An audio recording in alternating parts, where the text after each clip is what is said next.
It means chest in Hebrew. You remembered it well. Yeah. It does mean chest. Okay, let's just watch the debate. Let's just watch the debate between non-smoker and that other guy. Just, oh god. That one's gonna be something else. Let's watch it. Oh That. god. Oh gee, oh me, oh my, oh no.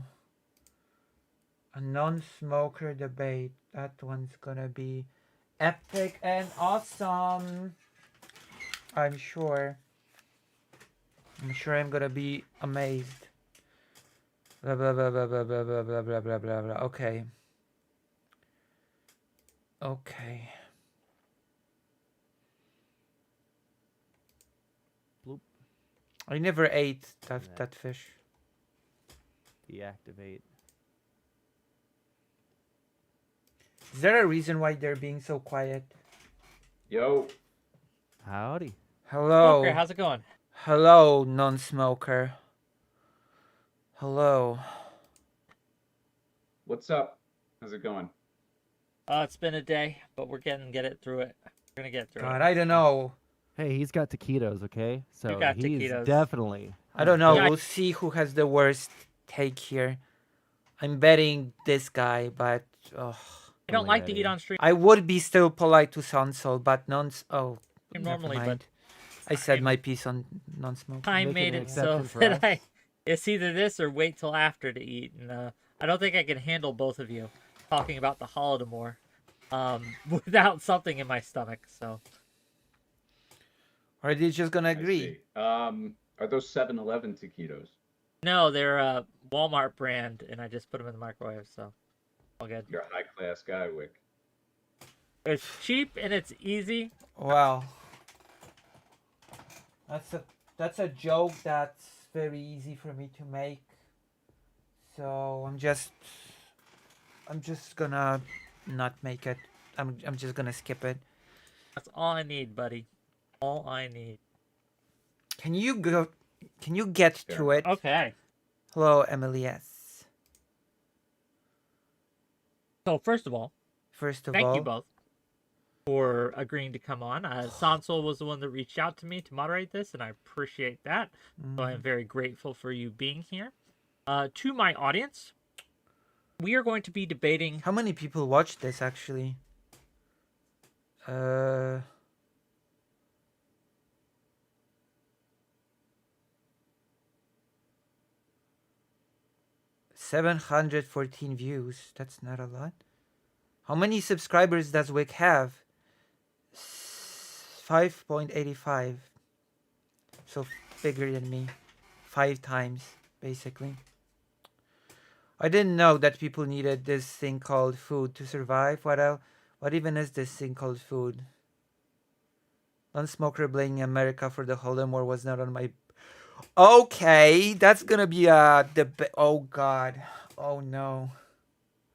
This one's... How old is this?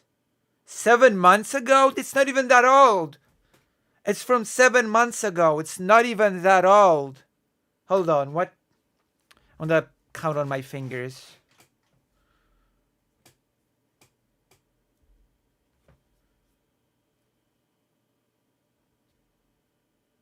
Oh, it cannot be.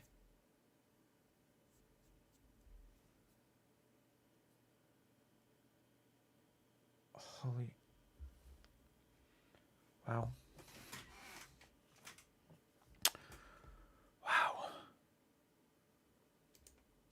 The Holodomor. The ins and outs of it. We're going to go into detail. The cost. With... Oh, Wick has a sense of humor. The motivations. We're gonna get into the details. Wick has such a brilliant sense of humor. I guess it's unfair to say Sansol got banned for being anti-Semitic. He's just so silly that he got tricked into saying very anti-Semitic things. Behind it. How bad was it? Was it a purposeful thing? Was it simply an accident? Listen, Sansol will always be better than non-smoker. I stand by this. I stand by this with my whole being. And who's at fault, if any? There's all sorts The of audio's alright, yeah? The audio's okay, yeah?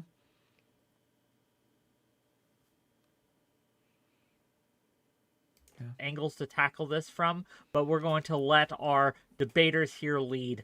I am simply going here to make sure that no one talks over the other, that everyone gets a chance to speak.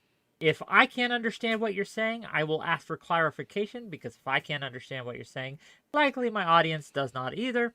And so that will be helpful. I might also ask questions to kind of guide the discussion if it spirals out.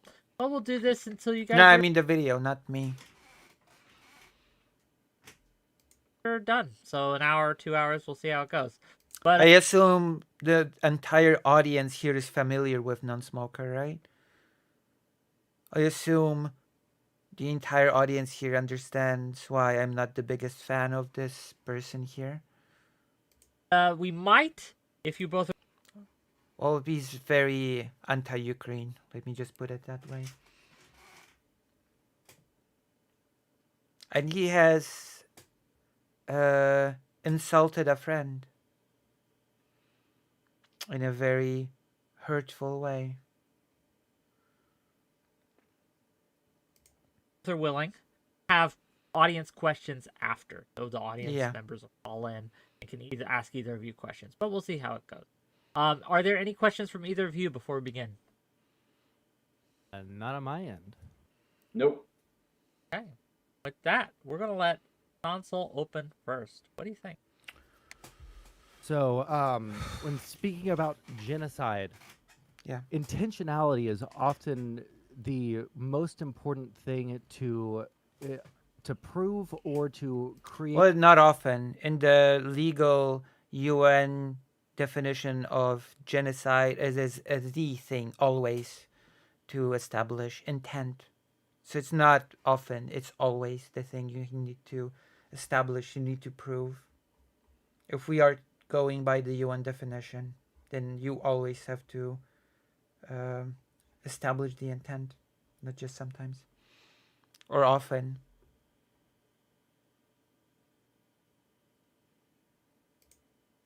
Enough. I mean, you can infer intent from the actions as well. There's been trials, genocide trials, where sort of the intent was inferred from the actions themselves.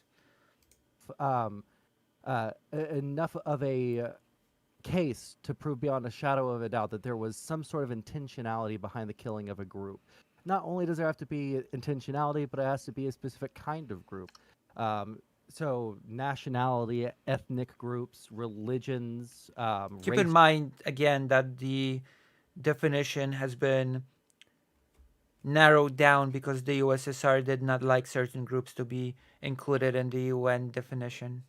Groups. I have to actually point this out every single time genocide is being discussed. For this debate, it seems like my opponent here has a standard that we need to see something that proves the intent in order for him to change his mind. I mean, yeah, you do need something that proves the intent. Yeah, that's the standard within the UN. Yeah, yeah. Now, when we talk about genocide, there's multiple different ways to prove this intent. We can look at functionality or intentionality, right? When people talk about the Holocaust, was it a functional thing? Like, oh, well, was this a bottom-up plan? You know, they wanted to get rid of the Jews, but was it because did they put them into this industrial style, death camps so that they could do that? Or was it an intentional? Oh gosh, Sonsol is not very, I don't know, well spoken. I don't think I'm the best spoken person in the room, but I don't know. This is a pretty awkward opening from Sonsol. He's I don't know. I don't know how to put it even. He seems lost a bit. He does not seem confident and coherent in his opener.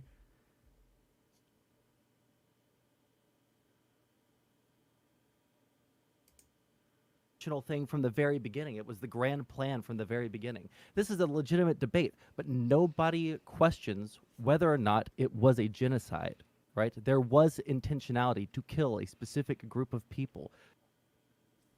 I'm going to be here today to prove This that non-smoker gonna be a Holocaust denier tonight. there was intentionality, to prove that there was a distinct character to the treatment of Ukrainians, not just in Ukraine, but in other regions of Russia during the Holodomor. And I'll go ahead and let non-smoker go. Non-smoker, you're up. Muted. Hey, all right, yeah. So, What a scumbag. Like Holodomor denier, anti-Ukraine. It's a full package with this guy. It's just ridiculous. I mean, it's tough to say where to go with the opener, but I'll try. I reviewed this guy's debate about Ukraine over a year ago when I was still a VTuber with falsetto voice. You know, I've debated this guy's debate a long time ago. Dylan Burns. I was still a VTuber then, and already this person was a scumbag then, scumbag now, scumbag forever. It's like a full package of scumbaggery. Even though my voice is not falsetto anymore. My voice has changed, but this person has not changed in the slightest. You know, happens. It's unfortunate. Yeah, my core argument is very simple, straightforward, and to the point, which is Yeah, you know, you're very simple. One could call you a simpleton, even. maybe it might, to make things perfectly clear, I'm going to outline a couple things that my argument is not. So, and it actually sort of contradicts some of the stuff Wick said. But to begin with, my argument is not that the Holodomor did not happen. My argument is not that Soviet collectivization didn't cause the famine. Hold on, I have to listen to this again. The Holodomor did not happen. My argument is not that Soviet collectivization didn't cause the famine. Okay. I believe the Holodomor absolutely Tankies are so brain dead when it comes to the topic of the Holodomor, by the way. happened 100%. It's historical fact. There's no dispute of that whatsoever. I also believe that it was caused largely in part due to Soviet collectivization policy and the massive failures of such. What I Yeah, of course. tend to argue rather is more along the lines of what Sansol was talking about, i.e. whether or not it was a genocide, which really hinges on the premise of whether or not there was intent. And that really isn't, as Sansol kind of insinuated, that really isn't my precise definition. That's actually the definition of the UN in the Genocide Convention. Anybody can Google it right now and look at Article 2. Yeah, and can you answer this one question? Is the only question why the Holodomor is even contested as a genocide? Because some people contest it and use argumentation why it's not. Some people sort of contest that it is and use argument what it is.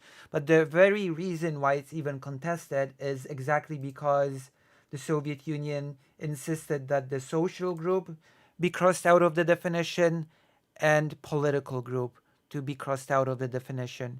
If those two groups were not crossed out of the definition, then we would not even be having a discussion on whether or not the Holodomor was or was not a genocide. Just putting it out there. It would be such a open and shut case that nobody could be able to argue it. Just saying.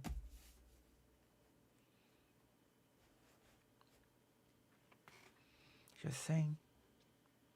The prelude to which, or the beginning of which, really says, in the present convention, genocide means any of the following acts committed with intent. So there's just no proof of intent. And that's the entire argument that I really want. There's actually a lot of proof of intent. Let's hope, I don't know, let's hope Sonsol here touches on all of the points. Again, all you need to do as an English speaker, I'm going to do a little bit of, I hope I have it here somewhere. All you need to do as an English speaker in order to be okay with sort of arguing your way through the Holodomor, all you need to do is read Timothy Snyder's Bloodlands book. That's all you need. And you'll get enough information to be able to navigate the conversation about the Holodomor pretty confidently.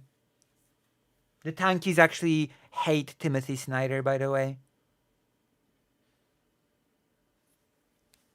Just putting it out there.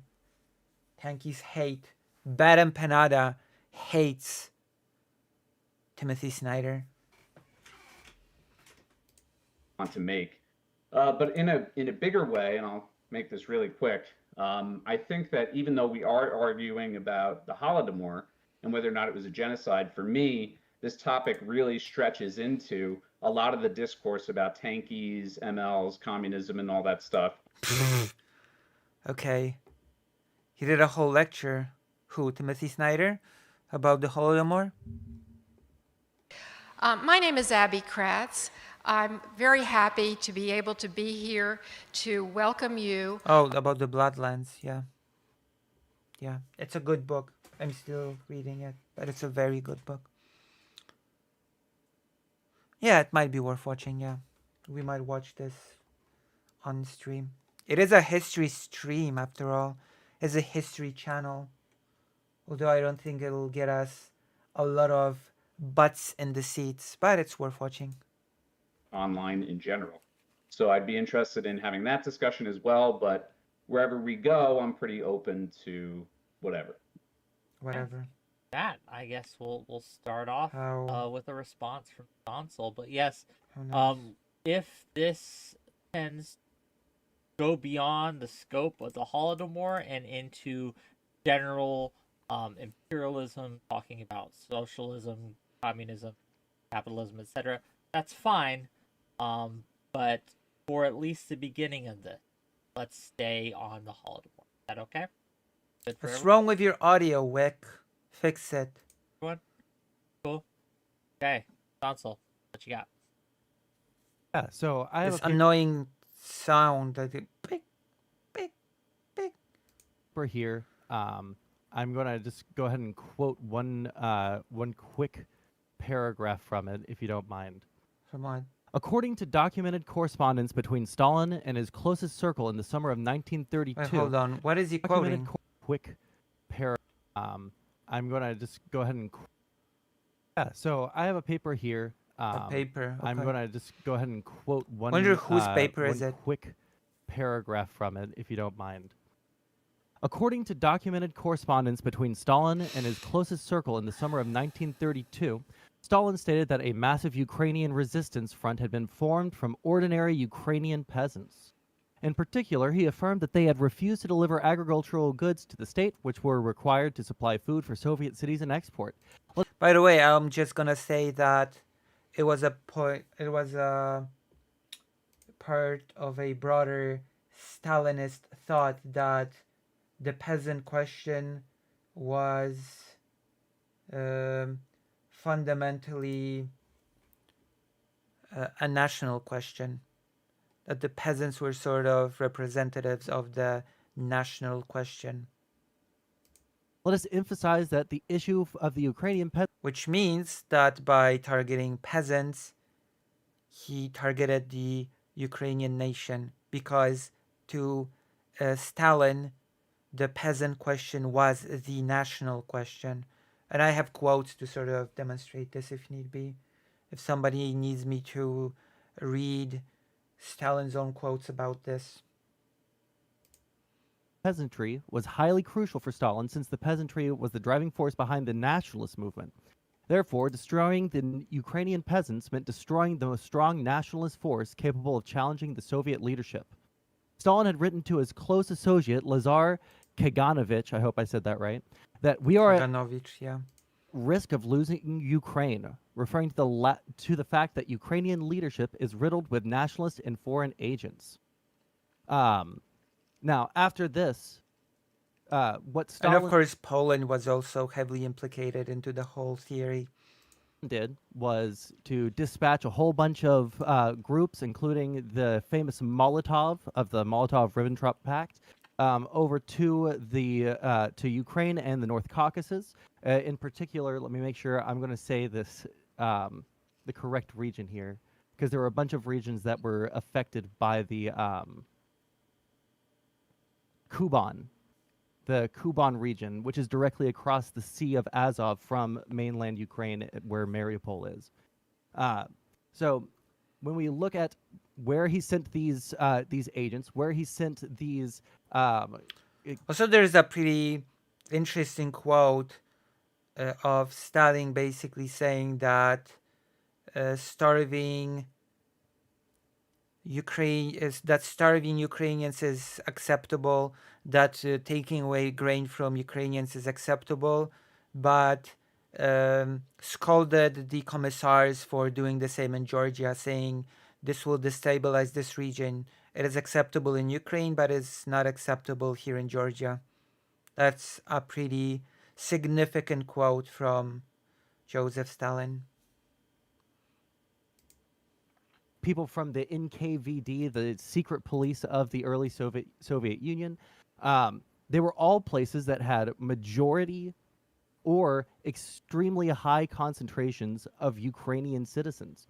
When we look at the impacts of collectivization from other regions of the USSR, in particular in Russia, where there were high concentrations of Russian ethnic people. We're watching a debate on the Holodomor between non-smoker and Sonsol from 7 months ago. Ridiculous spectacle. The policies of collectivization were not only not implemented at the same level, meaning there were more private farms, but the punitive actions were not taken out nearly as strong as in the specific regions of Ukrainian ethnic or majority. So I guess like if that isn't enough just on at the beginning here for us to say that there was some attempts to destroy the Ukrainian people, a national group, in whole or in part, I don't know how we can go forward with the debate if we can't Shouldn't agree. it be more of a back and forth than this sort of lecture style? That was at least genocidal in concept. I guess we won't go much further then, because there's no way I could interpret that as genocidal. I mean, unless I hope I'm understanding your argument correctly, and also, and I hate to be like I don't this. think you understand any arguments correctly. You said once in a debate that you get confused and you sort of don't know what's going on when a person explains their case in more than 5 words. So I'm not sure if you ever understand any argument. This. I'm just out of curiosity. I want to know where that source is from. I'm not denying it because obviously it pulls 100%. I'll go ahead and link it. Yeah, if you could. I can do it in our little private chat here. 1 second. I have like 15 windows open with a bunch of things. Let me see here. So this is going to be on page the bottom. Oh yeah, non-smoker as an audience actually. Well, that's a really sad thing to contemplate, isn't it? Non-smoker actually has an audience. Does that just for my edification. Yeah. How big is non-smoker? Hold on.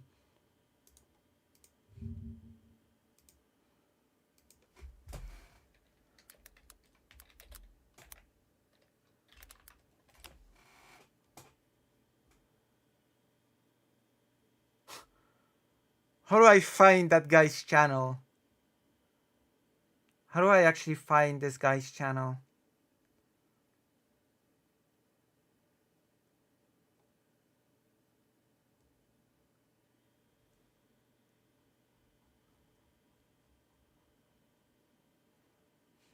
Hold on, maybe.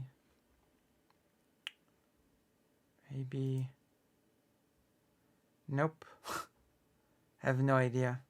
I have no idea how I'm supposed to find this person's whatever, anything. I have no clue. Whatever. Can you, It's Don fine. Smoker, specify what about what Sansol just said is in dispute? So, you said in your opening that you don't deny the Holodomor occurred, there's a mass starvation, and you also don't deny that it was due to at least in part, to the actions of the uh, communists at the time, the Soviets at the time. So, at least to me, what is the dispute then? Like, what is Sansol saying that you take umbrage with or issue with? So to clarify, Sansol's point just now, as far as I understand it, is that he, or his source rather, has evidence that Stalin was concerned about nationalist elements within Ukraine, and that, at least in part as a response to that, Stalin dispatched members of the party to certain places of Ukraine, and there were punitive measures taken against peasants in Ukraine, thus proving the fact that the broader famine was obviously a targeted genocide against Ukrainians. Just To to be me, ultra clear, I didn't just yeah, say to Yeah. Ukraine. I said to places where Ukrainian ethnic minorities, or I'm saying ethnic minorities, ethnic Ukrainians were either in high or majority concentrations in that area, which is why I specifically brought up the. I'm gonna have to bring up the because I'm not familiar with this area. Kabul, not Kabul, because that's another place. It One second. couples a different. Yeah, Kuban, which is directly across the Sea of Azov, which had a high concentration of both Ukrainian and Cossack ethnic people. right. So not to be a pain in the ass, I don't know if that's a major distinction. Ukraine and places where the Ukrainian ethnicity is the dominant group, but regardless, Why is uh, that not? Why? Because if it was just in Ukraine, you could make an argument. Okay, it's well, this nationalist division-wide. group right Yeah. here in this one country is the threat. However, I'm not we're hearing any interesting arguments from either side, by the way, about this whole debate. I hope they. Oh.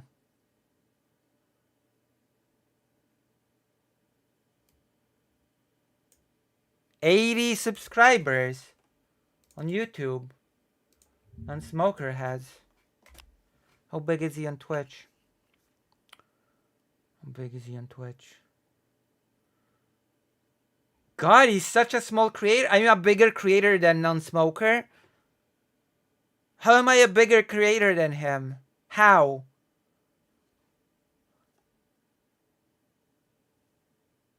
That is so bizarre. I assume he was bigger, but then again, at least some justice happens in the world.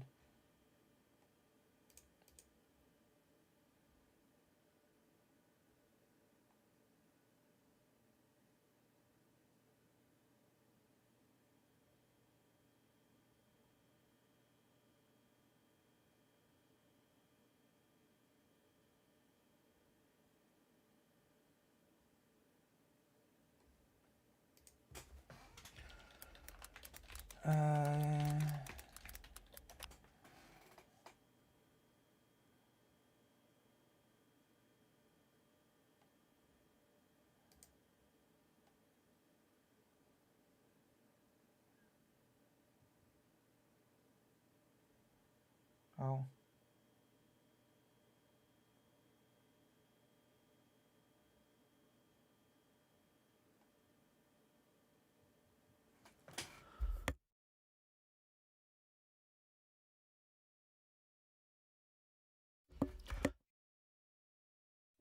Oh God, sorry.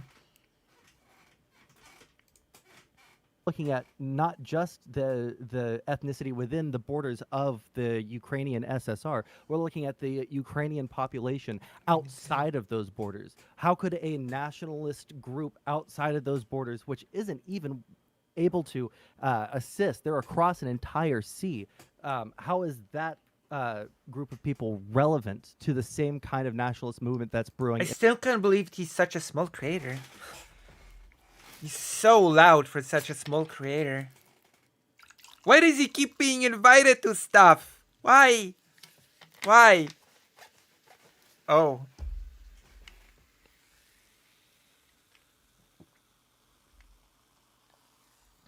Jesus.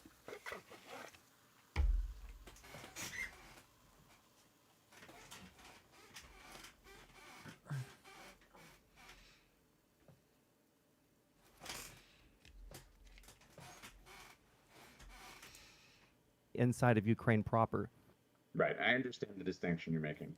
Okay. So Okay. in the case of the evidence Sansol just provided, to me, that's not at all sufficient evidence about the broader trend of the famine whatsoever. What it does reflect, and it's actually something that I will agree with Sansol on, just like most scholars do, that Most scholars. Can you quote any names? Can you quote any scholars? Oh, most scholars. I highly doubt that the non-smoker here has read any scholars on the subject. I'm gonna be a bit mean. I'm gonna be a bit, harsh. I'm gonna say I believe non-smoker has read no scholars on the subject. Feel free to correct me, non-smoker. I guess I'm big enough to be on your radar. I'm big enough to talk things out with you, huh? Stalin had a very, serious concern about Ukrainian nationalism. Was that justified? Was it a reasonable concern? That's a whole nother discussion. I would argue that it wasn't. I don't know to what extent Ukrainian Well, that was the whole cornerstone of his philosophy about farmers/peasants. I'm sorry to say, the peasant question was to Stalin the national question, fundamentally. nationalism was a major threat to the stability of the Soviet Union at the time. I actually don't even have enough information on that to say one way or the Well, then why the hell are you discussing this topic if you don't know? other. But That's a pretty important part of this whole equation. No? I think is still clear, at least to me, I don't really have information, but even without the information, it's still pretty clear to me. Okay. What are you even doing here? is that it doesn't indicate that Stalin had this intent to starve Ukrainian peasants. How can you say that if you're omitting one of the cornerstones of his whole philosophy, namely that the peasant question was a national question? At this point, I can dismiss you completely because you don't know even what you're talking about. With this famine, to weaponize the famine or weaponize hunger in a way often. Of course, you're not gonna see the intent if you have zero knowledge about the main thing that would inform his intent. Described among other scholars of the subject. Name them. Name the scholars. Name one. Name one scholar. Do it. Name even one scholar. Come on. One scholar. Throw me a bone. So Sansol, I mean, you have evidence, what sounds like evidence, that Stalin. Do you have any evidence? Wanted to exercise punitive measures against Ukrainians in these given regions. Yeah, there was policy specific to the Ukrainian region, which I hope Sansol is gonna point out. This debate is over 2 hours long. Do you think that there's any connection between that and the famine as a genocide? In other words, does that demonstrate that Stalin was intentionally trying to starve Ukrainians in order to destroy the Ukrainian nation, people, state, whatever? So I can list People, state, a whatever. couple of things that they did specifically as a means by which to destroy. Again, we both agree on the Convention of Genocide as laid out by the UN, which is the definition that we're going to be using here. A genocide means any of the following acts committed with intent to destroy, in whole or in part, a national, ethnical, racial, or religious group. As such, killing members of the group, causing serious bodily or mental harm to members of the group, deliberately inflicting on the group conditions of life calculated to bring about its physical destruction in whole or in part. It never says what the reason has to be. It says that there is an intention to kill people. No, it does say what the reason is, dude. It says intent to destroy or in part a national, ethnic, racial. Intent does not mean reason. What? It's non. Oh boy. Non-smoker thinks that intent is the same as reason, as motive. Wow.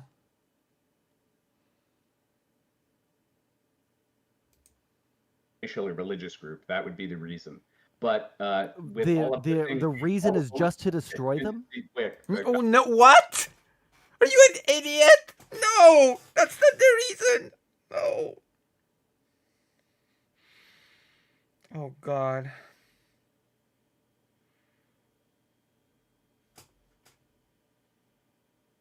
We have to go back to what genocide is again.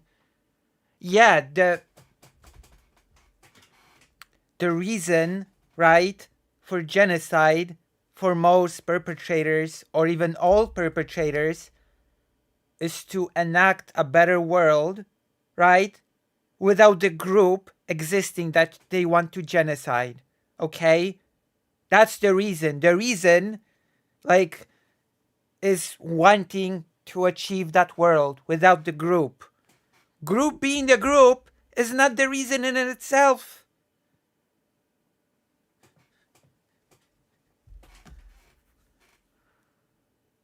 The grouping, the list of the groups are just classifications of groups that can be targeted. You know?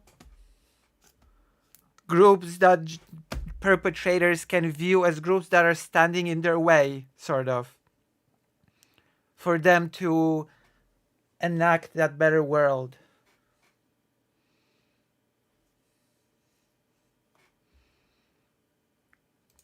Wait, hold on. I need to Hold understand on, this stop. really quick. Stop. Yep. Can you This was the clarify problem what your so you have a problem on the definition. As Well- Sansa laid it out, you need an intent to destroy, that you don't need a specific reason other than to destroy a specific group. Why is your contention with that definition? He's an idiot. I mean, I think intent and reason are kind of synonymous, but No, they're not! They're not! Intent and motive are not synonyms. Are you kidding me? Intent and motive are synonymous terms in this guy's head?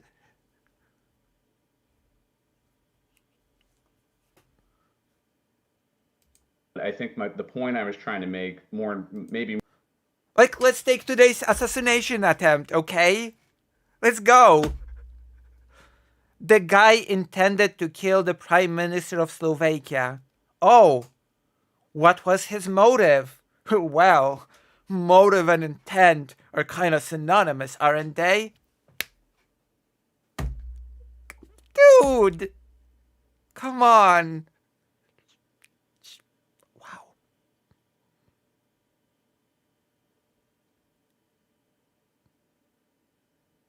Holy.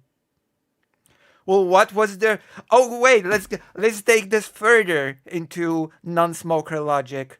Well, what was the reason he wanted to kill the prime minister? Well, the reason was obviously because he was the prime minister.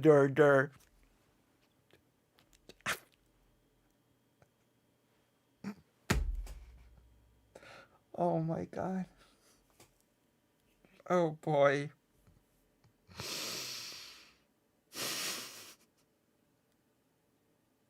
Wow. More importantly is Jesus Christ.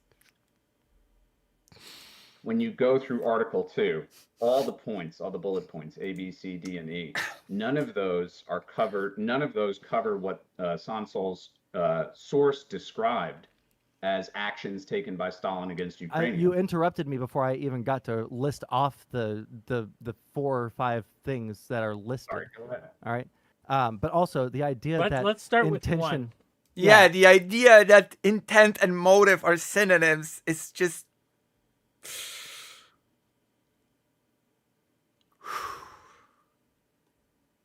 I just want to like lay out really quick. The idea that intention and reason are exactly the same thing is ludicrous. I can rob a bank for multiple different reasons, but I still intend on robbing the bank. I can rob. Thank you, Sanso. Thank you. Oh my god. Oh my god. The fact that anyone treats this guy seriously in any setting is.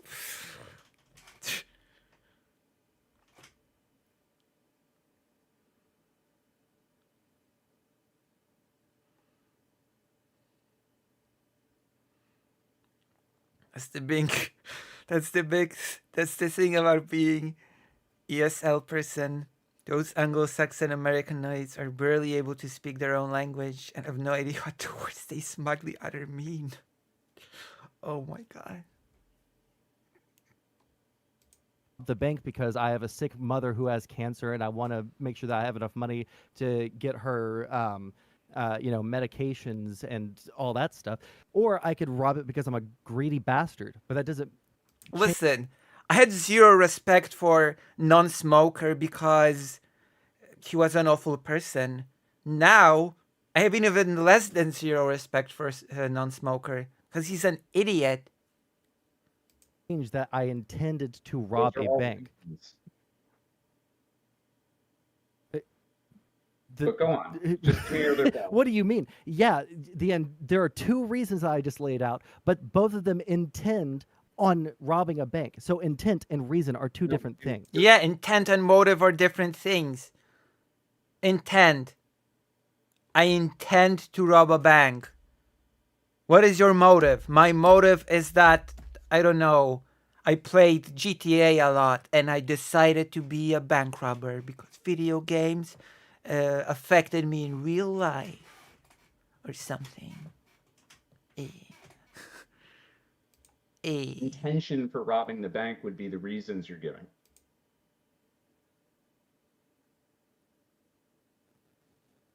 He's an idiot. He's actually genuinely an idiot. The intentions of robbing a bank would be the reasons you've given?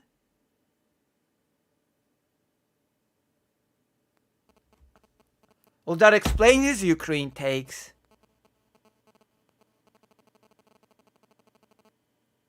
I don't even know what to say.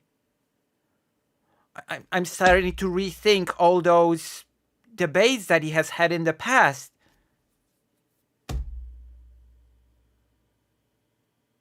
Like, just now it just feels like bullying him, debating him seriously. It just feels like debating a person that's just, I don't know.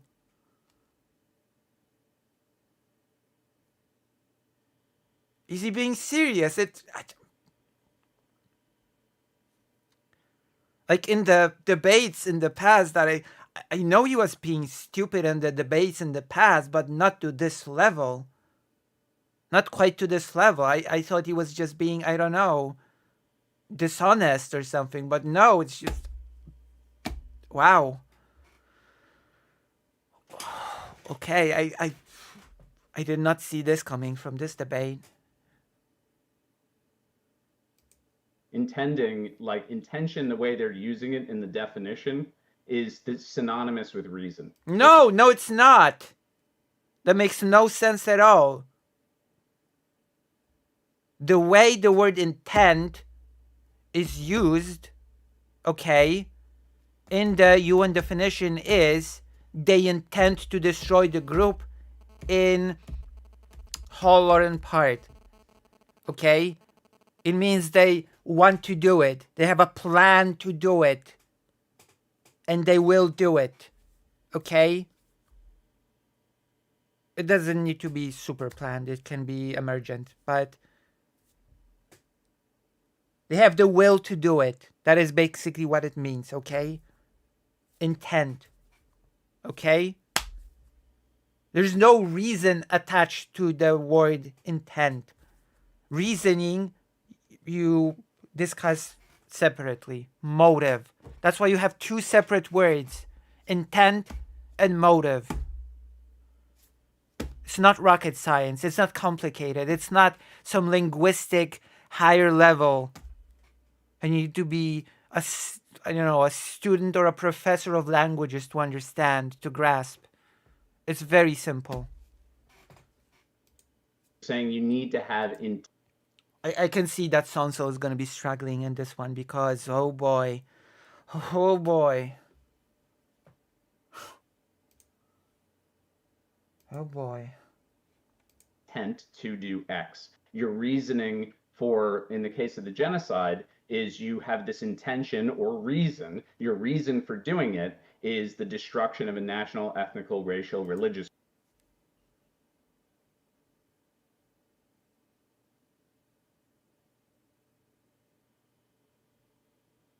He doesn't know what the word reason means, what the word motive means. Group. That's I a don't reason. understand. Oh God. The pain of debating an idiot. For the Holocaust and the Rwandan genocide were exactly the same What? because they were both genocides. They both intended to kill a bunch of people. Okay. See, this However, they sort of both what- had different reasons. So look, we're not talking about the Holocaust or the Rwandan genocide.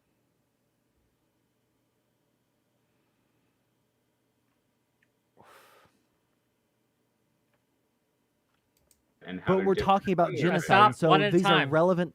One at a time. No, you're not even talking about genocide right now. You're talking about the words intent and you're talking about the word motive.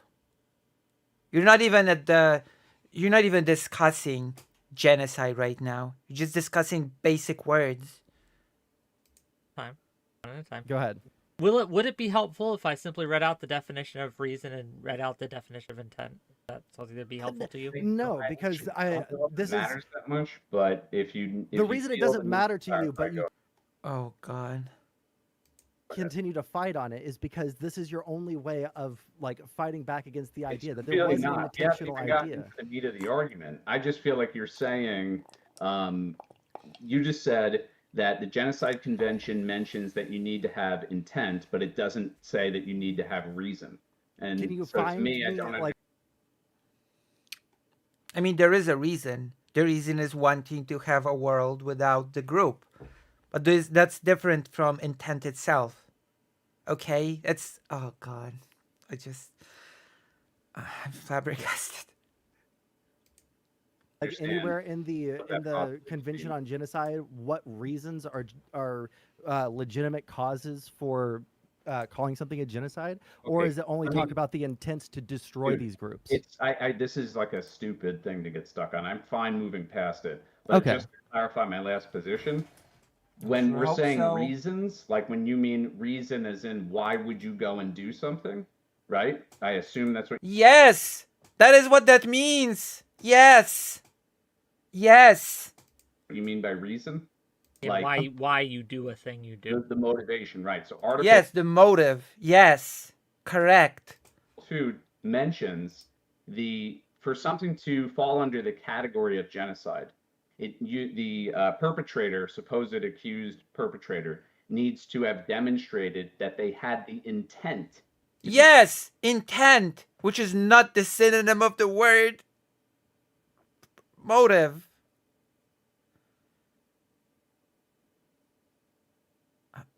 Destroy in whole or in part national, ethnical, racial, religious groups, and that they took one of those 4 actions, right?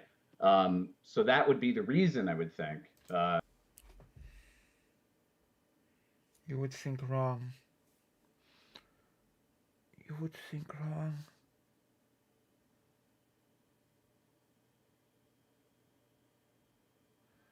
Oh God. That they gave for actions taken. I think, or I thought the confusion might have been on your part, Sansol, that what they're implying is that as long as one can show that the perpetrator did that thing, it doesn't matter why they actually did it. It just is proof that they committed genocide because.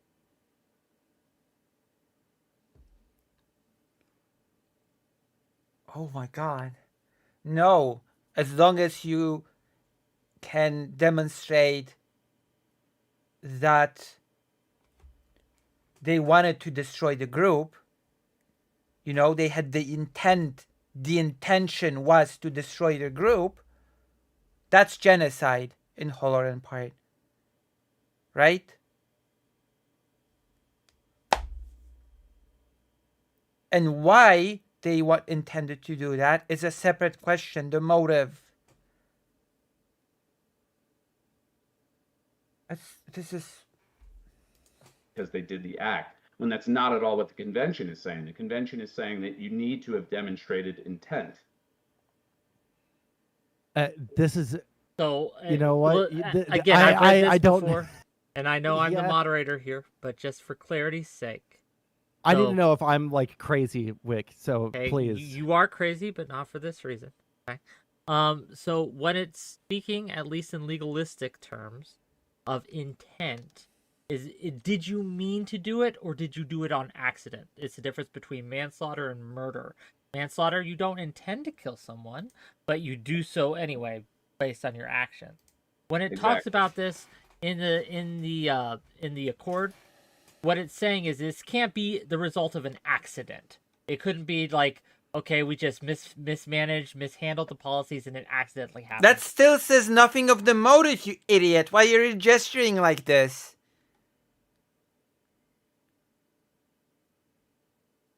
Oh God, he's such a smug idiot.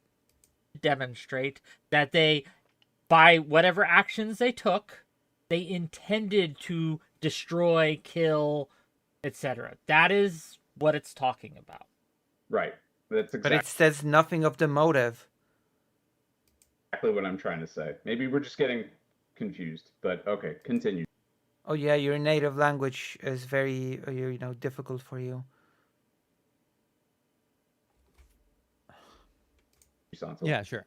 So here are, it lists a couple of the regions here, but I'll go over the North Caucasus, which... Now I'm not surprised why he's a smaller creator than me. I genuinely am not surprised by this. Wow.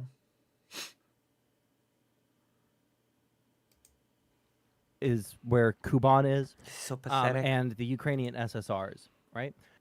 Kuban, as part of the North Caucasus, was the first region where punitive measures against peasant sabotage was introduced, including the system of blacklisting, extraction of agricultural products, including grain and other foodstuffs. Borders were closed to prevent starving peasants from traveling outside of Kuban, as well as to neighboring autonomous republics in the North Caucasus.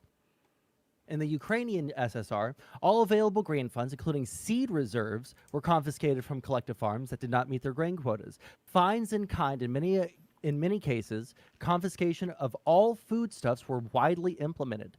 The most extensive practice of blacklisting was implemented, covering the whole territory of the Ukrainian SSR and targeting not only collective and state farms, but also entire villages and districts and borders. So what is his response to this going to be? That the CIA did it? Is this the brilliant line that we're gonna get? It was all the fault of the CIA? Is that what the line's gonna be? were closed to prevent peasants from traveling in search of food and to restrict peasant movements within the Ukrainian SSR. These are the only two regions that implemented any kind during this entire famine, the entire range from 1931 to 1933. These are the only two regions that had specific restrictions on the movement out, so you couldn't even leave to get food, whereas in other areas that were either Russian or other ethnic groups that were not Ukrainian, they were fully within their right to not only go to other regions or other countries, they were free to. I don't even know if I should, like, this debate has practically ended when non-smoker demonstrated the lack of understanding of basic words. Is he even equipped to have this conversation? Is he even equipped to have any conversation? I'm asking this genuinely at this point. To the cities where there might be food. In Ukraine, where there was food in the cities to a greater degree than there was in the countryside, you couldn't even go to the cities. You were turned around and told to go back and starve at your house. So, I mean, these are the only two regions where these policies were implemented in wide force. Did none of these policies right here imply any intent? Or were these accidents as well? They imply intent of something, absolutely. They don't imply an intent of genociding the Ukrainian people. And there's a few arguments for that. Okay. What sort of intent did it point to? What sort of intent does it point to in your mind, in your head? First one is, there were punitive measures taken against Kazakhs and Russians all throughout the Soviet Union during the famine. Yeah. I would argue that the Kazakhs were genocided as well. That's a whole different topic, yes. More than one group can be genocided. Just like the Nazis didn't just genocide Jewish people. They also genocided the Roma people. Nobody in their right mind would say, maybe the Holocaust was not a genocide because, not only the Jewish people were affected by the Nazis, the Roma people were affected as well. Oy. That must mean that the Holocaust was not a genocide. Nobody in their right mind would say something like that. But for some reason, when it comes to the Holodomor, it seems like to some people it is fair game to say something like that. Famine. It was not just Ukrainians who were punished. But one example, and I knew this would come up, it comes up. Amazing. More than one group can be genocided at the same time. What a novel concept. Time the Holodomor is discussed is the restriction of movement of peasants. And there's an obvious, cruelty to that. The idea that, these peasants were unable to leave their villages where there was lack of food, and they were forced to just, remain there where they were starving. And that's often, considered the smoking gun. In fact, the source is actually a document from Stalin titled Preventing the Mass Exodus of Peasants Who Are Starving. It's from January 22nd, 1933. Okay. The thing is, though, that document was actually produced by Stalin and the Politburo for a couple reasons. Yeah, for the CIA, for the West to be fooled. The main reason was to prevent the spread of disease. So I can quote Stephen. Oh, wow! That is interesting. Prevent the spread of disease. If only I could remember one other group in history that contained a group of people behind a big wall in order to contain the spread of a disease. Ooh, wait. Let me think. Let me just think a bit. Oh yeah, it was the Nazis. They did it to Jewish people in Warsaw by closing Jewish people in the Warsaw ghetto and building a big wall because they said they wanted to contain disease and they didn't want people outside of the ghetto to get that disease.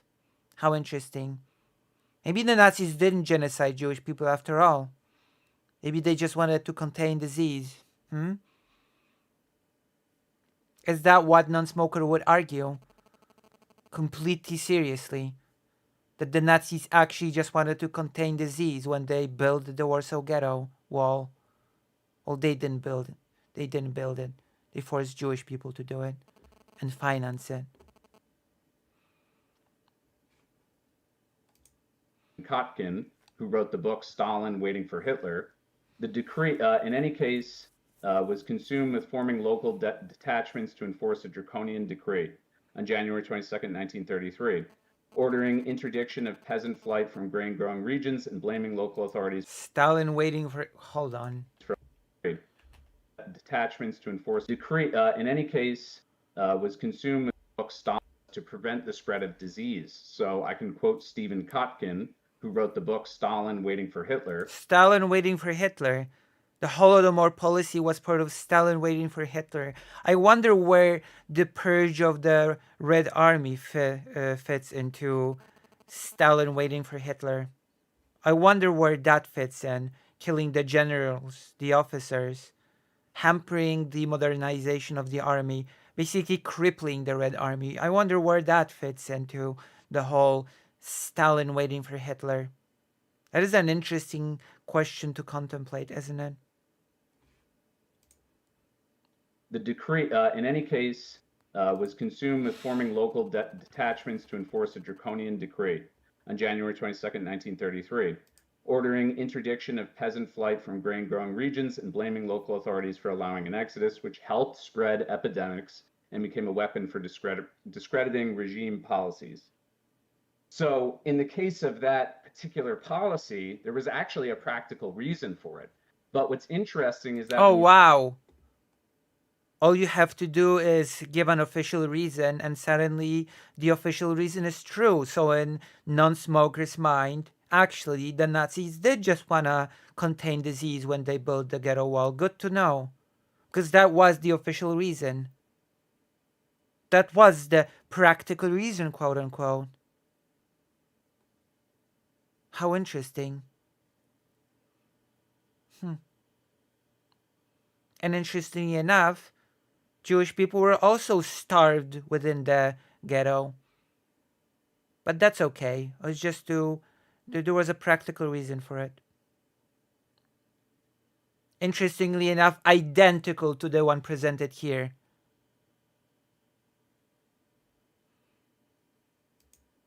You look at the statement made by Stalin himself, he actually mentions that part of his motivation is that there is concern of nationalists among Ukraine. He doesn't actually use those terms, but essentially Ukrainian nationalists who may be in cahoots with Polish forces who are trying to... Yeah, Polish forces. The fact that you're even saying that seriously means that you have no idea what you're talking about when it comes to this subject. Undermine the Soviet Union. An advisor to Stalin actually replied that most of the people who left their towns were not Ukrainian nationalists. They were people who were actually trying to find work to make money to, of course, buy bread and feed their families. So what all of this proves is, A, Stalin was an extremely paranoid person, very worried about his authority being undermined. B, that none of these people actually were nationalists. And C, that this...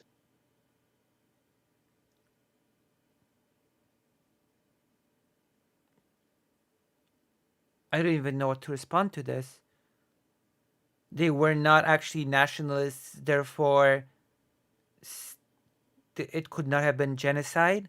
Again, I refer you to the fact that to Stalin, the peasant question was the national question. All peasants were nationalists in the eyes of Stalin because they were the cornerstone of the national question. You idiot. You'd know that if you actually read any Stalin in your life. You'd know that. Policy did have a practical dimension to it, although it was rather cruel. But D, and this is probably the most important... Yeah, Sonsol, the Holocaust apologist. What an interesting side sort of, we're seeing a little bit of a side effect of this whole debate. That's like that. Like the non-smoker is coming out as a Holocaust denier, or I don't know, apologist, I guess, because there was a practical component to trapping people in the ghetto, even though it was cruel. Important part, there's no indication whatsoever that Stalin restricted the movement of peasants simply to make sure as many of them could die as possible, thus demonstrating. So what was the reason? The containment of the disease. It's the same thing, because he didn't send any medical personnel to help. So that would be just locking them up to die from the disease. So the effect is the same. He's just trapping them to die. You've not made a compelling point that he did not intend to kill them, by your own admission. That he wanted to commit a genocide, nor is there any evidence that it, quote unquote, as often Ukrainian. The only thing that you've established is that instead of trapping people to starve, is that he trapped them to starve while being ill. What does that change in this whole calculus? Sources claim it broke the Ukrainian spirit and prevented any sort of nationalism from spreading, because despite the famine, Ukrainian nationalism was, an extremely widespread phenomena for decades after the fact. In fact, the famine itself probably did more to promote Ukrainian. Oh my God. He is discussing a topic which he has zero clue about. Zero knowledge about. You can see it in the way he's discussing it. Probably did more for nationalism. The spirit of Ukrainian people was crushed after the Holodomor. And were turned into Homo Sovieticus. Like the biggest sort of place where nationalism, Ukrainian nationalism, sort of ignited and spread was Poland. Poland, where the Holodomor did not happen. I told you that non-smoker shows a lot of signs that he was very much far-right neo-Nazi type in the past. He's an idiot! Have you joined the stream just now, Karasu? Do you know what he said before? Before, in this very debate. He said that intent and motive are synonyms. He said that in this debate. He doesn't understand basic words. And he feels that he is equipped to debate topics. Intent and motive are not synonyms, okay?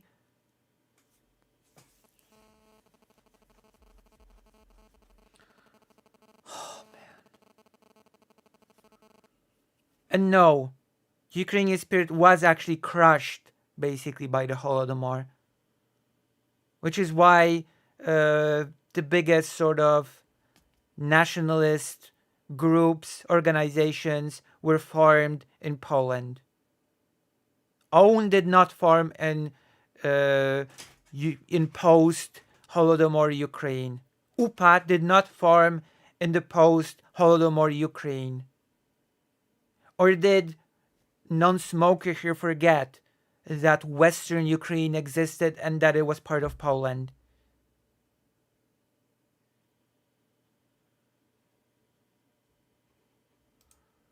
Nationalism then break the Ukrainian spirit in any way. It did break the Ukrainian spirit. It did, for a long time. The damage that was done by the Holodomor took a really long time to undo. Yes. Actually. This is just... This is just insulting. So many levels. So there's just no proof that A, Stalin wanted to kill off as many Ukrainians as he could, or B, that he wanted to quote unquote crush the Ukrainian soul or anything like that. The Ukrainian soul. What is this language even? The Ukrainian soul. In none of any of the now about 10 to 12 articles, scholarly articles that I've read, has any percentage of the what's the technical term? The excess deaths in Ukraine or in the other regions of the famine, whether it's in Russia or in Ukraine or in the North Caucasus, did they assign any percentage to widespread infectious disease? I find it really hard to believe that we're going to take the word of one decree saying, "Oh, well, we're just trying to stop the spread of disease," for this to be legitimate. Like, I don't know where that comes So from. there's a lot of sources actually about the spread of disease in Ukraine as a result of the famine. In fact, that's why a big part of why the order came out was So you're because telling me that a bunch of people were starving to death, and they got? I let you talk for a very long time, and I thought we could just like trying have to a prove your conversation. point, and you're not letting me Well, give you. I want to ask a clarifying Ask question your to what you just question said. quick, and then we're gonna give Yeah, Spoker so you're some space to saying- answer your question. So you can't Yeah. interrupt him again after this. Go ahead. Okay, so you're telling me that a bunch of people were starving to death, and then some of them were sick. So then they were going to say, okay, well, you can't go anywhere to get, medical help or food, which might help with the fact that you're starving to death. You're actually just going to go home and starve to death, and we're not going to True. think that, oh, well, it was just an accident that all these people starved to death after they were turned away from the borders or turned away True. from the cities I themselves. mean, they might have died from the disease, which would make it a lot better, because they didn't spread it. At least they just died from the disease. I already did the parallel to the Warsaw ghettos multiple times. I don't have to do it again. Well, what I'm saying is that in an effort to stop communicable disease, they quarantined people. By starving them in their homes while being ill. Is that how current quarantine works? You lock big amounts of people in a restricted area without food or medical assistance. Is that how a non-smoker's head a quarantine works?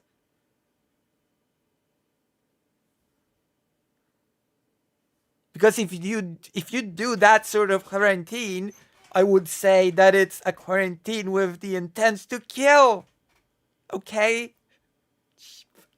Wow. Amazing. Oh my god. Oh my gosh. I don't know what that spirit of the people thing is about. Sounds like some sort of new age thing. Anthropologically speaking, Holodomor disturbed the social structure. Non-urbanized areas where traditional family structures with multi-generational households, agricultural activities, and folk arts and practices were the norm. Yeah. Is I'm your sorry, say it argument again? that these were quarantines then? Well, okay, to be fair, and let me Well, to be fair, I am an idiot. I'm be sorry, very I'm being specific. mean. But he deserves it. He just deserves it. It wasn't a quarantine in the way that we think about it in 2023. It wasn't like shelter in place, nobody's allowed to leave their house. But what Stalin and the Soviets wanted to do, specifically to prevent communicable disease from spreading, which there are many sources of the fact Is to isolate people and let them die. that it did during the famine, to prevent it from spreading out of these regions, they wanted sick peasants who were more susceptible to To die. illness to not be around non-sick peasants who were also starving and equally susceptible to spread more disease, resulting in more deaths. I'm. So are we saying that the Yes, it is So is flabbergasted by this argumentation. And so am I, quite frankly. So am I. The primary reason that they restricted movement was because of infectious disease, or was it because of the I'm trying to figure out which one of these things you think is the primary thing, because you talked about infectious disease. I find that very hard to believe that there was some massive infectious disease that was going around, even though like in the like There dozens was of disease. But do you know what caused the disease? Starvation. Because when you're starving, your immune system goes to hell. It goes kaput. And then you can get ill. That is how that works. But I guess Mr. Non-Smoker here is to... Okay, I'm just gonna articles, move on. 10 or so sources that I have up, that none of these things are going to mention infectious disease being a major player in the amount of deaths in the Holodomor, player. that it was specifically relegated to places where only ethnic Ukrainians were, where the harshest border restrictions were. Can you please explain to me that, or was the border restrictions primarily because of the paranoia from Stalin, which you also mentioned? They're both equally related to the actual decree itself. But you don't have to take my word for it with disease. It's a well-documented fact.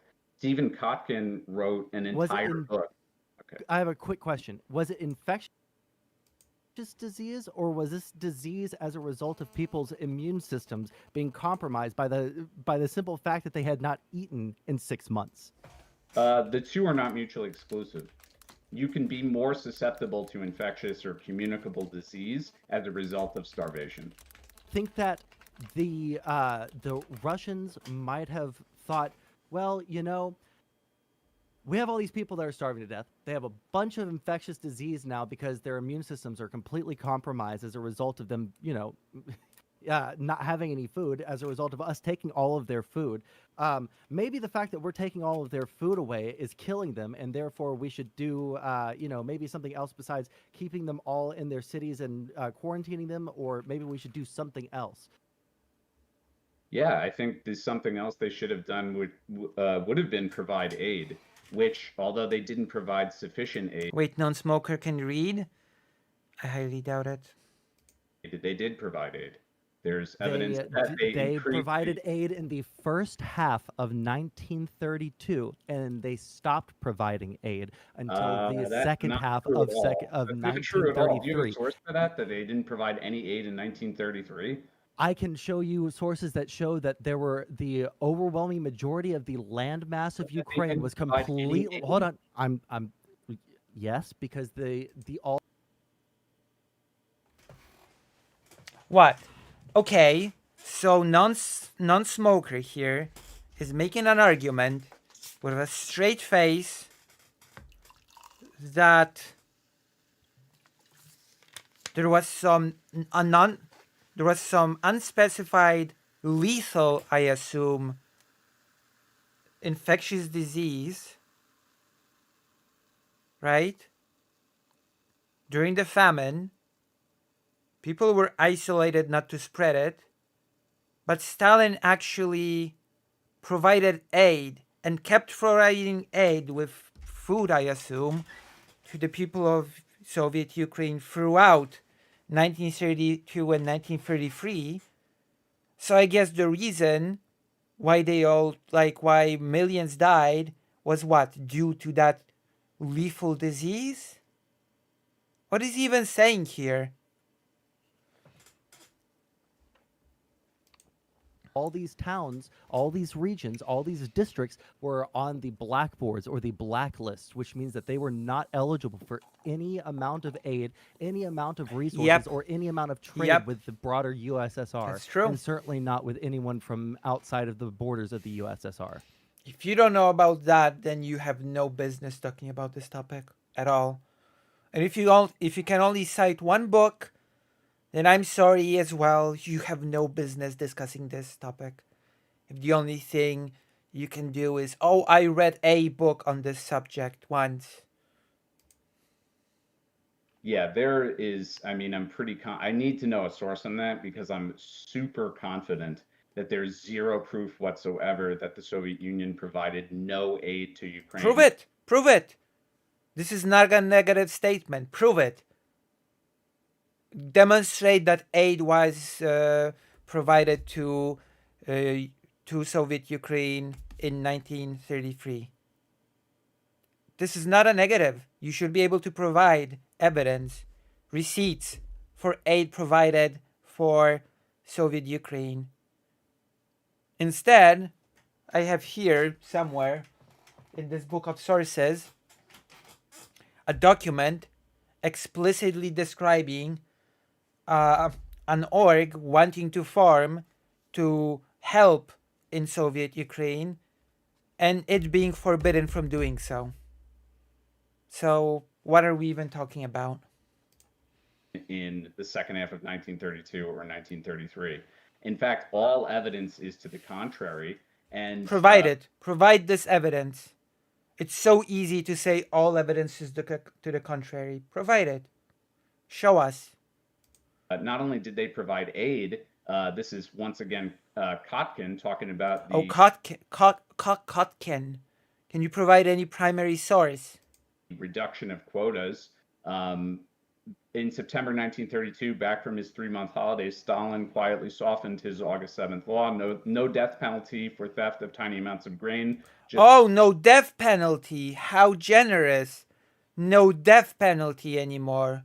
Oh gosh. So it's just the requisition of the grain now, without the death penalty. Now the peasants are free of the death penalty to just starve to death in silence. Just sentences of 10 years. Quotas have been reduced for just sentences of 10 years. Ukraine in 1932. Just like skipping around there. So Stalin just to be clear, it was...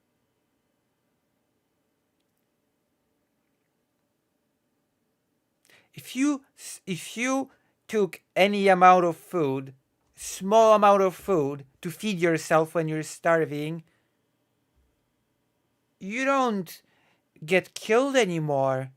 You just get imprisoned for 10 years. Wow, what a softening. This is providing aid, basically. He actually said with a straight face, there's evidence that the USSR provided aid to Soviet Ukraine during the famine. And as evidence of aid, he quotes reducing the death sentence to 10 years for stealing any amount of food. Which, by the way, by stealing food, what the USSR meant by that is that a farmer farmed on the land, grew food, and the food did not belong to the farmer at all. It belonged to the state. So if farmer used any of the fruits of their labor for themselves, that was considered stealing. Let's make that clear, okay? That was what the Soviet Union defined as stealing. If you did work on the farm, the collective farm, you grew wheat and you used any of it to feed yourself, you're stealing. 10 years before it was death. Amazing. What an amazing system. It was death penalty and he reduced it to only 10 years. That's aid, I guess. That's providing aid to the Ukrainians. How lovely. How lovely.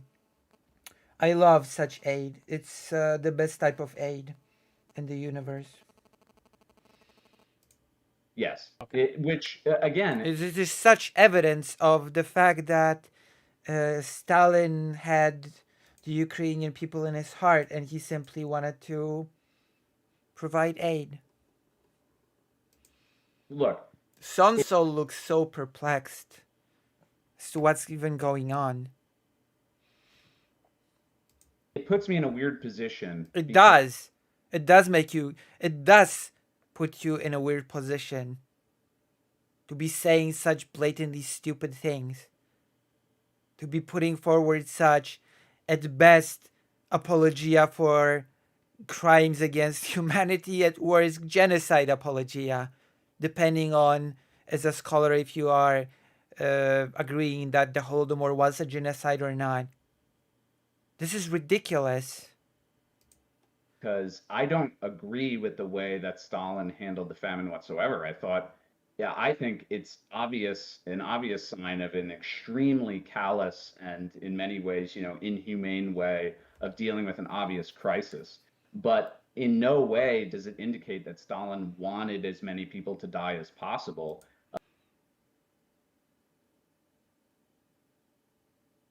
What does it indicate then? Can you explain it to us, Professor Non-Smoker guy? You can definitely argue, in fact, the scholarship is pretty much across the board in agreement that he didn't do enough to help the Ukrainians or the Russians or the Kazakhs, for that matter.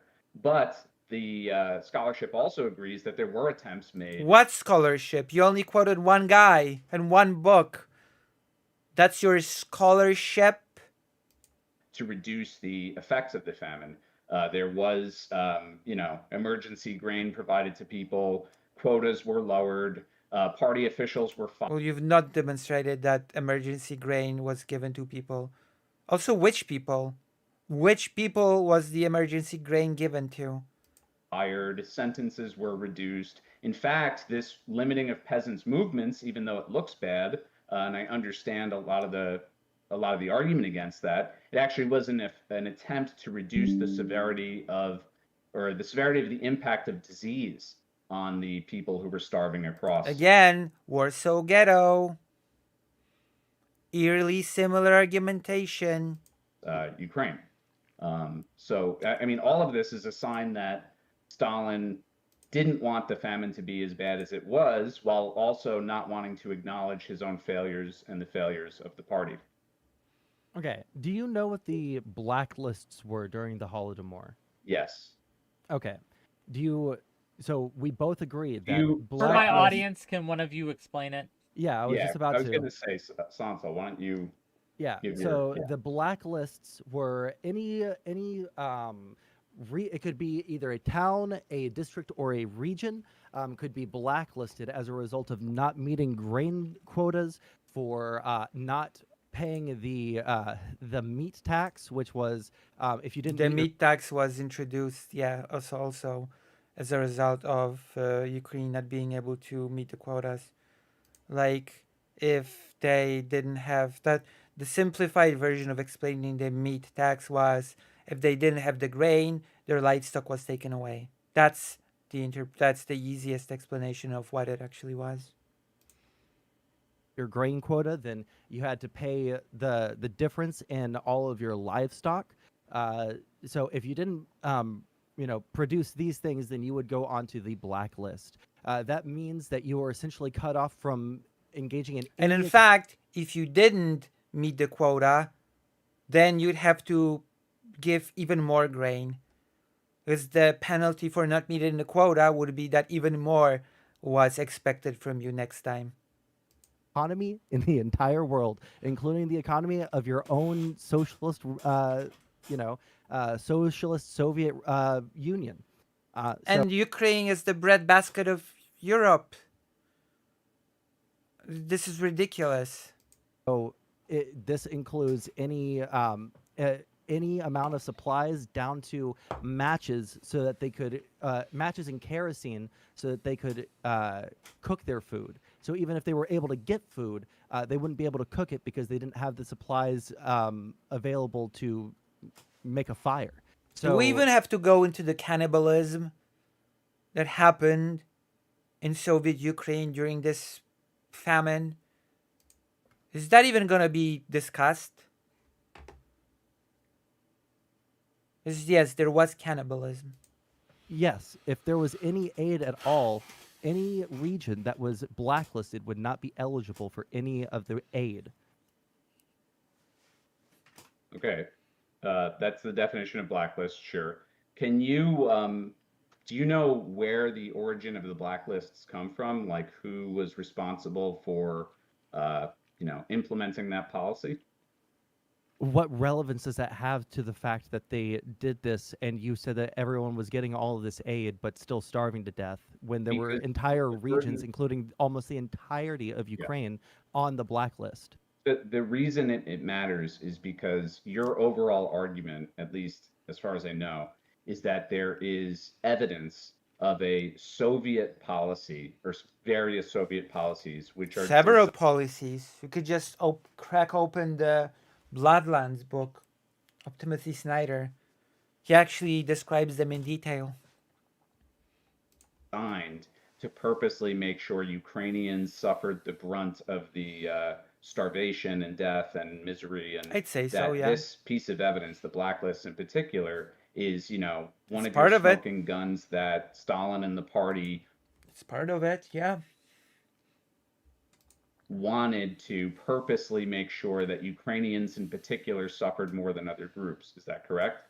Is that an fair assessment? Yes, I believe so. Okay, I kind of the missed reason the it matters second is sentence. Just so you know, this is a very dishonest and Weasley way of describing this. Because you know what? I'm gonna say this. Genocide, the definition of genocide under the United Nations is not genocide is when one group suffers more than all the other groups. Genocide is when there is an intent to destroy a group in whole or in part. It's not when one group suffers more than any other. That's one. That's number one. Number two, more than one group can be genocided at the same time. It's basically like saying that during World War II, because we're going to World War II again, that Jewish people were not genocided because they did not suffer any more than the Roma people. Because the Roma people were affected as well. Right? Yeah. Exactly. There, but the reason it matters is because you would have to tell me, and obviously I have a response, maybe I should just say this, that the blacklists actually came from the Ukrainian Sovnarkom, right, or the Central Committee. They blacklisted multiple villages in an effort to, appease Stalin and try to maintain grain quotas, because as a matter of fact, during this famine, there were many Ukrainians who were understandably, I'm not saying this is a bad thing, trying to undermine the collectivization effort in an attempt to feed themselves. When? When was it? When did the Ukrainian peasants undermine collectivization? Give us a timeline. Give us sources, give us a timeline, because I know what he's referring to, and it happened before the Holodomor. The whole undermining the collectivization. That happened before. Stalin needed to back off of collectivization at the time, actually, because the peasantry started to revolt against the collectivization. A lot of them even ran away to Poland. It was a mess, yes. And starvation started at that time as well. But then the peasants sort of revolted against collectivization. And then Stalin was like, oh, we're drunk with success, so we gotta slow down for a bit. But then he introduced it more slowly, boiled the frog, boiled in the water, and then before Ukrainian peasants knew it, they were fully trapped in the collectivization system, at which point they were at the mercy of Stalin. So I'd like to see that timeline. When did that undermining of the collectivization happen? Because that is a pretty significant question. But I just doubt I will hear any answer, and I just doubt I'll see any sort of source explaining what actually happened, what the exact timeline of events was. So this policy, although brutal and horrible, is not a sign whatsoever that Stalin and the party wanted to kill Ukrainians just to kill them. It's something that happened as a punitive measure against this group which was unfair and wrong, but it doesn't indicate whatsoever that they wanted to kill off Ukrainians just for the sake of, reducing Ukrainian nationalism or, purifying the Soviet Union or something like that. Okay, so you're telling me that the Ukrainian Soviet authorities were the ones that created this. Who did they answer to? Well, it's not actually. So, despite what most people think, the Soviet government is not designed such that Stalin literally is at a big switchboard and just does everything. It's a complicated system, and many of the decisions. Okay, explain the system then, because you don't seem to understand it. You don't really seem to understand it. What were the troikas? What were the troikas? Who are the members of the troikas? Explain that to me. Explain the system to me, non-smoker. Because it's so easy to say, oh, it was complicated. Oh, that okay, then lay it out. Explain it. Explain how the chain of command within the Soviet Union worked. I'm patiently waiting. Taken by the Ukrainian SSR and You really, that Stalin is the worst kind of person to say that about, by the way, because he was an extremely hands-on person, even in his private life.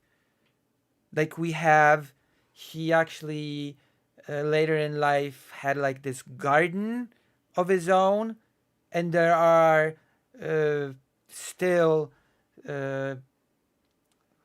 sort of descriptions of how he every single day micromanaged that garden by giving orders what needed to be done. He was an extremely hands-on leader, so just this is nonsense. He wanted reports on everything. The Central Committee there were responsible for the famine's conditions being so bad. Now, the truth is they were acting to appease Stalin, right? It wasn't like they were doing it just on their own. Why did they want to appease Stalin? Because the everybody previous in people, because the Right. previous group of leaders at the Ukrainian I can SSR. answer. Hold on, Hey, I'm we sorry. gotta every go one single at a time time. I fucking every single fucking time I'm I just say jumping one in thing, the middle of Stop. you one thing. go Both of on you. a 5-minute long like speech Gang, about it, and I gang, just want to both fucking of have you. a conversation. Both of you. We're gonna let Sansel make his point, and then you can respond, non-smoker. Sansel, make your point, and then Oh God. non-smoker, go ahead. Okay, so the Ukrainian SSR, he's not even listening right now because he's talking, but the Ukrainian SSR did have new leadership in the second half of 1932. This is true. Why did they have a new group? Because the people that asked for help or wrote letters to Stalin from the Ukrainian SSR, there was a purge, yes, in the middle of 1932 of Ukrainian SSR people who either were demoted, sent to gulags, or outright killed. Yes, this was one of the first purges Who were in. By the way, Ukrainian intelligentsia, artists, and many other types of people that would be creating the elite of the nation, sort of intellectual elite of the nation, were executed at the same time that the Holodomor was happening, which is an important component of this whole puzzle, just so you know. And do I have to have a list You of should all know of their some names? If you're going to make that claim, that's a major claim. That you're I saying. can find you. I can find you. I can go Yeah, through all I- my sources. I can control Tell F me, them. who But was instead it of, from the but Ukrainian do you? Central Okay, Committee I want that to was like know one asking thing for before I go through and like control F on all of my sources for this one. Do we agree that Stalin purged people that disagreed with him or that he saw as going against his wishes on policy? Stalin, of course, purged people as a ruler all the time for disagreeing with him. Then but why it- are you acting okay, so I fucking incredulous? finished, dude. This is fucking ridiculous. Where It's the guy ridiculous. won't let me answer a fucking point without talking over If me. we It's look like- at the Okay, speaking time in this debate, Sansel, you have Sansel, spoken way more. You have asked I'll him let a him talk. question. Sansel, you've I'll let asked him him a talk. question. You've got to give him a chance to answer the question, and I will repeat the question for my audience. Did Stalin purge dissident leaders or leaders who displeased or leaders who failed to obey sufficient... Leaders. We're no leaders. We're followers. Leaders. etc. Whereas was purging, and by purging it means usually killing them, Was that a part Yes, of bravo. Stalin's modus operandi? Yes or no? Bravo. Yes, Stalin did purge officials all the time. What I'm disputing is the idea that Stalin purged officials from the Ukrainian Central Committee who were asking for help, thus as a means to make the famine worse in the Ukraine. I'm sorry. Okay. The famine worse in the Ukraine. Asking for help, thus as a means to make the famine worse in the Ukraine. I'm not hearing that incorrectly. He says in the Ukraine. Help, thus as a means to make the famine worse in the Ukraine. Okay. What's your evidence that Of they course, did that? of Sansol? course, he says that. I'm sorry. I have like 50 things. I didn't think Okay, that this while would be something Sansol's- that's in. Yeah, I didn't think this one Okay, would be in Sansol, fucking gather contention that there was a gather purge. Gather So that. Let me ask, while he is doing so, if he can give you a list or sufficient evidence that, yes, that the people who previously had ran this specific region, I'm not sure the exact term for it, the SSR, I believe. This dork has an audience. I of- don't know how big the audience is, but he does have an audience, which depresses me greatly. of Ukraine, if they were purged due to disobedience, failure to meet the standards, etc., would this be at least sufficient evidence to you that there might have been one of the motivations for the new Ukrainian leadership cracking down so hard was an attempt to not get purged by Stalin? Wait, I'm sorry. Could you just repeat the very last part of that question? Sure. I understood the whole No, framing that's of it. fine. In order to not get purged, like their predecessors did, they perhaps engaged in very draconian policies that they otherwise would not have had the previous group not been purged. Honestly, I'm not even against admitting that it's entirely possible that part of the reason to appease Stalin is to avoid getting purged, sure. But I would argue back to that a bigger motivator would probably be that they wanted to move up in the party bureaucracy through high performance. I mean, it just stands to reason.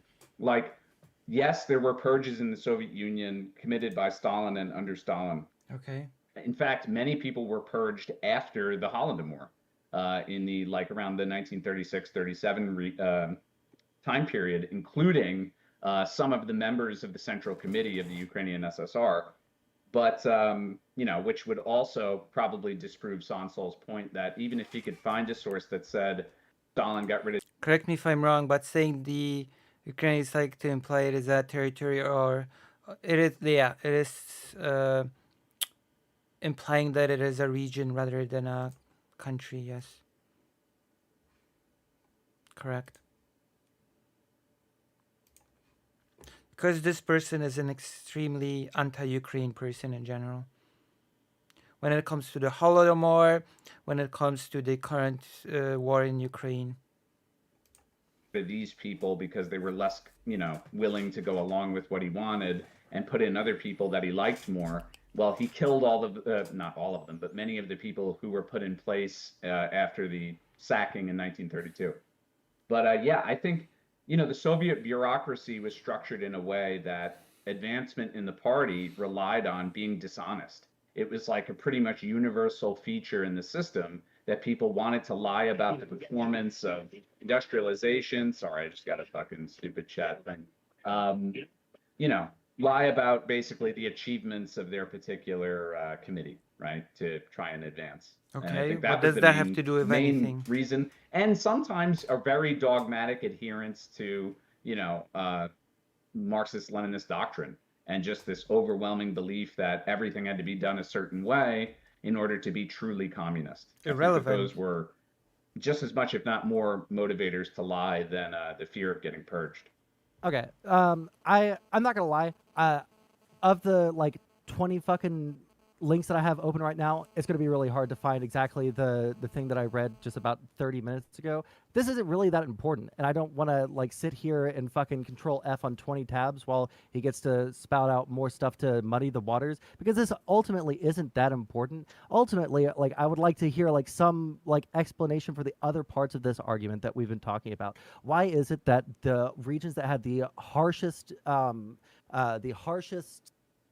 punitive Policy. measures imposed on them were the places that had overwhelmingly high Ukrainian ethnic populations? Makeup. Why is it that the precursor to this was Stalin, in that quote that I read at the beginning of this, talking about Ukrainian nationalism being a huge problem, and that we're in danger of losing Ukraine, and we have to do something to stop it.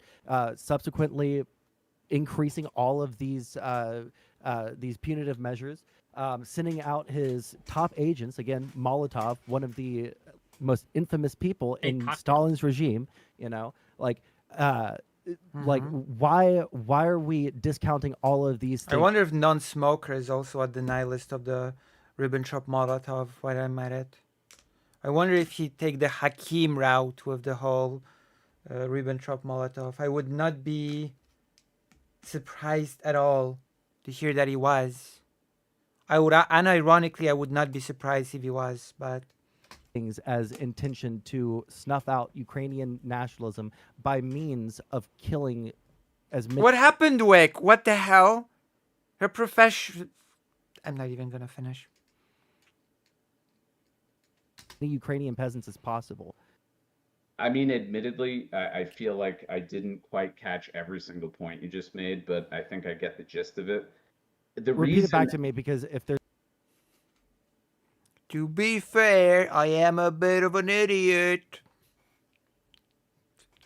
something important Okay, I want yeah, to... maybe you could just run through those. So which things Oh do you my want me to God. respond to in specifically?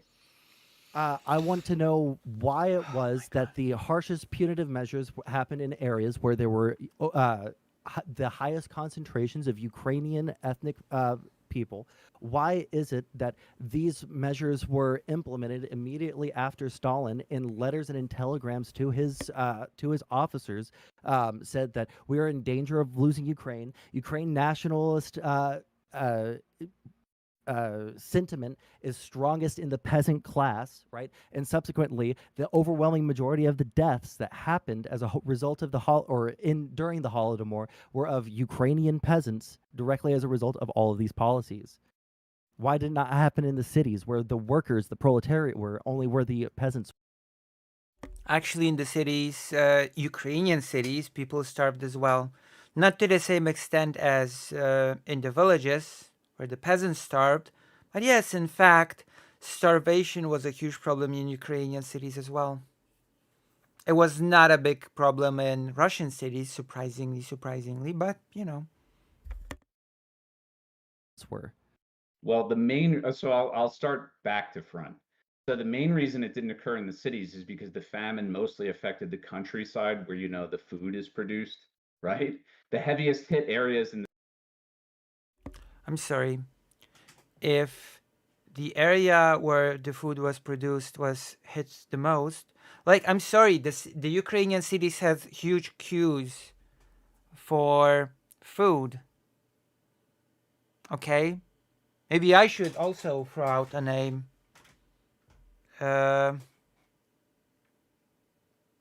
It's Gareth Johnson, right?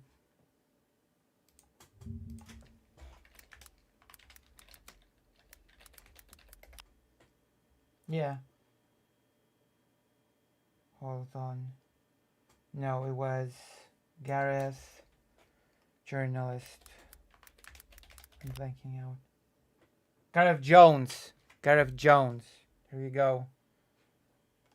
It was Gareth Jones, the first serious journalist who described the Holodomor without being a USSR shell, who described those huge queues that were in the Ukrainian cities. Thank you for stream today. I must sleep though, so I will see you tomorrow. If you're streaming, I will stream tomorrow. Thank you. Good night. in the Soviet Union were all agricultural places, which just is obvious and makes tons of sense on its face, right? The places that are most reliant on the production of food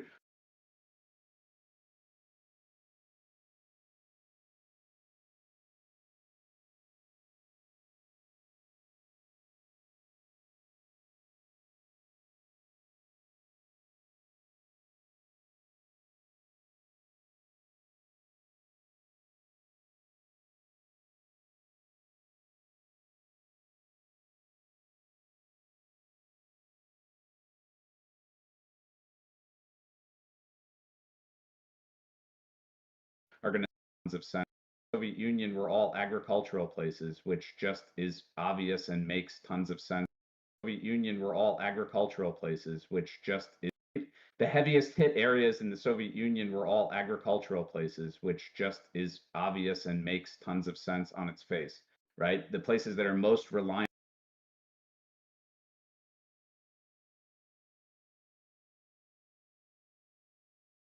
on the production of food are going to suffer the most during a famine. Second to that,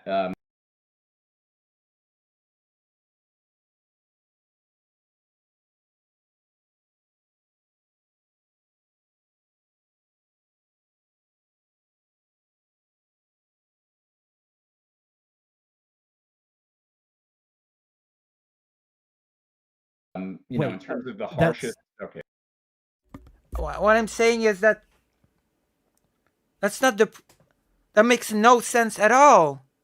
That makes no sense whatsoever. Why would the place that produces the food be most affected by the famine?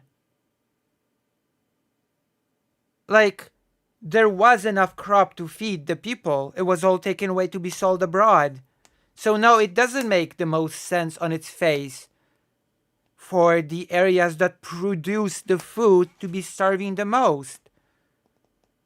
It's actually the opposite on its face. It makes no sense at all. Because the cities depend on that food that is being produced in the villages. No? That's one. That's just. How can. The nature of the famine, of the Holodomor, was not that the crop was so bad that there was not enough grain to feed any of the peasants. The nature of it was that it was all taken away to be sold abroad for export. That was the nature of it. There was, in fact, enough grain for the villagers not to starve. Okay, so no. I missed. I must have missed something. Can you say that again? Because I feel like I heard you say something backwards, and I just want to make sure. You're asking me if I understand correctly, why did the proletariat in the cities in the Soviet Union or in Ukraine not suffer as much as peasants in the countryside? Is that what you're asking me? Yes.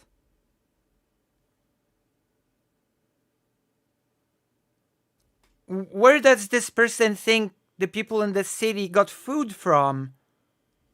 Who produced the food for them? Who? Yes. Okay, so the reason is not because Stalin purposely wanted to target the peasants just for the fuck of it. You know, the reason that the peasants suffer the most in a famine is because they're the ones who are most reliant on the production of food to maintain. And the people in the cities are not? The people in the cities are not dependent on the food produced by the peasants? Where do they get their food from?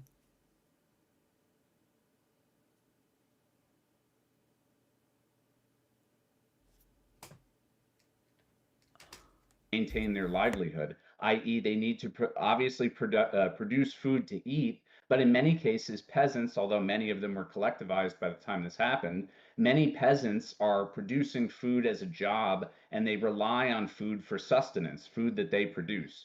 So, But they did produce enough to be able to feed themselves. It was taken away, along with their livestock. He's not equipped to have this conversation at all. At all. Oh, God. Why is he led on panels about the current Ukraine war? About the current conflict? If he's so stupid. I actually hope to be on a panel together with this person.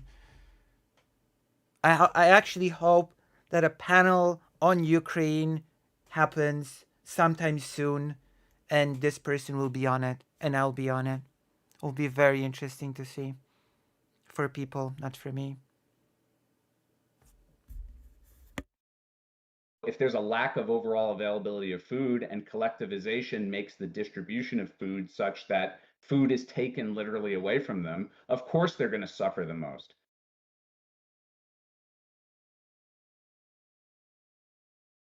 So is he saying that food is taken away from the peasants, all of the food, and it's given to the people in the cities? I was just partially correct, but like in the cities there were huge queues for just a piece of bread. People were starving in the cities, Ukrainian cities, that is. Right? Of course, they're going to be the people who suffer the brunt of the famine because they're the most reliant on the production of food for everything, for their own, economic. And the city dwellers are not, apparently. Economic livelihood and to sustain themselves. But the reason that Stalin actually really started to kind of shit. Also, no. In a collectivized system, they're not actually dependent on what they produce for their economic livelihood because they don't sell what they produce. Because what they produce does not belong to them. So their economic livelihood is actually totally independent of that. They're just work drones on the farms that are collectivized and belong to the state.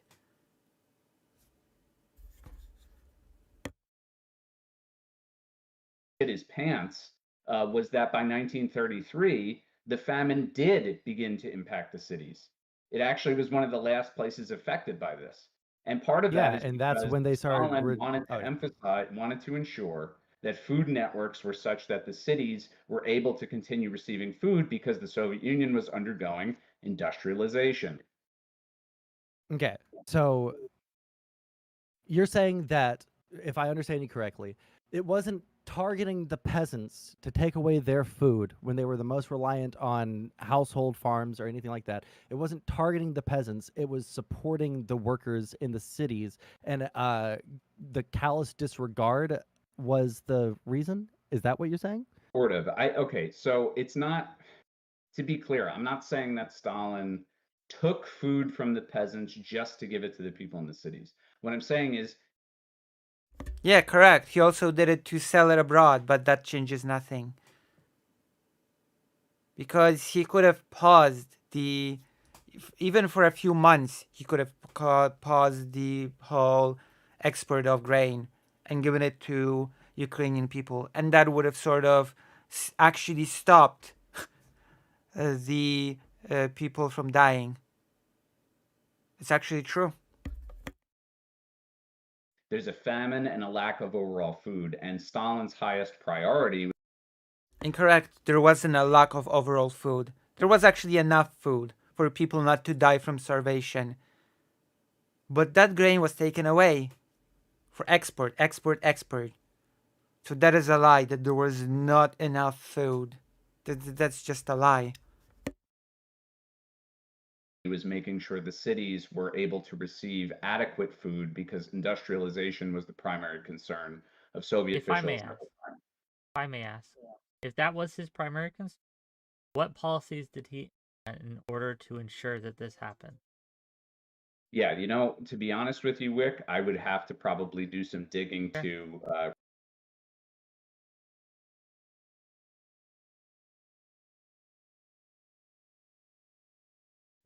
Hello. Have I been...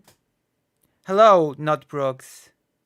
Oh, phew, Wick is talking about the Holodomor. I was worried I would never see important discussions on it and now I can finally learn the truth. Oh no!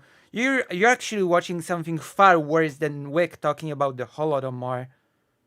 Are you familiar with a creator called Non-Smoker? I can see that Flying Eye Switch is familiar, in fact, with Non-Smoker. You want to call in? Are you in the mood to call in?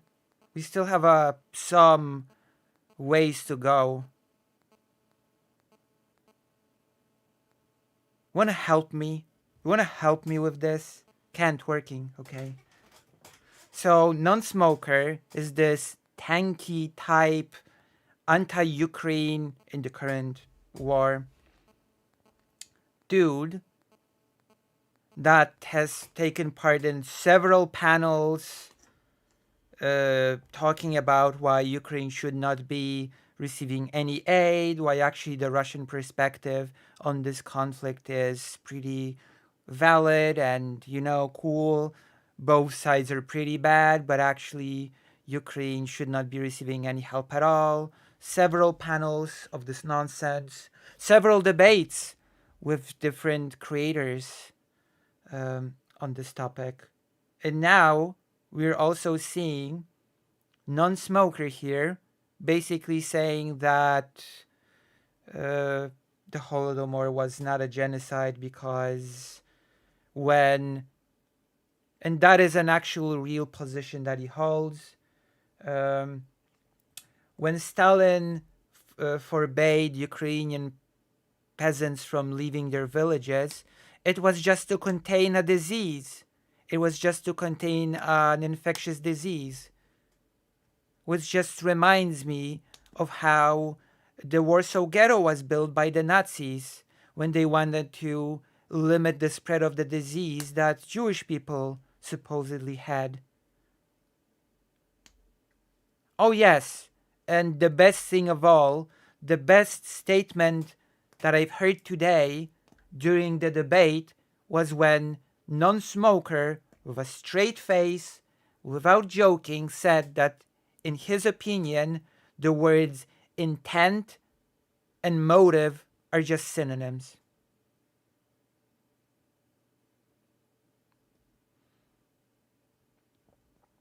He said that,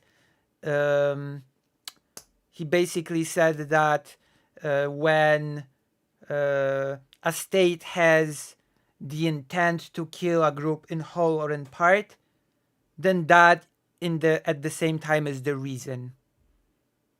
So let me give you an example from today's assassination attempt. A person intended to kill the Prime Minister of Slovakia. And Non-Smoker here would say, if someone asks, what was the motive?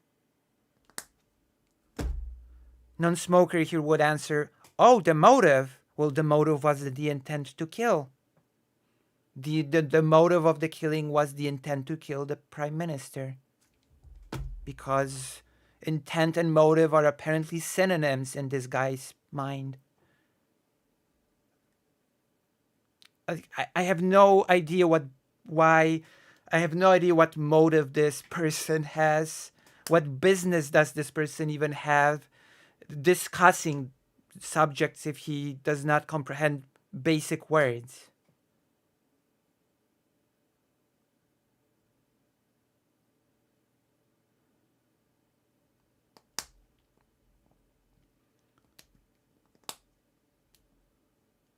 No, he spent a good few minutes in this debate arguing that in his mind, intent and motive are just synonyms. That was his whole argument, his whole spiel. At what point I just what a guy, what a person. Also consider joining this beautiful page.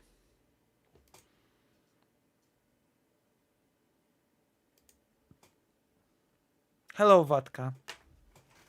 Help me. Oh, I might as well do the whole thing.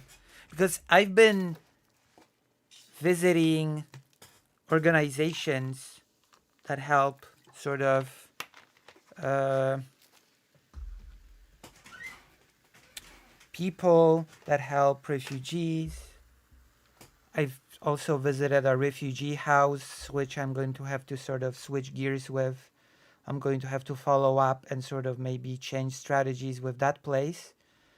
And when I'm done here, I'm probably gonna go and try to look up some orgs in Ukraine proper.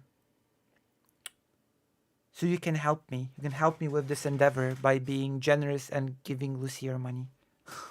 That's it. That's the whole spiel. Okay, we can go back to the debate now.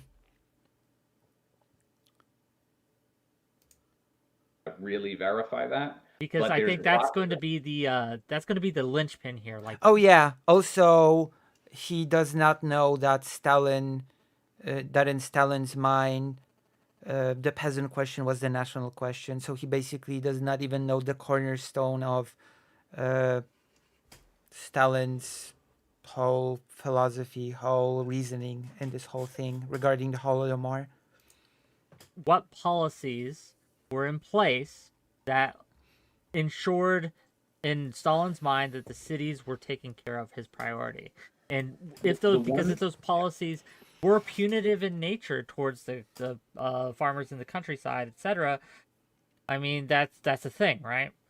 Well, no, we're not talking about the punitive measures. That's actually a different argument. We're talking about why the peasants were most drastically impacted versus, I mean, Sansol's question was, why weren't people in the cities affected the same way? That they were affected, not in the same way, because of course there were some food given to the Ukrainian cities. Some food. People had to wait in long queues and still died on the street. But yeah, you can make an argument that the cities were less affected, sure. Even though the Ukrainian cities were absolutely affected. Yeah. From the famine, i.e., like, why did they not suffer the same number of starving or dead? And my It argument depends on the cities, doesn't it? is the fact that due to the nature of collectivization and food distribution, obviously the peasants in this lack of food, were unable to procure food themselves for their own sustenance by skimming off the top or anything like that. There are punishments for doing that. But Skimming off the top. Trying to survive and eat, not to die, is sort of described as skimming off the top. Very interesting wording. I guess if you're a peasant producing food, you just don't deserve to live. also, the Soviet Union's primary concern with industrialization was to make sure these food networks reached the cities first and foremost. Now, it's actually a different argument to say That is actually also incorrect, because the first and foremost interest was to export the grain that could have fed the peasants. that dynamic was intentional to try and punish peasants and help the people in the cities. What I'm suggesting is that they weren't trying to punish peasants so much as they were trying to make sure the cities got the fucking food in time. And the peasants unfortunately suffered from the Also, that was not true for the Ukrainian cities somehow. Imagine that. immediate effects of the famine. But what I can find for you, it's going to take me a second to find it, Okay. is that dynamic in which Stalin was mostly concerned about the cities, such that the famine really became a concern of his towards the end because it started to affect the cities. But, Which cities? that might take me a second to find. Fine. I'm not debating this, so I'll back off and give space to Sansel. So it wasn't only punitive measures to take all of the grain away. Like, not Like the all biggest problem was the export. of these were just punitive measures. As I've listed out a couple of the policies before, some of these were just taking all of the food, right? So like Yeah, the meat tax was not even addressed by this person, which was a very real thing. The livestock being taken away. in one of the articles that I have here. First, beginning in January 1932, the districts and collective farms that fulfilled their plans were often forced to continue collecting grain in order to cover the quotas of those who failed to fulfill their procurement Correct. That is correct. targets. Thus, all remaining grain was taken away, even in collective farms with completed quotas. The practice of so-called counterplan. Oh yeah, by the way, what is not being even mentioned in this discussion is that the grain used to seed to sow new crops was also taken away. So the grain that would be used to produce new crops was also confiscated, just so you know. So in other words, while making the quotas bigger and bigger and bigger and bigger, the Soviet Union also confiscated the means to create the crops that would meet the quotas. Just a little bit of a trivia for you. Interesting policy if you're really interested in, smooth production of grain for industrialization as your main concern. Was most widespread in the regions lagging behind the collection of grain, such as in the Ukrainian SSR and North Caucasus. Again, the two places that have the highest concentration of Ukrainian ethnic minorities. Although counterplan practice was abolished in January of 1933, this decision came into effect only after the new harvest in summer of 1933. So it wasn't only punitive measures. In addition, like I said earlier, there wasn't just punitive measures taking away their food, because you didn't fulfill your quotas. It was anyone that had food in their homes. They would just walk in and take all of their food. And now, to be clear, Sansol, if I may clarify, who were these people who the food was being taken from? I'm sorry, say that again? Sorry. I have Which a spammer in my groups chat. were having their food taken? The peasants. The ones who fulfilled their quotas and the ones who didn't? Wick. They took all of the food, even from the ones that filled their quotas, yes. Okay. Yes. Console. Does Wick have a whatever? Let's not focus even on Wick here. What was I saying right before you asked me a question, Wick? Sorry. I don't know what you were saying right before I asked you the question. Sorry. Fuck. Yeah, Sansol, can you give me a source on the counterplans thing? Yeah, here you go. Let me go ahead. I actually can't see the show chat right now. Is there a way that you could I'm just using. I'm only linking stuff in the. Our group chat that we have. Yeah, our group chat. Yeah. Okay. And I'll copy and paste the paragraph here so that you can Control F it. Oh shit.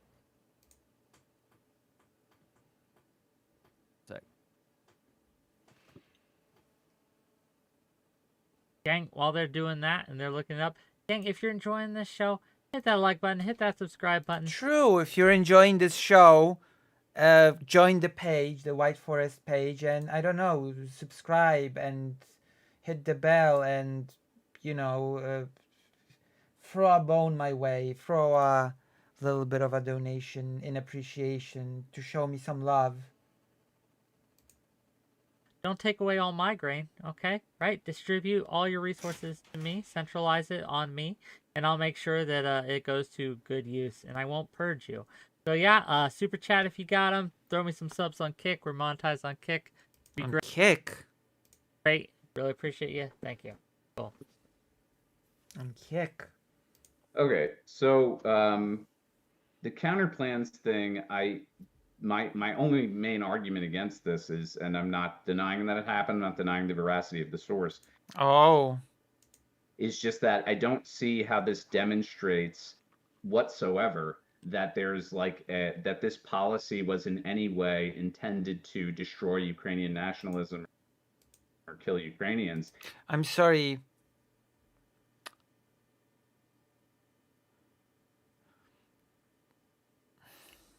Taking away food from all members of a select group and letting them die from starvation is not any indication of an intent to kill them in your mind?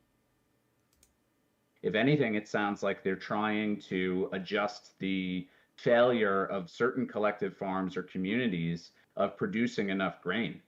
So What does that have to do with taking all of the food from people's houses, the livestock, etc.? I mean, do you have What does that have to do, again, with confiscating the grain that would be used to create new crops? If you want to maximize the amount of grain produced, how does that make sense in any world? That you cripple the ability to actually sow and produce new crops via confiscation of grain, seed grain, the so-called. How does that make any sense? proof of the intent one way or the other, or is Yeah, this just actually, the incorrect? the conclusion of the article that I just linked you. Let me go ahead and find here. We'll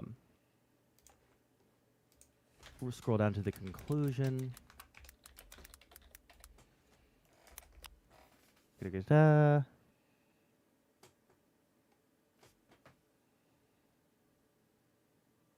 The 1932 to 1934 famine affected both Soviet Ukraine and the Russian Federation. There we go. We can even read from the Wikipedia what it is, so that everybody's on the same page. Seed grain. Grain seed saved from one year's harvest to the subsequent year's planting. If you're confiscating seed grain, then how are the peasants even supposed to produce the crops to meet the next quotas? Explain that to me, non-smoker. However, the statement about fairly similar consequences of the famine in both republics is not supported by demographic evidence. First, the relative direct losses are 4 times higher in the Ukrainian SSR than the Russian Federation. Second, the high famine losses in the RSFSR are mainly concentrated in a limited set of regions with relatively small population sizes, while in Ukrainian SSR, the extraordinary levels of mortality due to the famine was observed in a much larger proportion of its territory and population. Third, an important finding in our research is that there is no correspondence between the patterns of geographical distribution of losses between the two places. The highest excess deaths in the holy fuck, trying to say it too fast. In Soviet Ukraine are mostly found in the central forest. Okay, that part's not important to this. But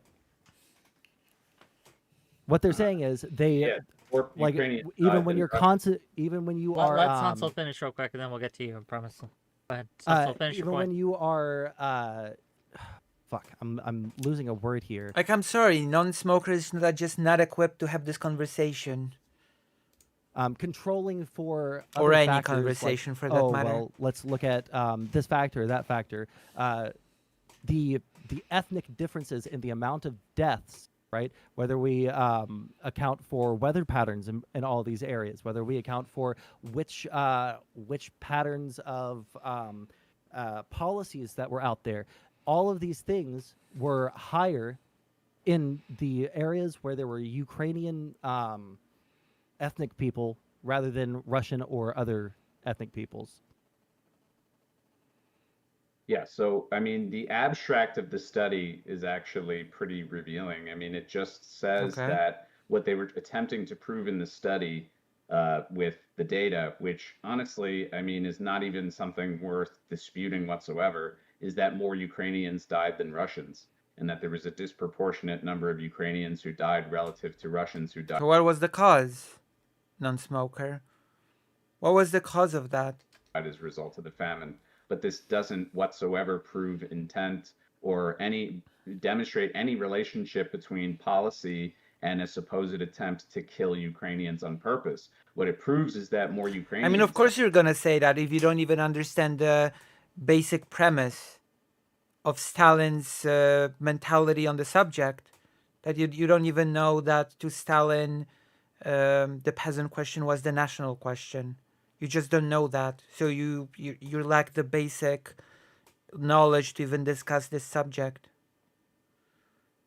You're quoting a single book by a single author. Have you even read anything on this subject at all? Died. And that's not something that I would disagree with. I think all the sources are in agreement on that. But what there is no evidence of, and the whole counterplan argument you didn't really respond to, how does the implementation of counterplans not indicate an attempt to make up for failing collective farms and instead indicate an attempt? I will answer this. This is a very simple answer. Yes, I mean the guy in the top left. He always does this. Oh, so Sino the Sean the Pop. You're familiar with non-smoker then?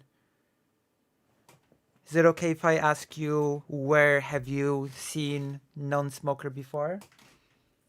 I'm actually very interested. Hippy Dippy. This guy was on the Hippy Dippy when it was on.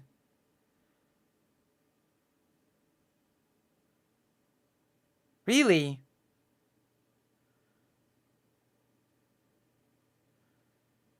Hippy Dippy with Dylan. I mean, Dylan ran the Hippy Dippy, so I assumed it would be with Dylan, yeah.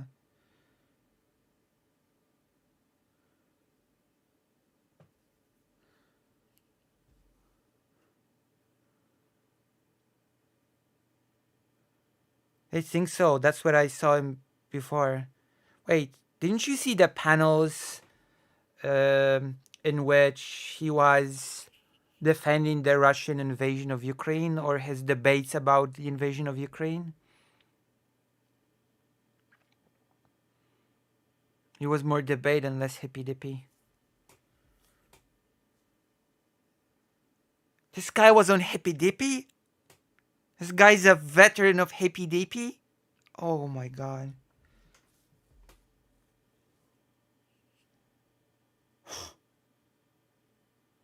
Really?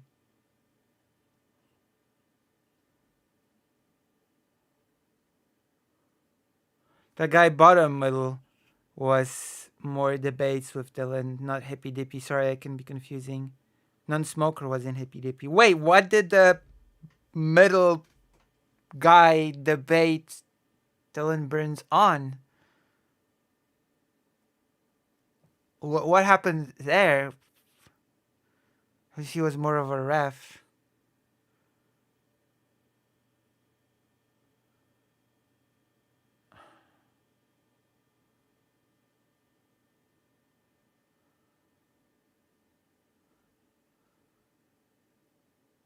What?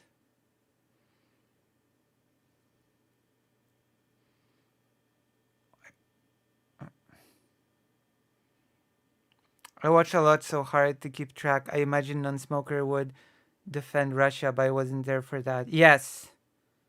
Wait, I know what the word means. Who was the referee? I'm sorry. I got confused now. Wick was the referee, or did Wick debate Dylan Burns? This is Wick. This is non-smoker. This is Sonso. The bottom one is Wick. The left guy is non-smoker. The right guy is Sonso.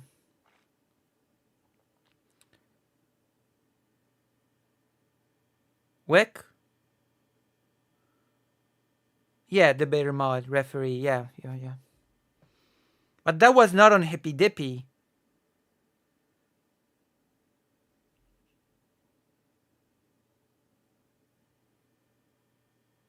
That could not have been on Hippy Dippy.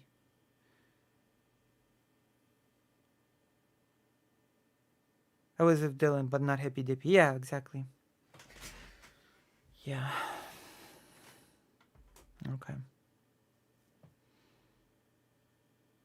I see.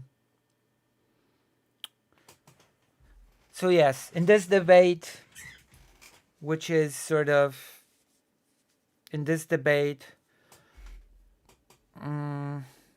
this guy is denied the Holodomor.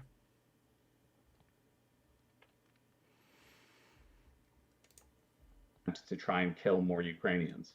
Because the Oh yeah, I was about to explain this. So if one group does not meet the quota and has everything taken away from them, including the livestock, and the other group that meets the quota also has everything taken away from them, including the livestock, and also all the groups have the seed grain taken away from them, you know, the seed that is necessary to produce the next crop, then how exactly can you come out of this and say, oh yeah, there's absolutely no intent that can be pointed to target these people? Absolutely none. There's no intent here whatsoever. How can you even say that under these circumstances? You have to be an idiot. And actually, to be fair to non-smoker, he has, if nothing else, demonstrated during this debate that he is in fact an idiot. So, you know, I mean, I will remind to the newly arrived audience once again that non-smoker has said in this very debate that intent is the same as motive.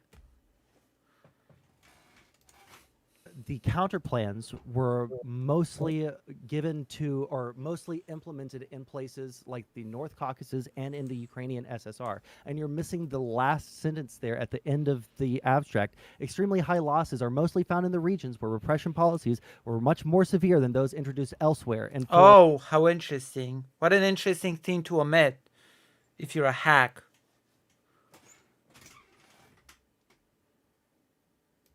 Which nationality may be a key factor. May be a key factor doesn't mean that the authors are definitively arguing that point. And the reason they're not definitively arguing that point is because they don't provide any evidence for that in the article. Yeah, but I can provide evidence for that. In Stalin's own words, that the peasant question is fundamentally a national question.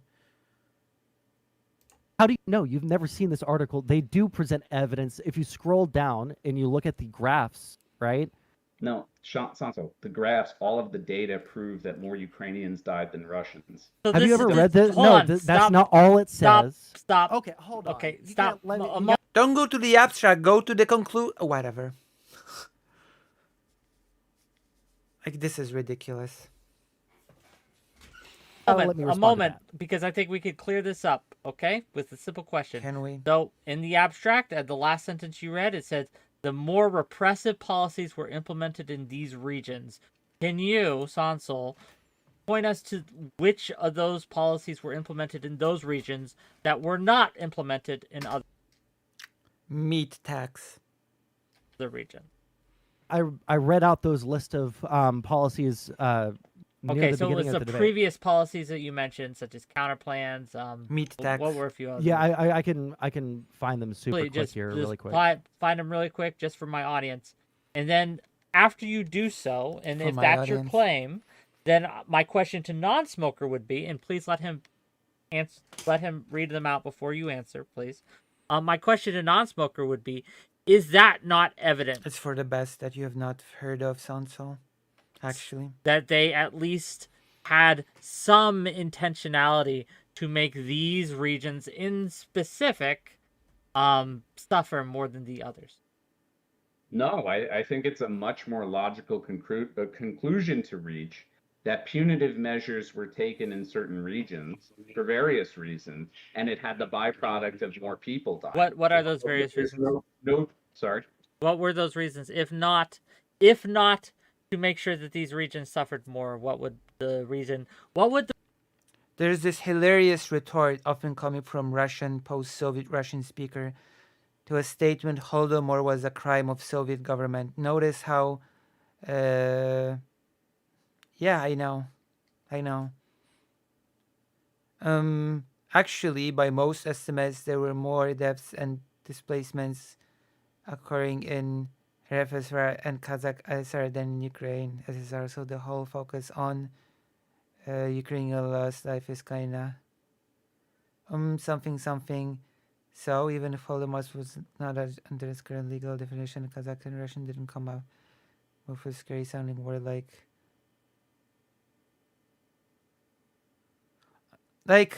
it doesn't. I'm sorry. There is a strong case, first of all, that it is a genocide under the UN definition, and there are many people that have made that case. I have a few authors somewhere around this room that have made a very strong case for that. and also the primary sources that speak for themselves. And even if you do invoke the Kazakhs, the only thing that I can say to that is, I'm sorry, more than one group can be genocided by a state. Again, I've said this before when reacting to this debate. Nobody in their right mind would say, are you sure that the Holocaust was actually a genocide against Jewish people? You know that the Nazis did not just kill Jewish people, right? You do know that actually also the Roma people were affected by their policies, right? You know that also the Roma people died, right? Not just the Jewish people. So how can you say that actually the Nazis targeted Jewish people in particular if so many other peoples died under the Nazis? Come on! Are you serious? Sonsol is actually trying to demonstrate that the Holodomor was a genocide, so we're rooting for Sonsol in this one, on this occasion.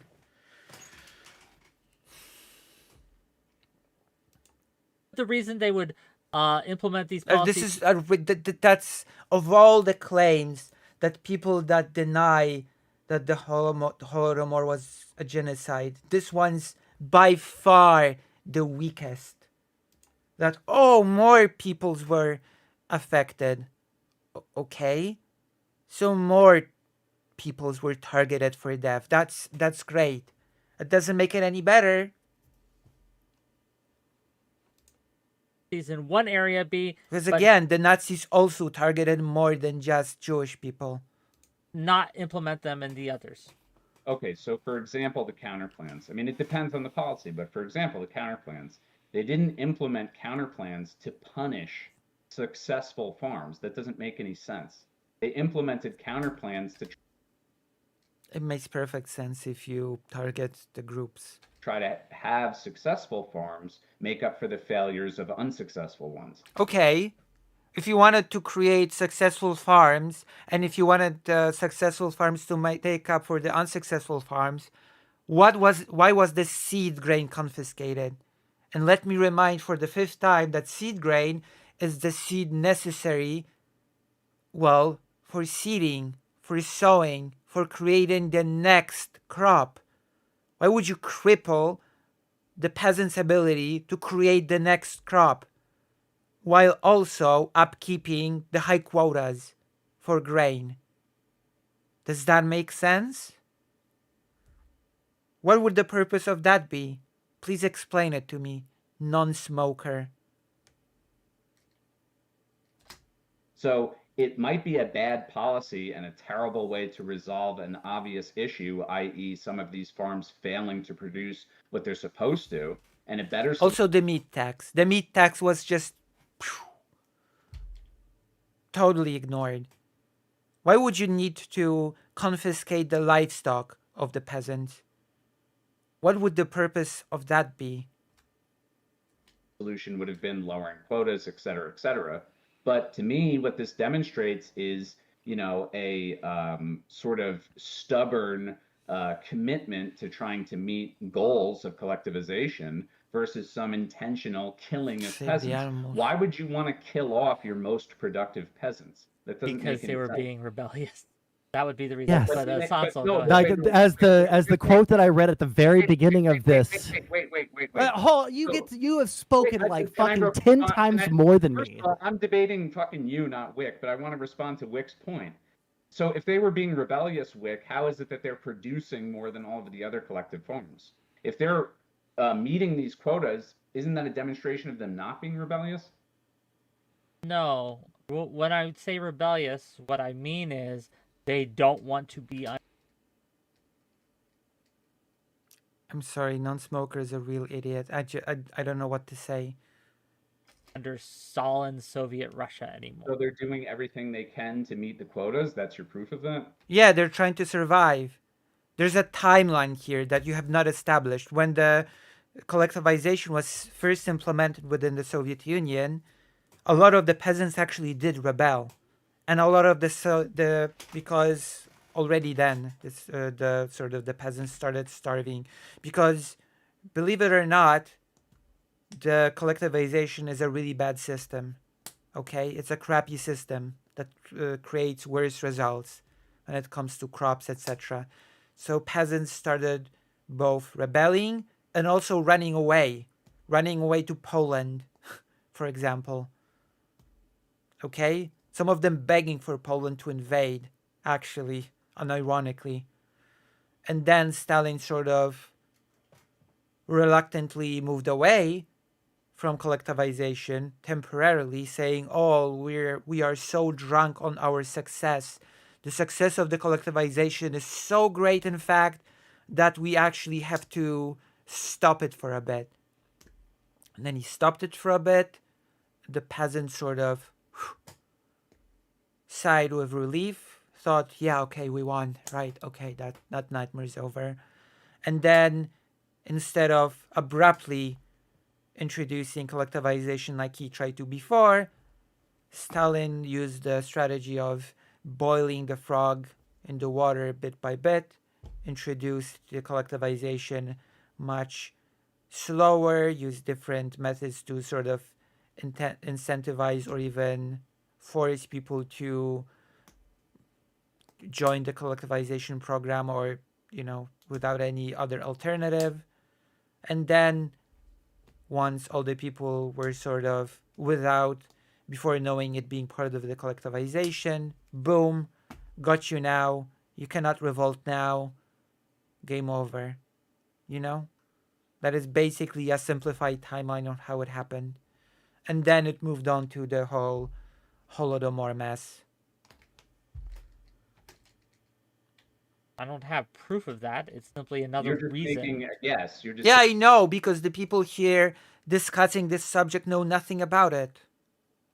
saying obviously the most. Well, you asked why they would. Well, you asked me a question. Why would they do this? Why would they want to kill off their most productive members? I will tell you why would they kill them off. Because to Stalin, once again, for the 10th time, the peasant question was the national question.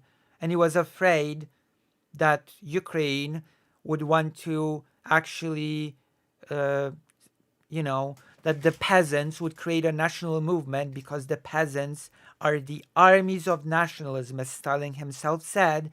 And he was afraid that Ukraine, through its elites, which those elites were executed, I would remind you, would secede from the Soviet Union. And that's why he genocided them. The genocide being destroying the intellectual elite and killing enough peasants so that the remaining would be pacified Homo Sovieticus. That's basically the rough idea of what was supposed to happen. And what happened? Very simple. That would be a reason, right? If their most productive members were becoming a threat in other ways, they would absolutely. That's why they did that stuff to the kulaks. We all agree. Hold on. Let me respond. I just want to ask a question to you, non-smoker. Yeah, question in a second. Let me respond. No, I'm not gonna. I'm gonna ask it right now. We both agree that the collectivization, But to talk about this, you actually need to know anything on the subject. You actually have to be at least somewhat prepared. Policies were fucking disastrous, right? ridiculous. They were disastrous because the people who were the most skilled at farming, right, were all labeled as kulaks, and you were either going to join the collective farms or die, right? That is punishing, even if they are. In fact, the biggest kulaks were not allowed to join the collectivized farms. They were just selected for death. That's a little bonus for you. highest productive people. I mean, you can fucking put your hand on your face all you want. You've been talking the majority of the time in this, and you get. Does non-smoker actually have the audacity to call other people brain dead? After he said that intent and motive are whatever. Mad every single time I try and get a word in. Me like 5 times, and now I'm debating the moderator, who's like obviously biased and on your side. But I want to respond to his point because it's really important. Wick, you just said that in your view, Stalin must have wanted to carry out counter planning because he didn't think that these peasants were trustworthy and that none of these people are actually equipped to have this conversation.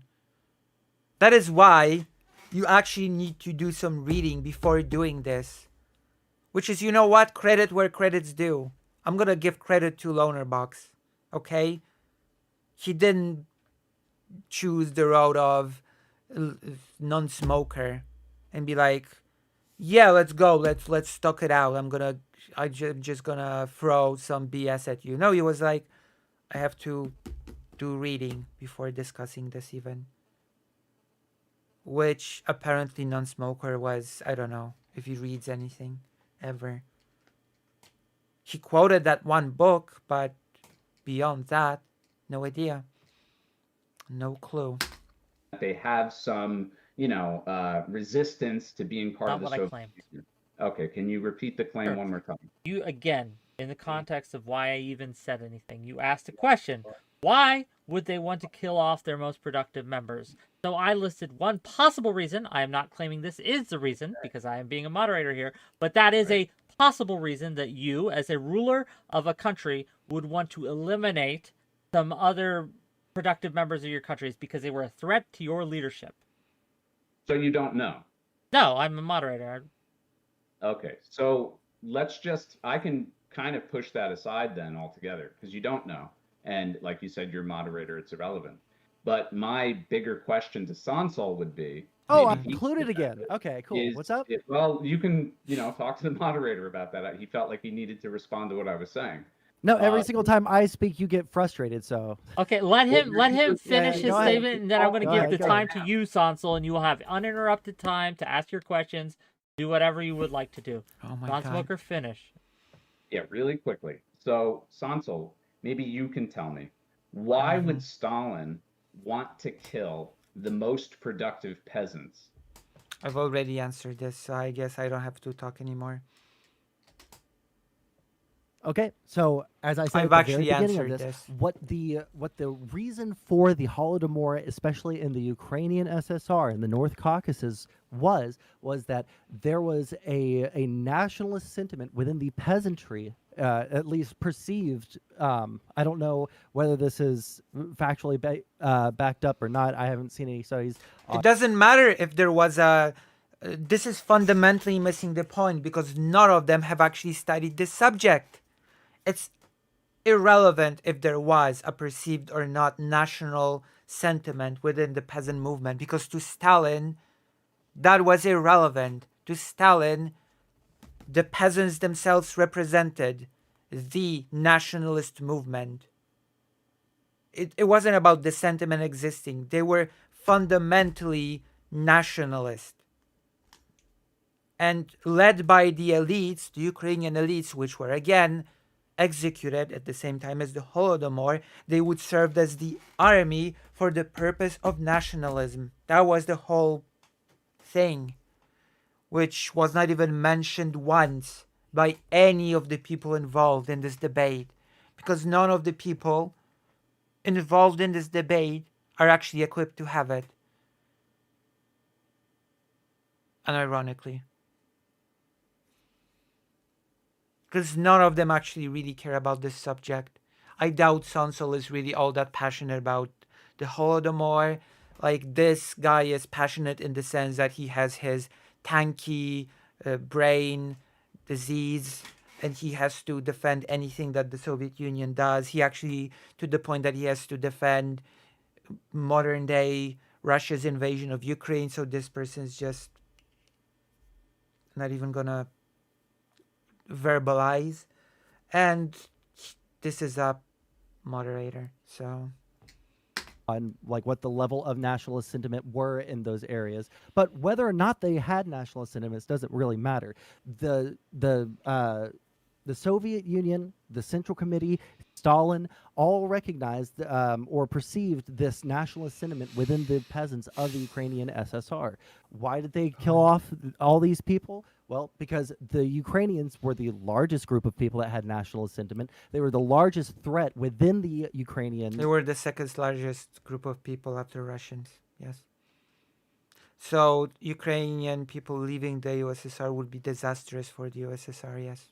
Or within the USSR. So they had to do something to either bring those people in line or to get rid of them one way or another. So if I'm understanding what you're saying correctly, the nationalists were also the people who were complying the most with Soviet quotas. There's a decent chance his hate for his shirt purchase went towards Ukraine aid. That's pretty funny. Did I just say that? Wait, what? So You asked me what the I'm reason. sorry, what? quotas. What did you say? Nationalists. So if I'm understanding what you're saying correctly, the nationalists were also the people who were complying the most with Soviet quotas.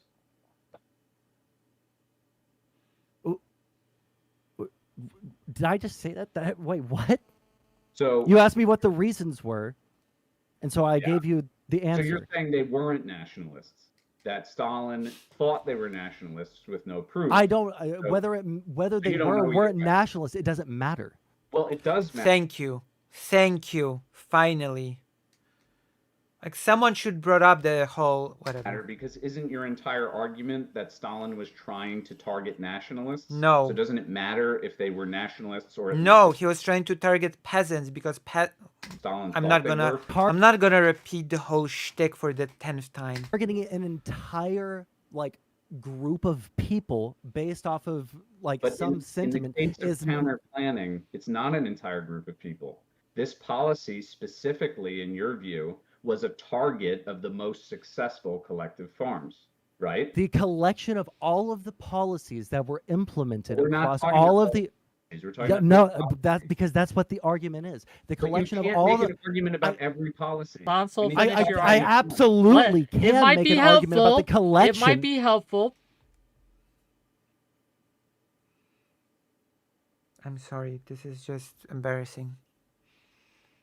This is just embarrassing. Because I think we're getting a little off the rails here. For Sansol to reiterate his argument concisely. So and then proud we of can himself, that idiot is so happy with himself. We can look at the collection of policies that were implemented across the USSR, especially in regards to grain and farming, and we can see that there was a particular targeting of a particular group in those things. While these policies were implemented in places like the Volga region, in places like the oh shit, I can't remember which. It's like the central Russian region that also has a large amount of farming. I can't remember which one it was. Like there were these policies that did apply there, but the places where they were most heavily implemented. Did he just fucking leave? Like, Okay, while he's gone. No, I'm here. While he's gone, well, let me read some super chats because we got some super chats in. That's good. This is so point. embarrassing. Then you can finish your point. Yeah. $5 from Skilltree Gaming to say, does this guy think since there wasn't a written signed plan to kill Jewish people that Hitler didn't try to exterminate Jewish people? $10 from Mark Twain's Revenge to say, why the hell? I want to hear non-smokers' response to this one. I want to hear a response.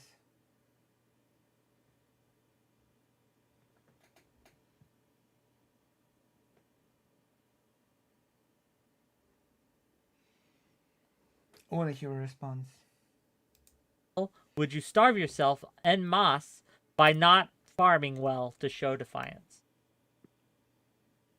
Go ahead. Did you read the first one? I'm a little confused by that. Well, it says, does this guy, I'm assuming you, think since there wasn't a written signed plan to kill Jewish people, that Hitler didn't try to exterminate Jewish people? I mean, look. I would have went for the ghetto example, by the way.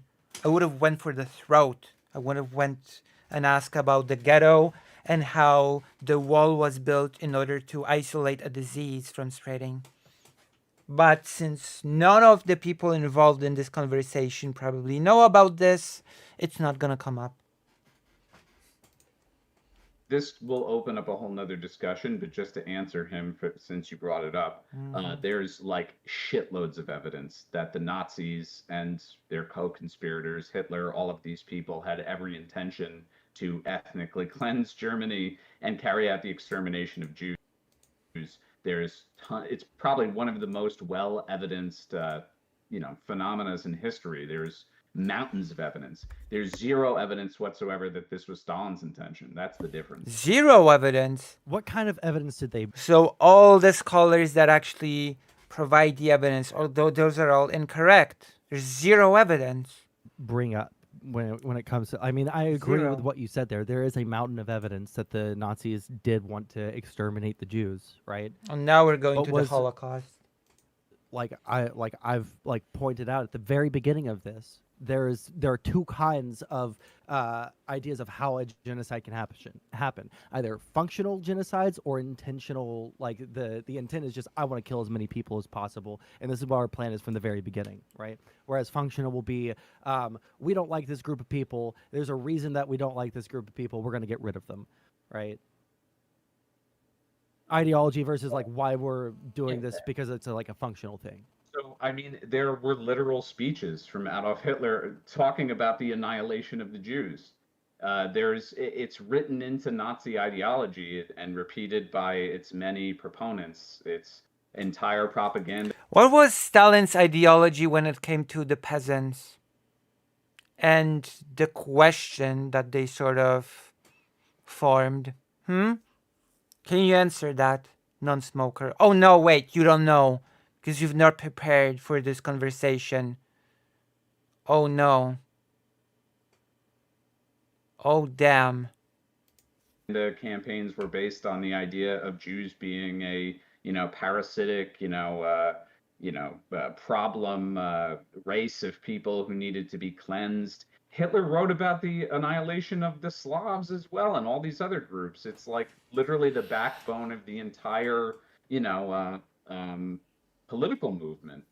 In the case of the Soviet Union, resistance to nationalism does not, in my view, whatsoever, first of all, compare in terms of being a foundational ideological element. We talked last time we did. Oh, so I guess the NKVD operation, the Polish NKVD operation was not a problem then in Sonsol's mind, in which 200,000 Polish people died.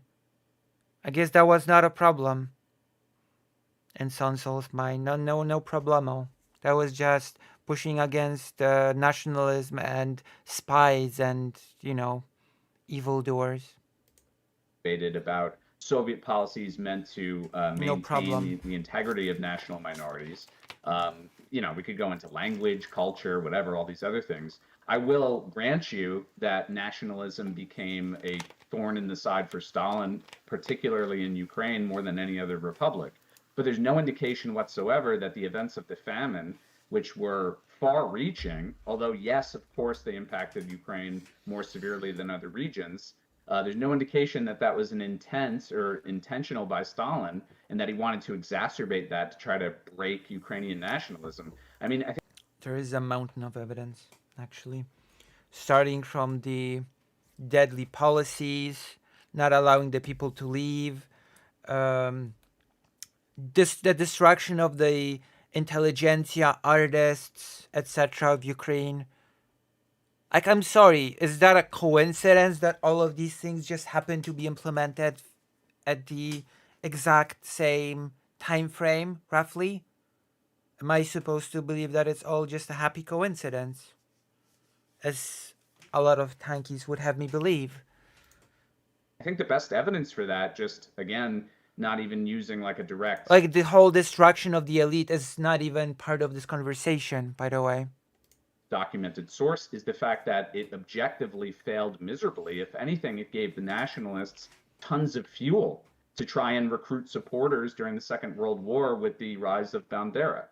It just doesn't... I'm sorry, what? It just Second World War gave the nationalists the fact that it objectively failed miserably. If anything, it gave the nationalists tons of fuel to try and recruit supporters during the Second World War with the rise of Bandera. Where do you think Bandera rose, you idiot? Also, Bandera spent most of his life in jail. You don't even know anything about Bandera. You really think that OWN mainly recruited in Soviet Ukraine and UPA? You're an idiot. It doesn't stand to reason whatsoever. But Where do you think own originated? And UPA? Where did that happen?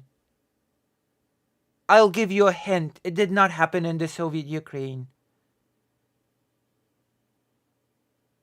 Z being part of the Soviet, not Ukraine.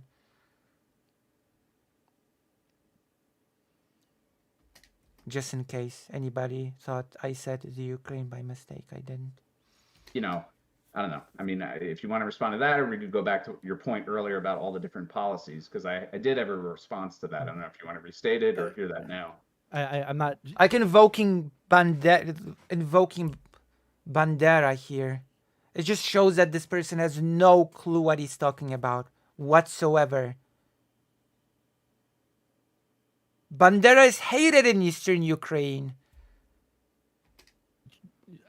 Just a question for that. If there was an intentionality to target, if it was all about we just want to make sure that we're hitting our grain quotas and we're going to do punitive measures to any group, right? Why were these things not implemented evenly across all of the different regions? Why were these specifically targeted at places like Ukraine and the North Caucasus, right? Like I have a thing right here. One second. Blah blah blah blah blah. Oh shit.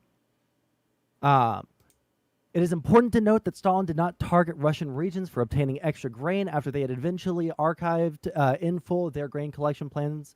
By contrast, in the Ukrainian SSR, the period of grain collections was greatly extended, and the seed requisition for the spring sowing campaign was launched while the grain collections still continued. Why is it that the Russian areas were not targeted, but the Ukrainian areas were targeted? Right. Oh, did he mention seed grain? The grain was grain collection regions for. It is important to note that Stalin did not target Russian regions for obtaining extra grain after they had eventually archived in full their grain collection plans. By contrast, in the Ukrainian SSR, the period of grain collections was greatly extended, and the seed requisition for the spring sowing campaign was launched while the grain collections still continued. Why is it that the Russian areas were not... Of course, nobody's going to mention that the seed grain was confiscated as well, because that would be too much, I don't know, to learn targeted about. But the Ukrainian areas were targeted. Right. So, I mean, the fact of the matter is, in terms of the, there's a couple different questions packed into that.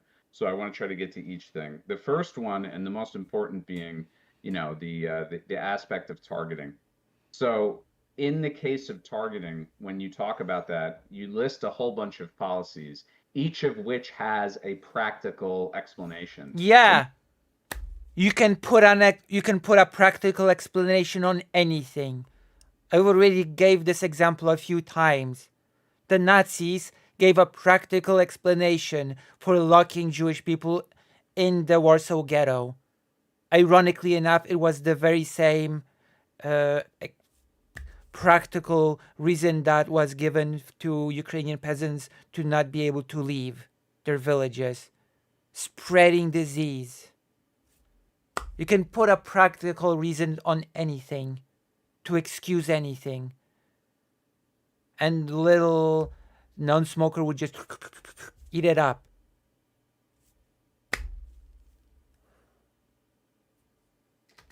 It might not be one that you find acceptable for one reason or another, but the fact is they were all implemented for a reason. I'd have to go through each policy to respond to each one. Like we already talked about the restriction of peasant movements. But in terms of why these things were, enacted in a way that they affected Ukrainians more, it's actually the same answer as why more Ukrainians died in the famine. The fact is, Ukraine was a region where a majority of the agricultural production took place in the Soviet Union. And in addition, they had a population which was in many ways, as Wick tried to mention before, most against the idea of being not necessarily part of the Soviet Union, but collectivizing, to a point where, they killed off their own, many peasant farmers, not all of them, many of them killed off their livestock in the process of collectivization. There was an exodus. That was long, not super long. That was before the Holodomor. Like, I'm so frustrated by the fact that no timeline has been established here. None at all. None whatsoever. From Ukraine at the time. It was a republic that these people for generations had their own farms, right? Some of them very successful. Yeah. Much more successful than in the collectivization, by the way. Because collectivization was a very bad system. But that's neither here nor there. The kulaks, right? Who now were being told, hey, you have to consolidate your entire production with a bunch of other people who might not know what they're doing, some of them imported from other places. So of course there was. I'm going to ask the question again. I'm going to Okay. ask the question again because you didn't answer it. Okay. Yeah. So Why is it? If you let me finish the statement, maybe I will. You've been talking for like 5 minutes and Dude, you it haven't has not answered the even question. been remotely near 5 minutes. It's Okay, like been- sorry, I'm being a little Finish, hyperbolic, just like you're being Sonsel. hyperbolic with Let the amount of fucking words you need Sonsel. to explain to me why Sonsel. all Sonsel. of the policies were implemented more strongly in Ukraine and the North Caucasus than in other regions where there were still people who were having these If you policies would just effective against listen, them. I'm answering everything you're saying. It's just you don't like the way that I'm saying it, and I don't know what to tell I you just about want a reason. I'm not asking you to, I don't know, appreciate the, the verbosity or something like that. Isn't this the guy that told, I'm sorry, isn't it the guy that told Dylan Burns in a debate that if you have to explain your case in more than 5 words, then we have a problem? Oh yeah, it's the same guy. It is the same guy. How interesting. Yeah, I remember that debate. I reacted to it when I was still a VTuber, and I spoke in falsetto like this. Yeah, I remember. Interesting.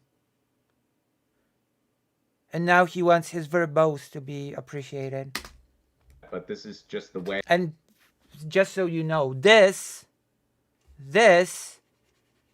happened after that debate.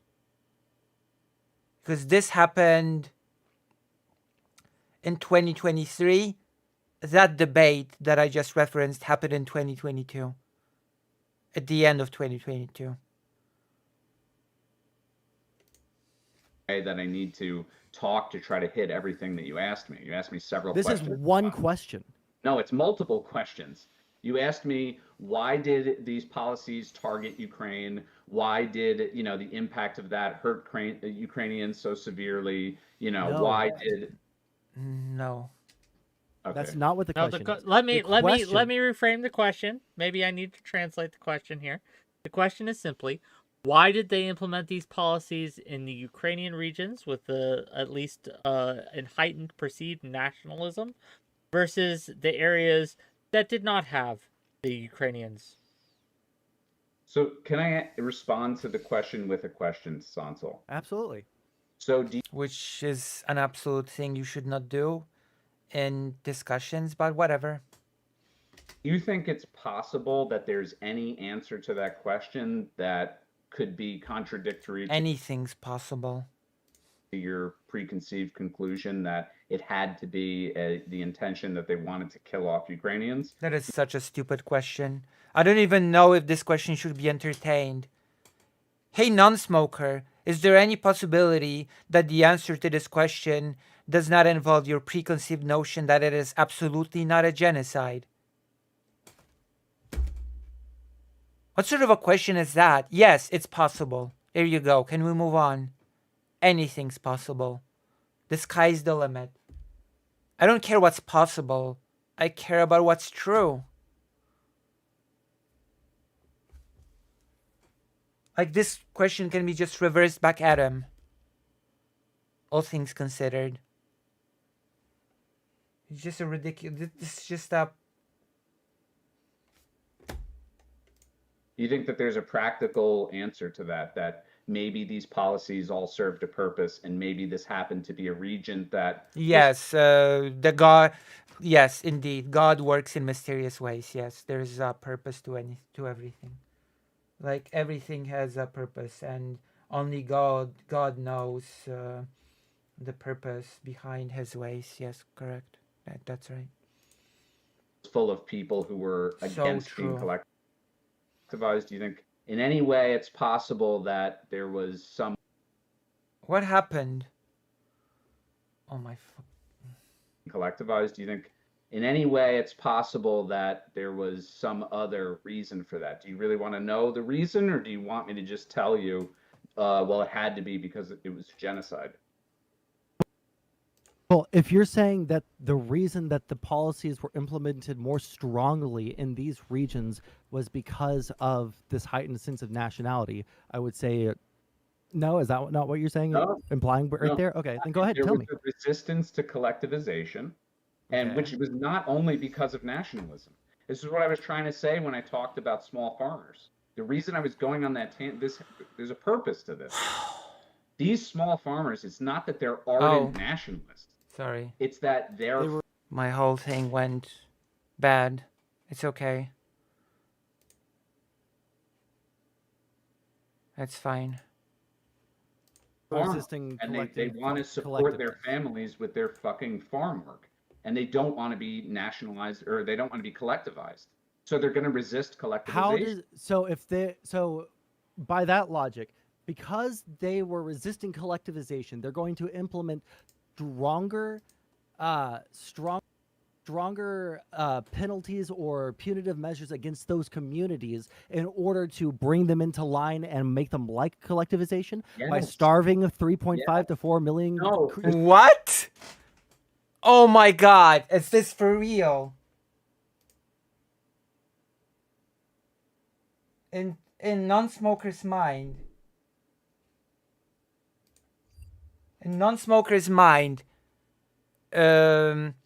confiscating seed grain that cripples your ability to create new crops, that's a way to make peasants like the collectivization, crippling their ability to create new crops.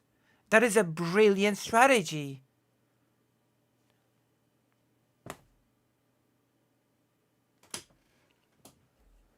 He's just out of his depth. He has no clue what he's talking about.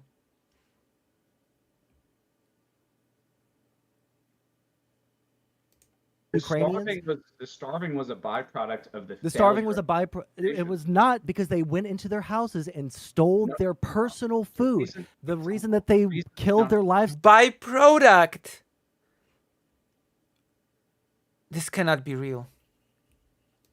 Like you mentioned earlier, I let you talk for a long time. The reason that they killed their livestock was not because they just wanted to stick it to the man. If they wanted to kill their livestock, like why would they do that if they were all starving to death, right? See, They were Because they didn't do it when they were. Oh my god, please establish a timeline of events. Please, I'm begging you. One of you establish a timeline of events. Because you're mixing up so many things that happened at totally different time periods. killing the reason. Oh my fucking god! I let you talk for a long time. I'm trying not to interrupt anymore. Like 60 times, yes, because you talk for a long time. The reason that they killed their livestock was because there was this meat tax. If you didn't meet your quota, then you have to give. No, that's not why they killed their livestock. The killing of the livestock happened before. Even you don't have your timeline straight. No, that's not what happened.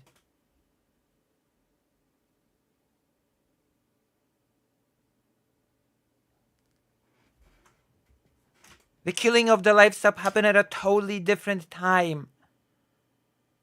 Before the Holodomor.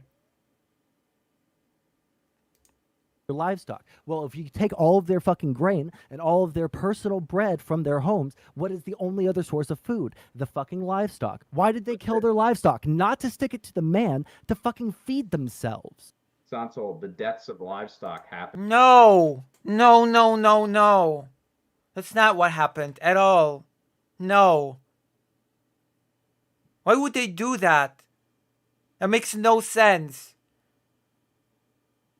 If they killed the livestock to feed themselves, that's stupid. Because the meat would be confiscated anyway. Because the USSR took everything. They went into the houses. You just said it. They went into the houses and took all the food, including meat. And livestock that was alive could still produce things like milk. So live livestock created reproducible food. So the peasants, once the starvation started, absolutely didn't want to kill the livestock.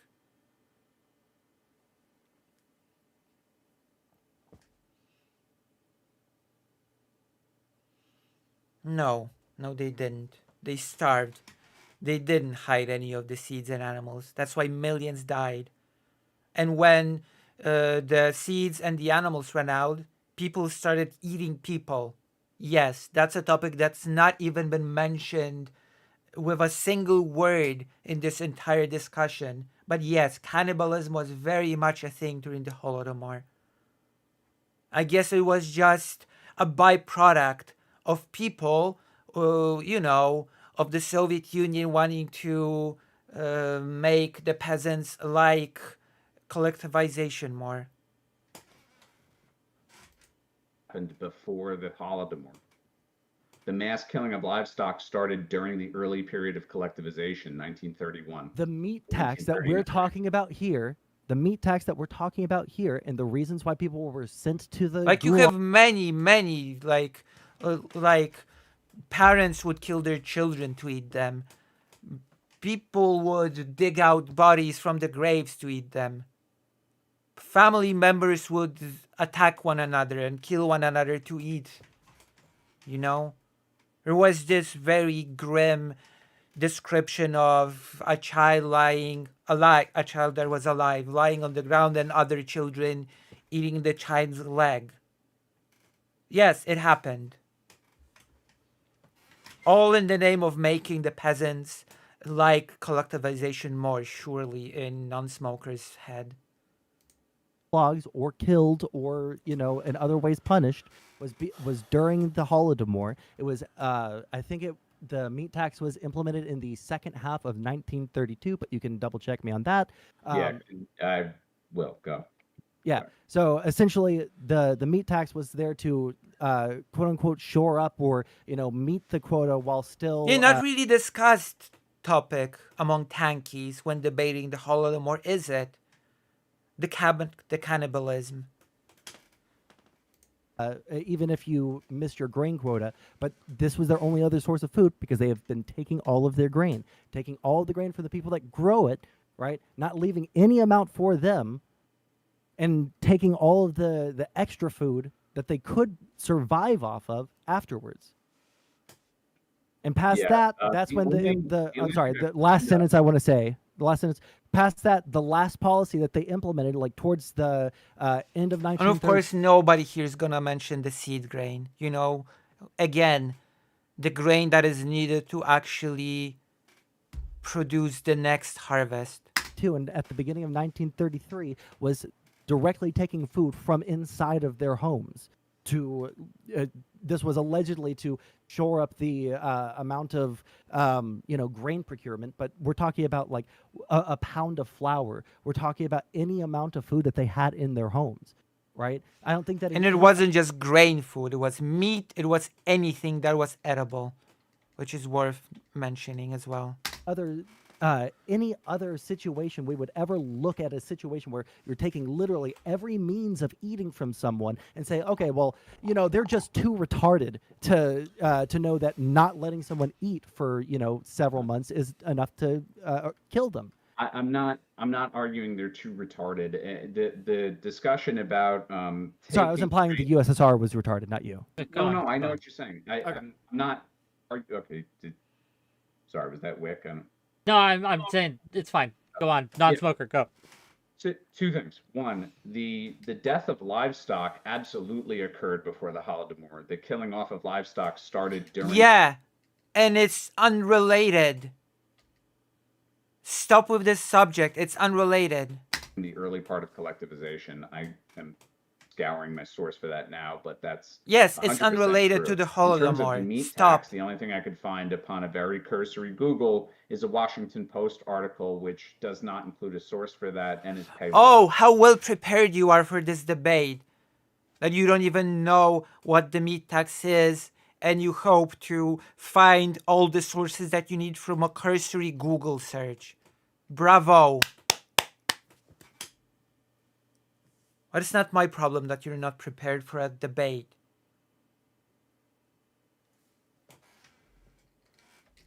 So if Sure, you could find the source yeah, for me, real quick, yeah. I'd appreciate that. But the other aspect is the grain procurements, the removal of grain from peasant homes as your evidence that they wanted people to starve. They were taking grain because the government was in charge of distributing it, right? The whole idea was that we can't have during a famine certain people hoarding grain because it's actually going to make it harder to alleviate the famine. So that's not at all a sufficient proof that they wanted people Yeah, to hoarding grain is when you actually manage not to die from starvation. die, or B, specifically Ukrainians to die. I think the Washington Post article is annoying. Actually, that was written by Timothy Snyder. How interesting. And I would call Timothy Snyder, unlike what the great minds like, I don't know, Bad and Panada would have you believe, is actually a reputable source on this part of the world. Well, why was it that the majority of the I thought that you were finished right there. Finish, because, non-smoker. Non-smoker. All right, really quick. I know you're on the edge of your seat. So it doesn't prove whatsoever that they wanted to kill Ukrainians. What it proves is it just proves that it wanted to incentivize them to like the collectivization more through dying of starvation, of course. Were punitive measures taken against people who were hoarding grain, which I agree with. And hoarding grain during the Holodomor, when all the grain was taken, even the grain that was supposed to be used to create more harvest. Are you an idiot? By the way, I don't condone, and I think is wrong. Any reasonable person would. But okay, so when you're talking about the government was in charge of distributing grain, they're not distributing it to the people in rural Ukraine or the North Caucasus because those people are the ones that they were not, because there were 3.5 to 4 million. Yeah, it's just millions of people died for the memes. Because of course they were giving all the food to survive from the USSR. They just decided not to eat. Which, by the way, was a thing that Stalin said, that Ukrainian people starving was a form of nationalist protest. Maybe non-smoker would know this if he actually studied the subject. People that starved to death there that were having... Yes, he actually said Ukrainian people are starving, so we have to punish them more because their starvation is a form of protest against us. So we have to break them. That is actually what Stalin has said. Yes. You can look it up, non-smoker, because you're surely gonna see this reaction. Personal food taken from them on a daily basis. Okay, and for the meat tax thing, I have it's in the same article that I sent you earlier, November 18th and 20th, 1932, resolutions of the Politburo of the Central Committee of the Communist Party of the Ukrainian SSR. I wish he actually said who wrote the article, but CPC of Ukrainian SSR on measures to strengthen grain procurement that included A, fines in kind against peasants and collective farms that failed to meet the grain quotes, confiscation of meats, 15-month norm, so the amount of that they would be able to produce in 15 months, potatoes and livestock. So not only the meat that they had from the livestock, but also the livestock themselves. And so not only are they taking all of the grain, they're taking all of the meat, all of the potatoes, and all of the livestock. Meanwhile, the people in the rural areas are the ones that are starving to death. The areas that are inside of the cities are not starving to death because all of the food... That's not exactly correct for Ukrainian cities. Yes, people in Ukrainian cities were dying as well. Absolutely, yes. Yeah. Sorry. Sonsol, you're not as equipped for this conversation either, it seems. From the rural areas are being taken away and given to areas that are seen as less revolutionary because of multiple reasons. Yeah, so Sansol, let's not even go by evidence. Let's just go by common sense. If all This is when you hear this sort of sentence, you know that the person has given up. Like, I'm sorry. I have to say this at this point, and I'm probably, when I see this person live, I'm probably gonna say it to his face as well. You should probably give up in this debate because your brain has given up a long time ago. You should join it. You should join it and give up.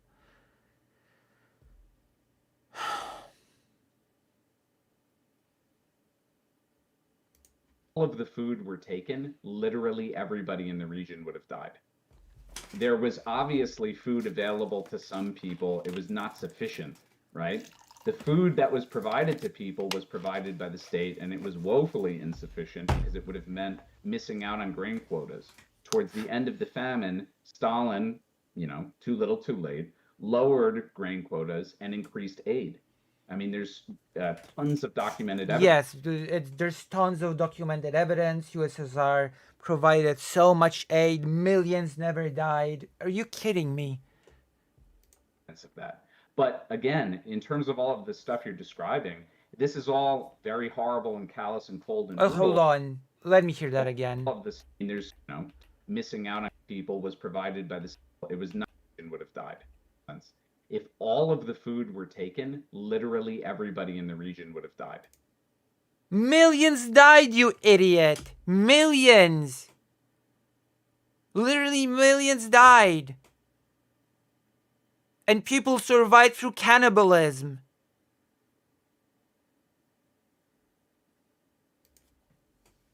There was obviously food available to some people. It was not sufficient, right? The food that was provided to people was provided by the state, and it was woefully insufficient because it would have meant missing out on grain quotas. Towards the end of the famine, Stalin, too little, too late, lowered grain quotas and increased. Yeah, because he didn't want to kill everybody. He wanted to break Ukrainian people. Aid. That's the point. I would just remind everybody here that the UN definition of genocide talks about destroying a group in whole or in part. You don't have to kill everybody. You can destroy the group in part. Tons of documented evidence of that. But again, in terms of all of the stuff you're describing, this is all very horrible and callous and cold and brutal, but it's meant as a punitive measure against peasants. The punitive measures were not taken out as strongly. Non-smoker finish, and then you can respond, please. Non-smoker. Yes. No, I can even respond to what Sansol's trying to say. He's trying to say the punitive measures were not taken against groups in places like to be ultra clear, Russia. They were, but they weren't taken in nearly the same amount as in the Ukrainian SSR and the North Caucasus. Right. So, in other words, let's simplify really, really drastically here. I know you like to simplify.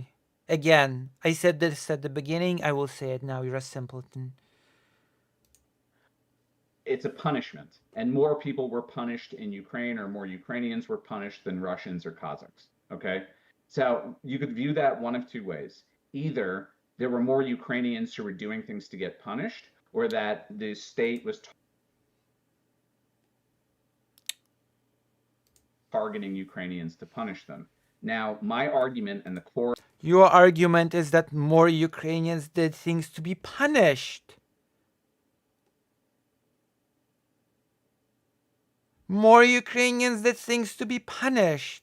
Of this whole debate really is that I'm trying to say there's no evidence whatsoever that Stalin wanted specifically to punish Ukrainians. So you're just actually saying that it was just simply the case that more Ukrainians did things and deserved to be punished. Ukrainians just deserved to be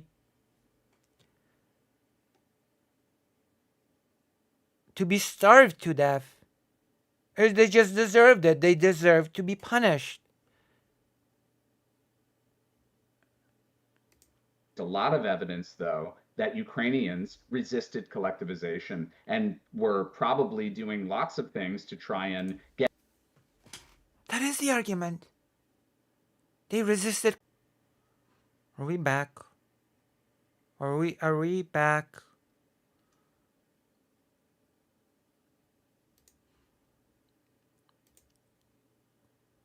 The internet died temporarily.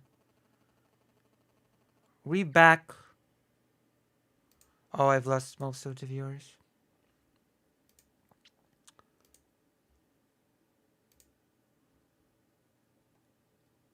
We're back. Hello, Paul Fletcher. Oh, you're actually writing for the first time today. Okay. What I started to angrily say just before the internet died was, is he too stupid to see what sort of narrative he's building?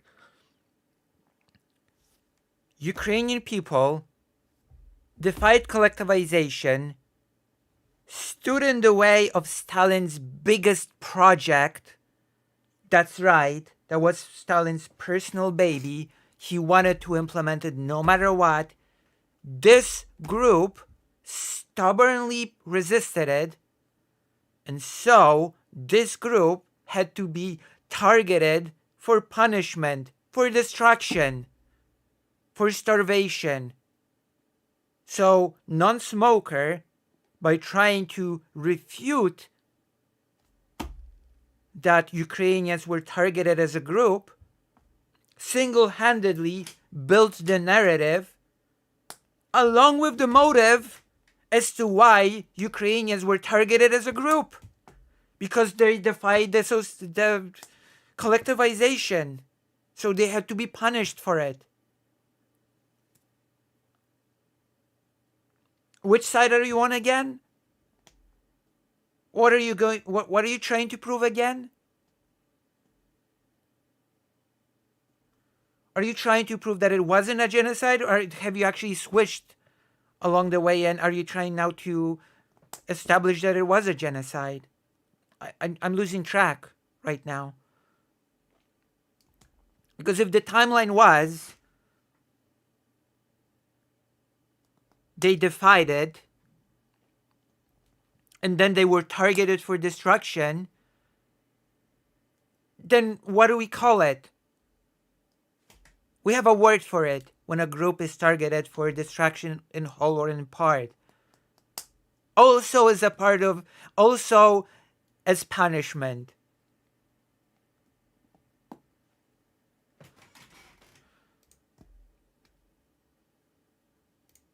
Get out of Dodge in terms of suffering the effects of this famine. So until I see evidence that, yes, Stalin was specifically, or the Politburo, or even the Soviet Central Committee, that they were trying to carry this out to crush nationalism, until you can prove that, we're just going to keep coming back to this core issue. Yeah, genocide is not when crushing nationalism. That's first of all. Second of all, I could go to the whole peasant question, nationalist question, but you're too, I don't know, you're too unprepared to even know about it.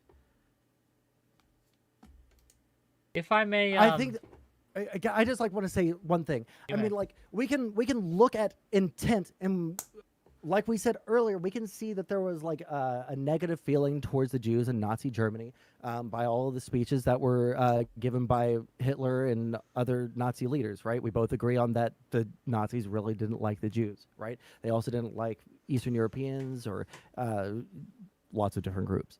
Now, the Ukrainians were mentioned by Stalin multiple times about how we have to reduce the resistance over there. We have a problem. We are going to lose Ukraine if we don't solve the Ukrainian question. This is what I opened the debate up with by quoting him. I can read those paragraph again. Right?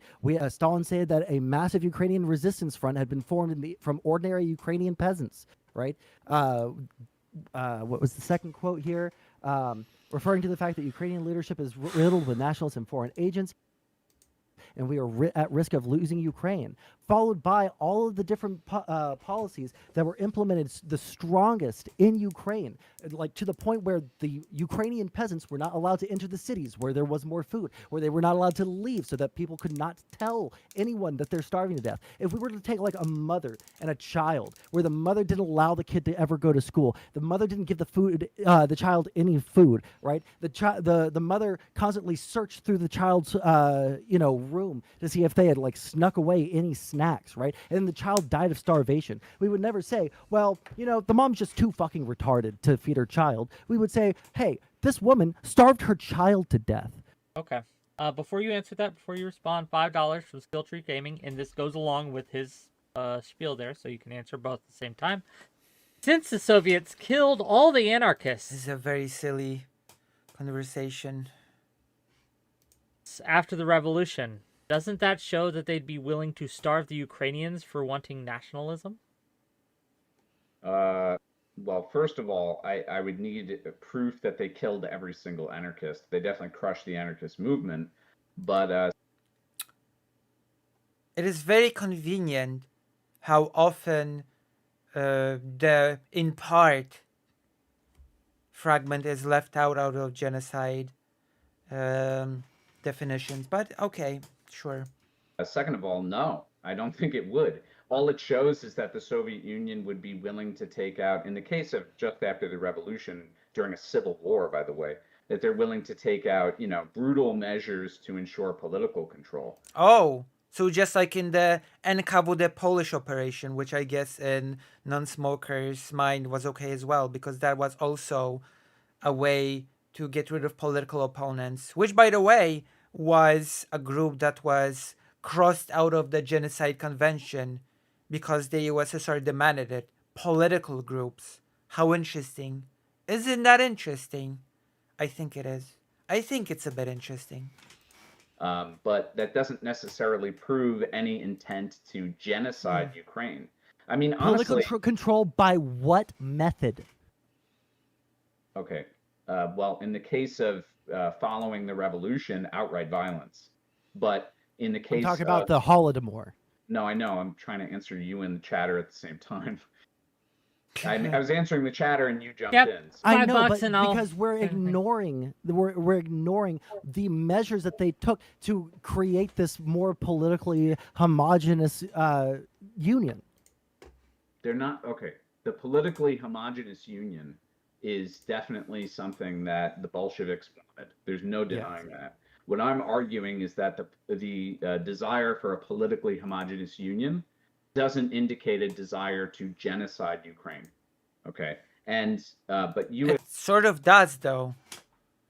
It sort of does indicate they want to destroy the group in part in order to subjugate it. Yeah, it actually does.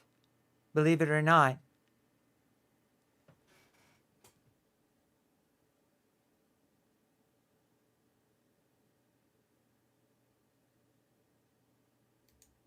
Mentioned a whole bunch of shit about the not to mention another topic that's not being even, I don't know, whispered once throughout this whole thing: the destruction of the Ukrainian elite that happened during the Holodomor. Is nobody even gonna acknowledge that happening? Various policies. Honestly, I'm a little overwhelmed with shit that you had mentioned, and then I know you're overwhelmed. That's because you're not prepared. That's because you're out of your depth. Of course you're overwhelmed. Because you don't know what you're talking about. That will do the trick. Distracted by that question. But let me try to go by memory. So we talked about the Jews and Hitler and that will do it. Not knowing what you're talking about will do it. It'll overwhelm you. Jews, and then that was it. It was Stalin making statements about losing Ukraine. So 1939, January 30th, Hitler's speech, first time he ever describes the annihilation of the Jews to the Reichstag. Okay, very different than a single memo by Stalin expressing concern that because of nationalism and the growing effects of starvation in Ukraine, that According we to the might definition of genocide that I'm sorry, I'm going to interrupt you on this one, because by the definition that you want to go by, the UN definition, not Limkin's definition, not any other historian's definition, but the UN I definition. mean, technically speaking, the UN definition is Lemkin's definition, but butchered. But It doesn't require what the reason is, right? It only requires the intent to kill a group of people. Okay. So in the case of Hitler, annihilation of the Jews, that's intent to want to eliminate a group of people, yeah? Well, yes. Okay. Do you not see how that's very different than Stalin Absolutely. expressing concern about losing Ukraine in a single memo? If that was the only thing that happened, yeah, that's great. But you can infer intent through action, not just through memos. If you think that memos are the only way you can infer intent, then you're not very smart. You're not the sharpest tool in the box if you think that genuinely. I would agree. That's not enough to prove intent that all of these people died. It's the actions afterwards. I mean, I can read off, he dispatched to Ukraine in the North Caucasus, Molotov and Kaganovich, Kaganovich. I hope I'm saying that right. Special plenipotentiaries, where they were tasked with purging and restoring order in local communist groups. They were there to use rigorous methods to compel local communist groups to carry out excessive grain delivery plans. Moreover, reinforcements comprised of activists were deployed from Russia to Ukraine. This group of activists was made up of members of the NKVD, various armed detachments, and police forces who carried out a slew of punitive acts against peasants in order to seize all available wheat, including seed grain, for the subsequent harvest. As a result, it should be argued that the Holodomor was deliberate Stalin's policy, which provided forcefully confiscated food sources, blocking villages and whole regions, prohibiting movement from famine-stricken areas, and forbidding trade in rural places. Right. So going back to the question, you feel as though the concern about losing Ukraine to nationalism and many of the punitive measures taken is sufficient enough evidence that the punitive measures taken must have been in line with a desire for Stalin to want to eliminate the Ukrainian people. Well, if you also look at Stalin's writings about peasants and what they meant to the national question, if you take all those elements and put them together, then yes, it creates a picture. But I'm not sure if you're equipped or capable of doing that. Or eliminate the Ukrainian nation. Supposedly, these punitive measures were not taken to punish people resisting collectivization, which were all peasants, or a majority, which would mean that the punishment is the destruction of the group in part, which would mean that the intent was what? Huh? But they were taken to try and crush the Ukrainian spirit. So they were like deliberately being mean. Is that your point, kind of? They were crushing the Ukrainian spirit by means of killing people and starving them to death, which fits in line with the UN definition of genocide, yes. So let me ask you this question. Uh-oh. Why would Stalin, who you and many people interpret as an absolute ruler, why would Stalin have not... Oh, was he not an absolute ruler then? Who was he? Continued this after the Holodomor? Why would he have not have cracked down even harder, especially on nationalist groups? Why would he have not started out? He did! He did the Great Purge after the Holodomor, you idiot! What do you think happened after the Holodomor? The Great Purge. He did crack down harder because the Great Purge disproportionately affected the Ukrainian regions.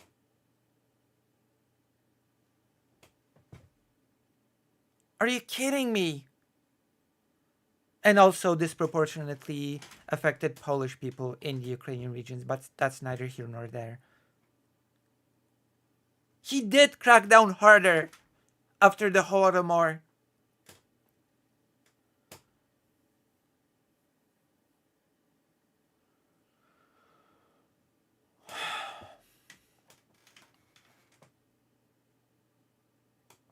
Thank you.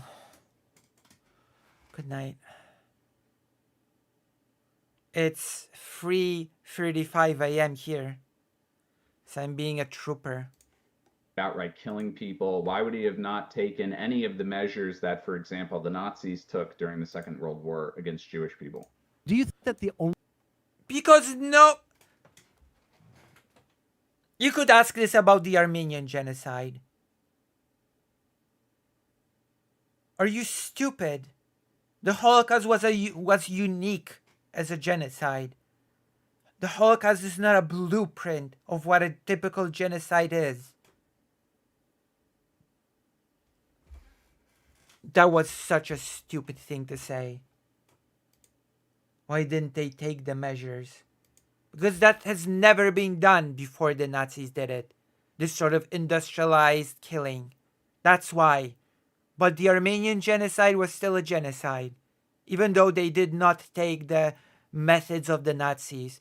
The genocide of the Herero and Nama people by the German Empire was still a genocide, even though they also did not take the exact same methods as the Nazis, even though they themselves were also German.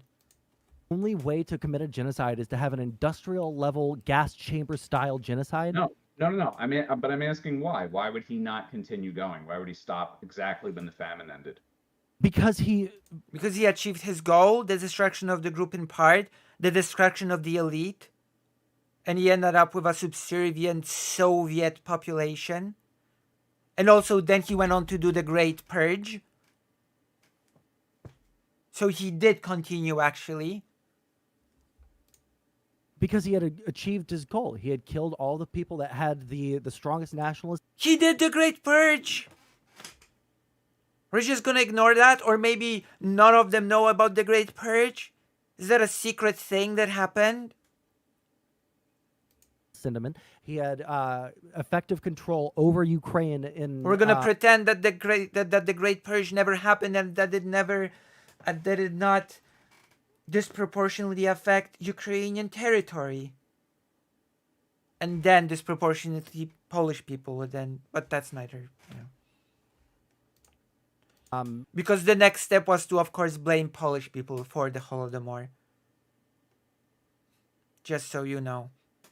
In spirit and in ideology. At that point, he didn't need to continue doing it, and it would have hurt his broader goal of expanding the USSR because there wouldn't be anyone left to farm grain. Right? Again, the UN definition of genocide does not require that you have to murder the entirety of an ethnic group, national group, or anything like that. You just have to kill it in whole or in part. Dude, can you just repeat that last part? Destroy. The word is destroy, not kill. I know that it's nitpicking, but it's destroy, not kill. Something about his goal of what? Trying to what? With the farming in the US before? He didn't want to kill literally everyone that knew how to. Maybe I wasn't clear, but he didn't want to kill literally everyone that could be able to farm. Just enough Ukrainians over so that they could still farm. It wasn't like we need to kill X amount of Ukrainians so that we can still have enough people to farm. It was we're going to kill enough of them so that they're not going to be able to fight back. Okay, so how do you explain the fact that they fought back during the Second World War? Western Ukraine existed, you idiot. Are we gonna ignore the existence of Western Ukraine with 5 million Ukrainians in it?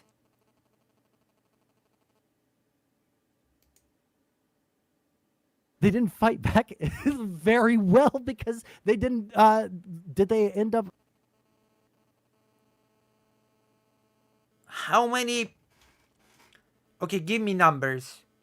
This is this is the stupidest thing ever I have heard in my entire life. Who fought back? How many Ukrainians fought back? Against whom? This unbelievable. Breaking away? Like, what is the point of that question?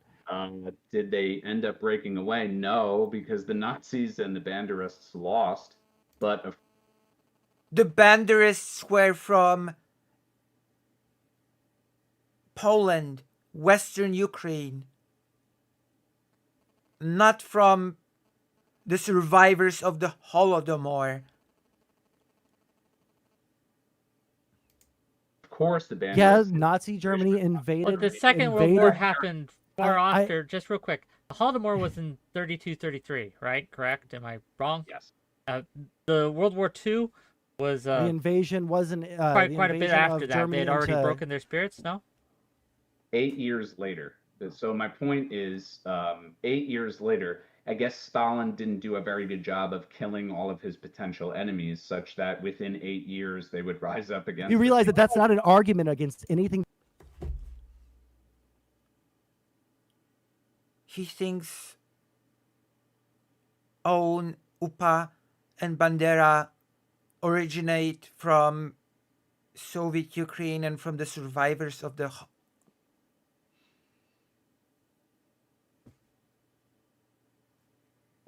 What am I supposed to say to this? That these people are not equipped to have this conversation at all. Is it going to invoke Banderites? When again, Bandera is hated in eastern Ukraine. Hated.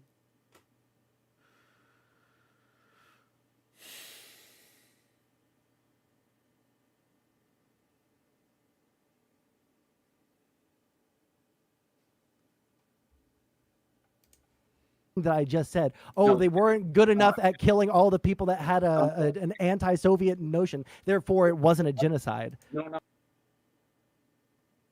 This is why I hate when people discuss Bandera, because they have no clue what they're talking about ever. Ever, ever, ever. Oh, well, you made the argument. I asked you, why would Stalin have stopped this policy right when the famine ended, coincidentally, if his goal was to just crush all nationalist sentiment? And you said, well, because... Well, he did not exactly have access to Poland and Western Ukraine to crush all nationalist sentiment, did he? He could only crush all the nationalist sentiment within the Soviet Union. What is this? He stopped because...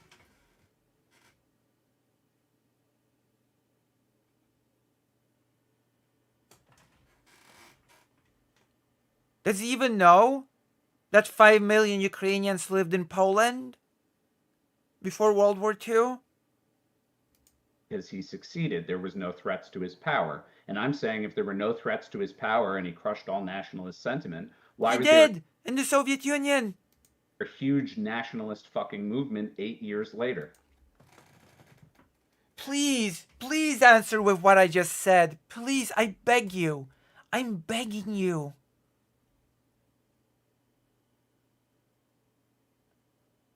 Where did those nationalist movements form? Where?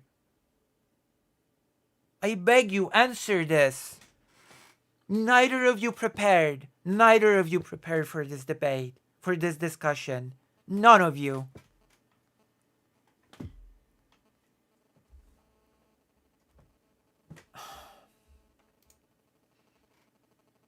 They, like the Soviet Union, they starved them to death. They just weren't going to fight back in the way that they had been, there were a bunch. Read a book! Read a book! There are books on the rise of nationalism in Western Ukraine. Nationalist before? Wait, what? Was Bandera not a nationalist before 1941? What relevance does that have to what we're talking about? Where was Bandera born and raised?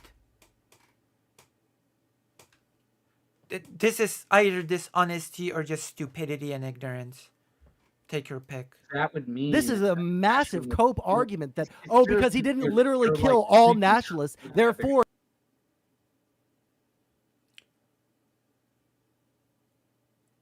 I honestly cannot say. I know Sonsol doesn't know. I can say for sure Sonsol, but I just cannot tell if he doesn't know or if he's being just dishonest here with the whole Bandera thing.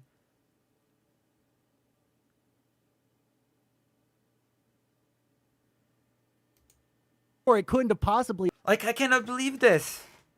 I cannot believe what's happening here. That Bandera and the Banderites of all people are being invoked in this argument.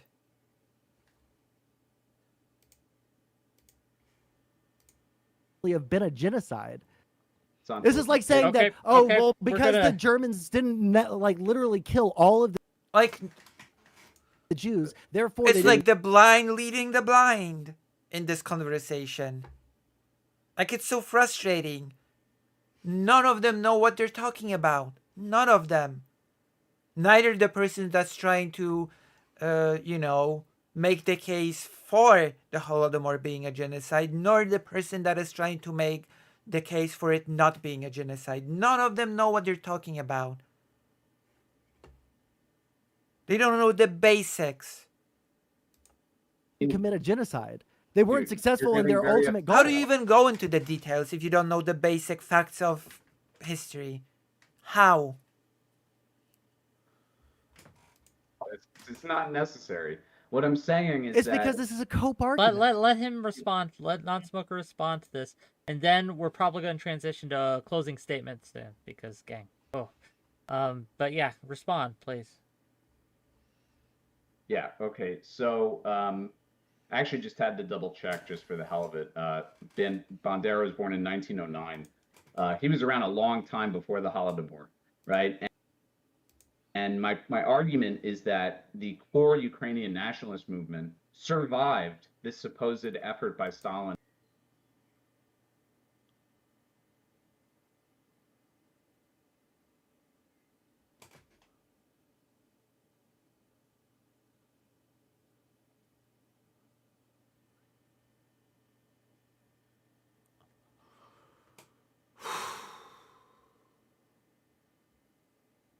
I've already commented on this. To crush it. So doesn't that, okay, what it doesn't prove is that, the famine wasn't effective at stopping nationalism necessarily. But what it does not, what I guess the question it brings us back to is, why would Stalin suddenly stop all of these efforts to punish Ukraine once the famine ended if there was an Because the nationalist movement or any kind of nationalist sentiment was crushed in the Soviet Union. obvious nationalist movement that still existed in Ukraine? He said it! He said in Ukraine! Oh my god, he doesn't know. He doesn't know. He has no clue what he's talking about. No clue whatsoever. And it's not the first time. It's not the first time that he's doing this. I'm pretty sure that he's the proponent of the whole CIA coup theory of the Euromaidan. I'm positive that he is. Probably. I don't remember, but I'm pretty sure at this point that he is.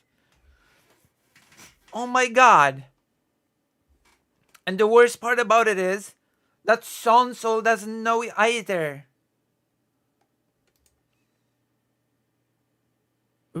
Can you prove that there was an obvious national sentiment still in Ukraine after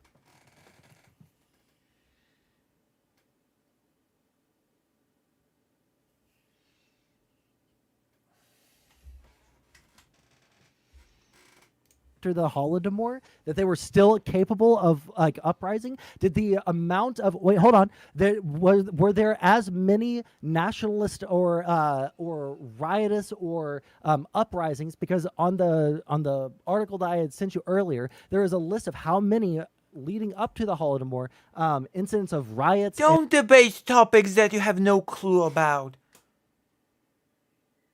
I beg you. Don't debate topics that you have no clue about. Don't and do uprisings this. and anti-Soviet direct actions against them versus the amount after. And there was a noted decrease in the a significant decrease in the amount of violent actions towards the Soviets after the Holodomor. And he's gonna debate it. He's gonna debate it because he has no clue either. This is so frustrating. Because they didn't have the means to fight back anymore. Oh, So, God. yes, in fact, there was a major Ukrainian nationalist movement that survived not only after the Holodomor, but well past the Second World War, that happens to be because a lot of these groups were operating from outside the borders of the Soviet Union. Oh, now you realized, you idiot.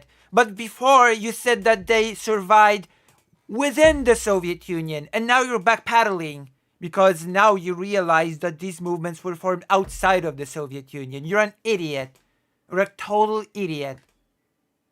No, you cannot just walk this back. You said Bandera survived within the Soviet Union.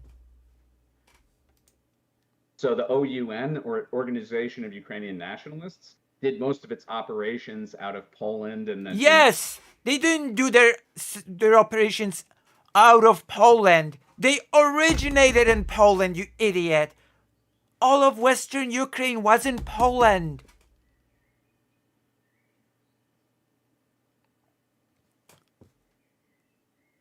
Did their operations out of Poland. You're so close and yet so far. Oftentimes in the United States, they had newspapers in the Guess why they did their operations out of Poland? Because that was their origin point. In the part of Ukraine that was in Poland. United States, spreading pro-Ukrainian propaganda, and all over Europe. Pro-Ukrainian propaganda. Shut up. And Canada. In Just fact, shut up. their official paper, or one of these official papers, Svoboda or Svoboda, I can't pronounce Ukrainian, I'm sorry. Svoboda, you idiot.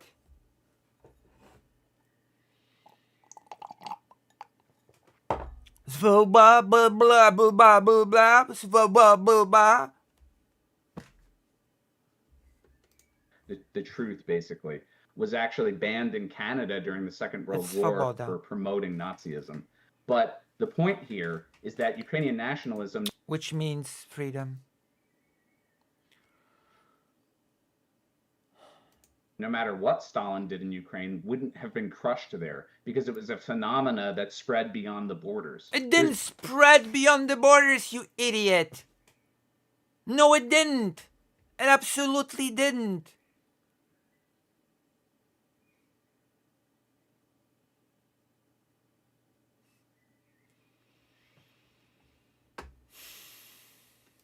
There's nothing Stalin could have done to stop Ukrainian nationalism. So the idea, Yes, he did stop it within the borders of the Soviet Union. that he implemented these policies to try and do so is a total fallacy. It's not even something that was possible or remotely possible.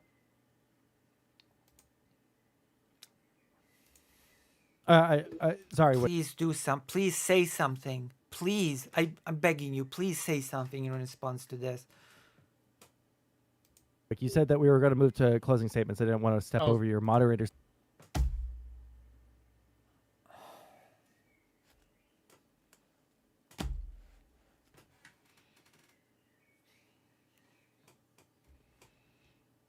No, no. But I mean, want to say, I want to let this back and forth I go. can. Oh, Oh yeah, what a victory.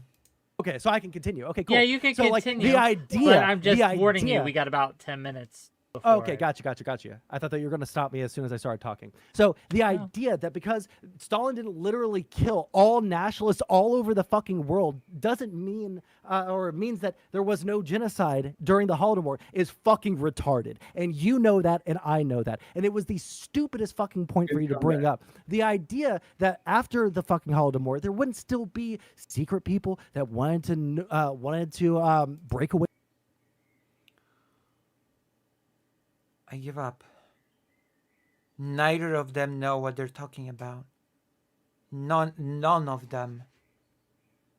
If you're gonna debate a topic, okay, if you're gonna be so passionate about a topic that you're gonna set up a date, pick a day, pick a time, do a whole debate on it, then the least you could do is to read about it. No? The least you could do is to read about the subject. No?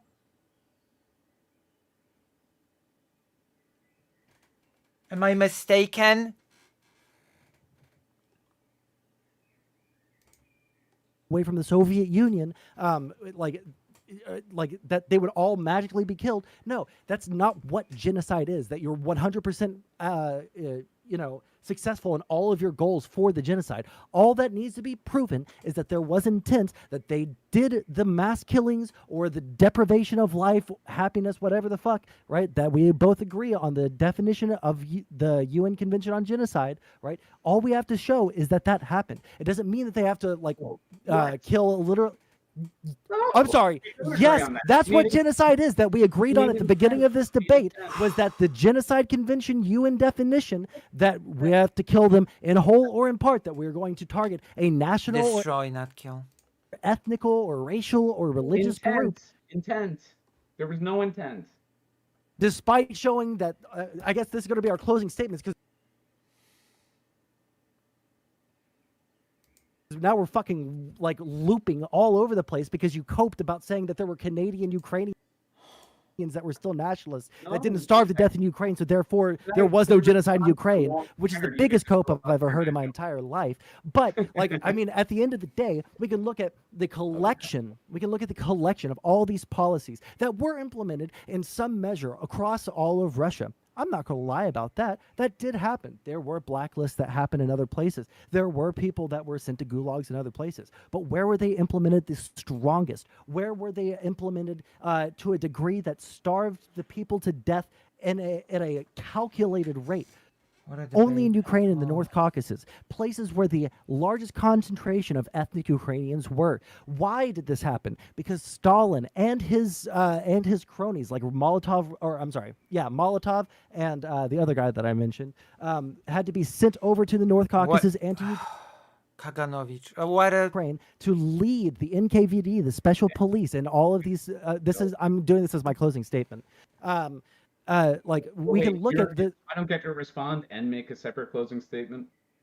I would assume that you would respond in your closing statement. No, I have a response to the specific things you're saying, and I have a broader closing statement on the whole debate. You can do it both as soon as console is done. Yeah, like the frustrating thing in this is, unlike the Holocaust for some reason, because everyone agrees that the Holocaust is a genocide, it would be Holocaust denial not to do it, and everyone hates Holocaust deniers. For some reason, Holodomor genocide deniers will never ever take anything less than Stalin. It's a very disappointing display. Sending out a telegram saying, I want to kill as many Ukrainians as possible. I want to literally rape, kill, purge, and murder everyone that has a nationalist sentiment outside of Soviet nationalism. Like, that is the only standard of proof. Again, the last time I talked to a non-smoker about this, I asked him, is that what your standard of proof is? Or if I have, enough circumstantial evidence around it, and a quote from Stalin saying that there was too much nationalist sentiment in Ukraine, will that be enough? And he said I'm gonna pause. Is Riverboat Jack ready to talk to me, by the way? This might be actually a very good opportunity now to talk to Riverboat Jack. Can you go and ask if she'd be willing to talk to me? Yeah. That is a perfect opportunity if it's a fundraiser stream for... Because we'd be talking about progressive victory. Yeah. That is actually a good opportunity from my perspective. Because I'd be talking about progressive victory.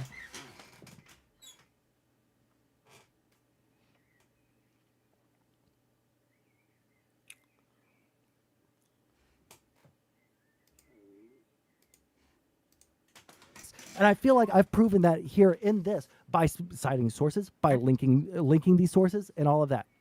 Okay. Non-smoker, take it away. Holy shit, dude. I feel like it might be better not to respond to that whole tangent, but I do want to at least mention we were talking about Ukrainian nationalism. And my question was, if Stalin, his intention in being, extra punitive in the Ukraine was proof that he was trying to crush Ukrainian nationalism, how can you account for the fact that, A, he stopped being punitive at the end of the famine, despite the fact that nationalists were functioning primarily outside of Ukraine?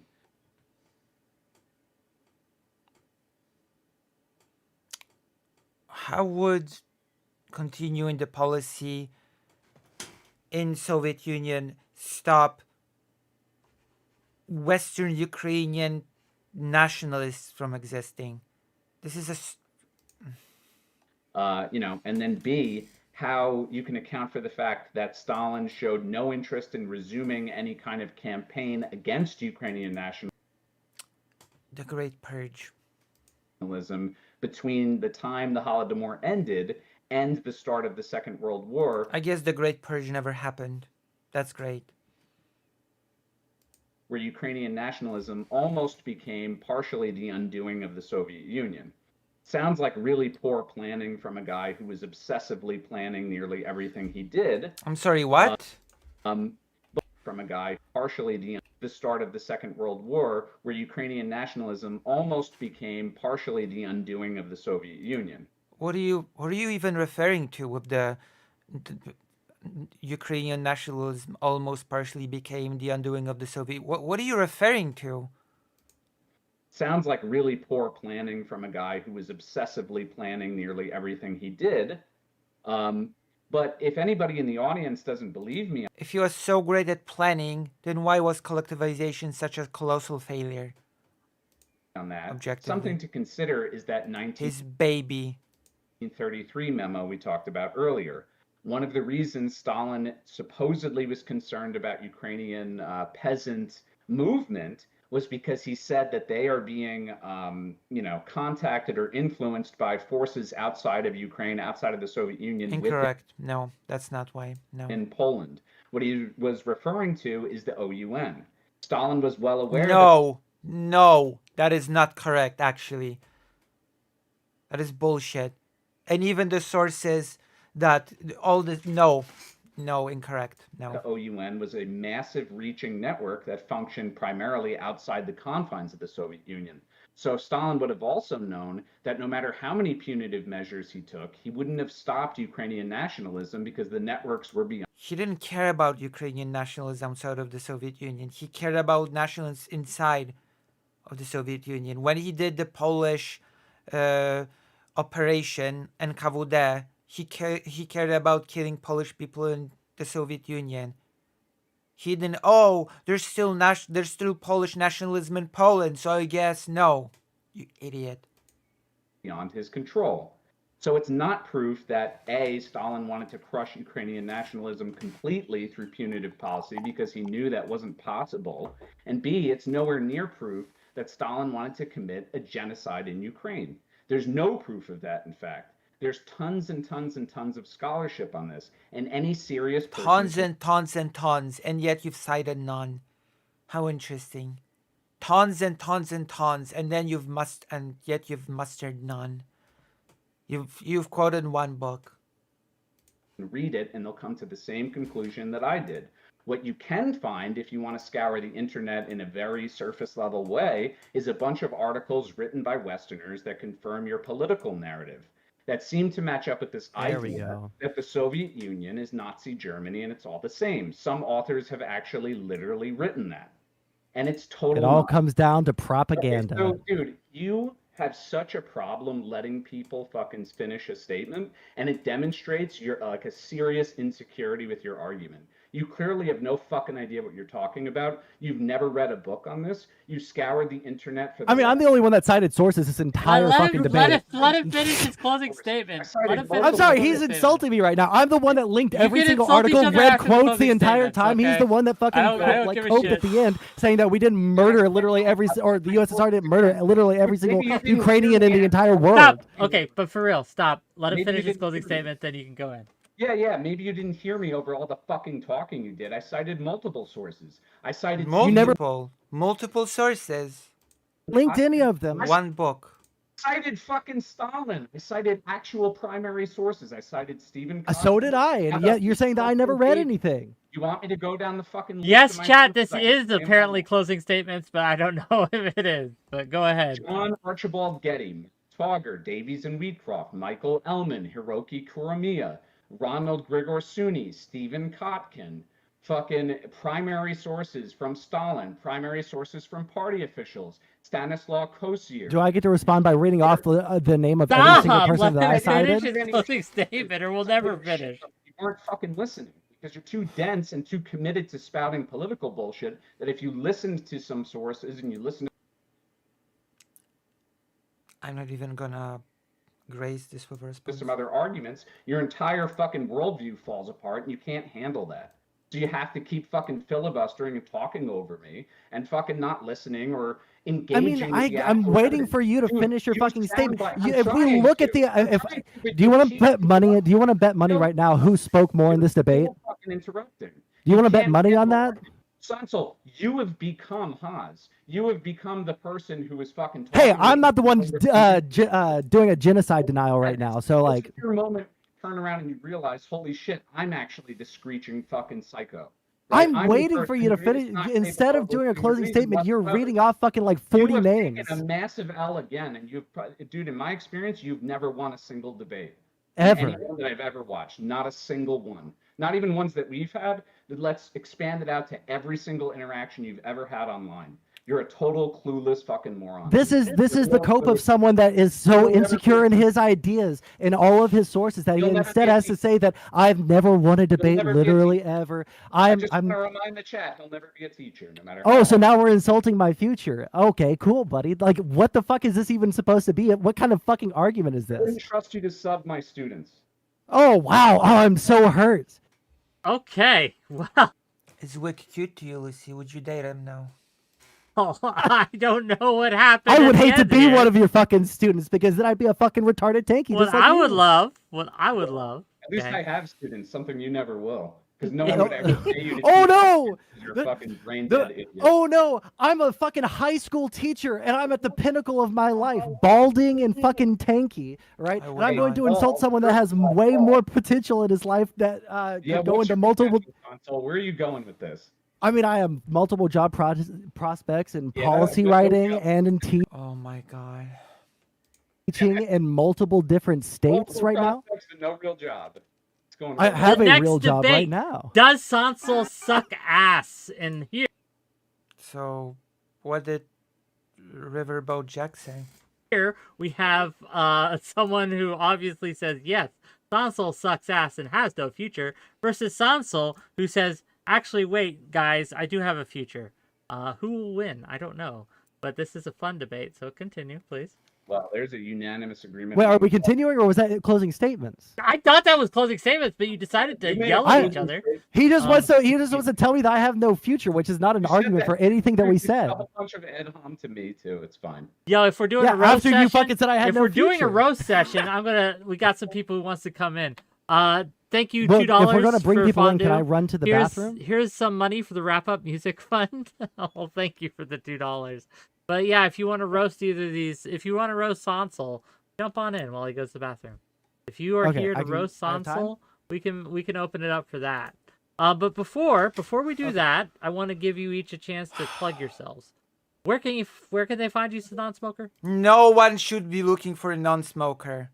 Non-smoker should be unfindable. Oh, that was mean. Or whatever. Yeah, multiple places. You can find me at twitch.tv/struggle session radio.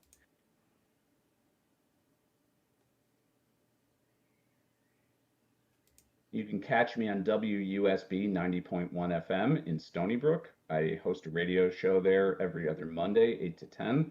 You can find the link in my bio on Twitter. You can find me on Twitter at Twitter or x.com/non-smoker. Both O's are zeros. Sansol, where can they find you?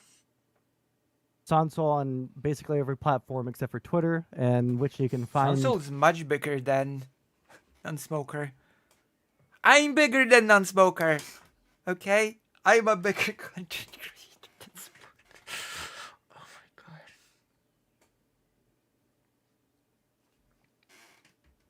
Wow. my friend, Easy Gamer GG. Okay, and with that, go to the restroom. And Okay, if you cool.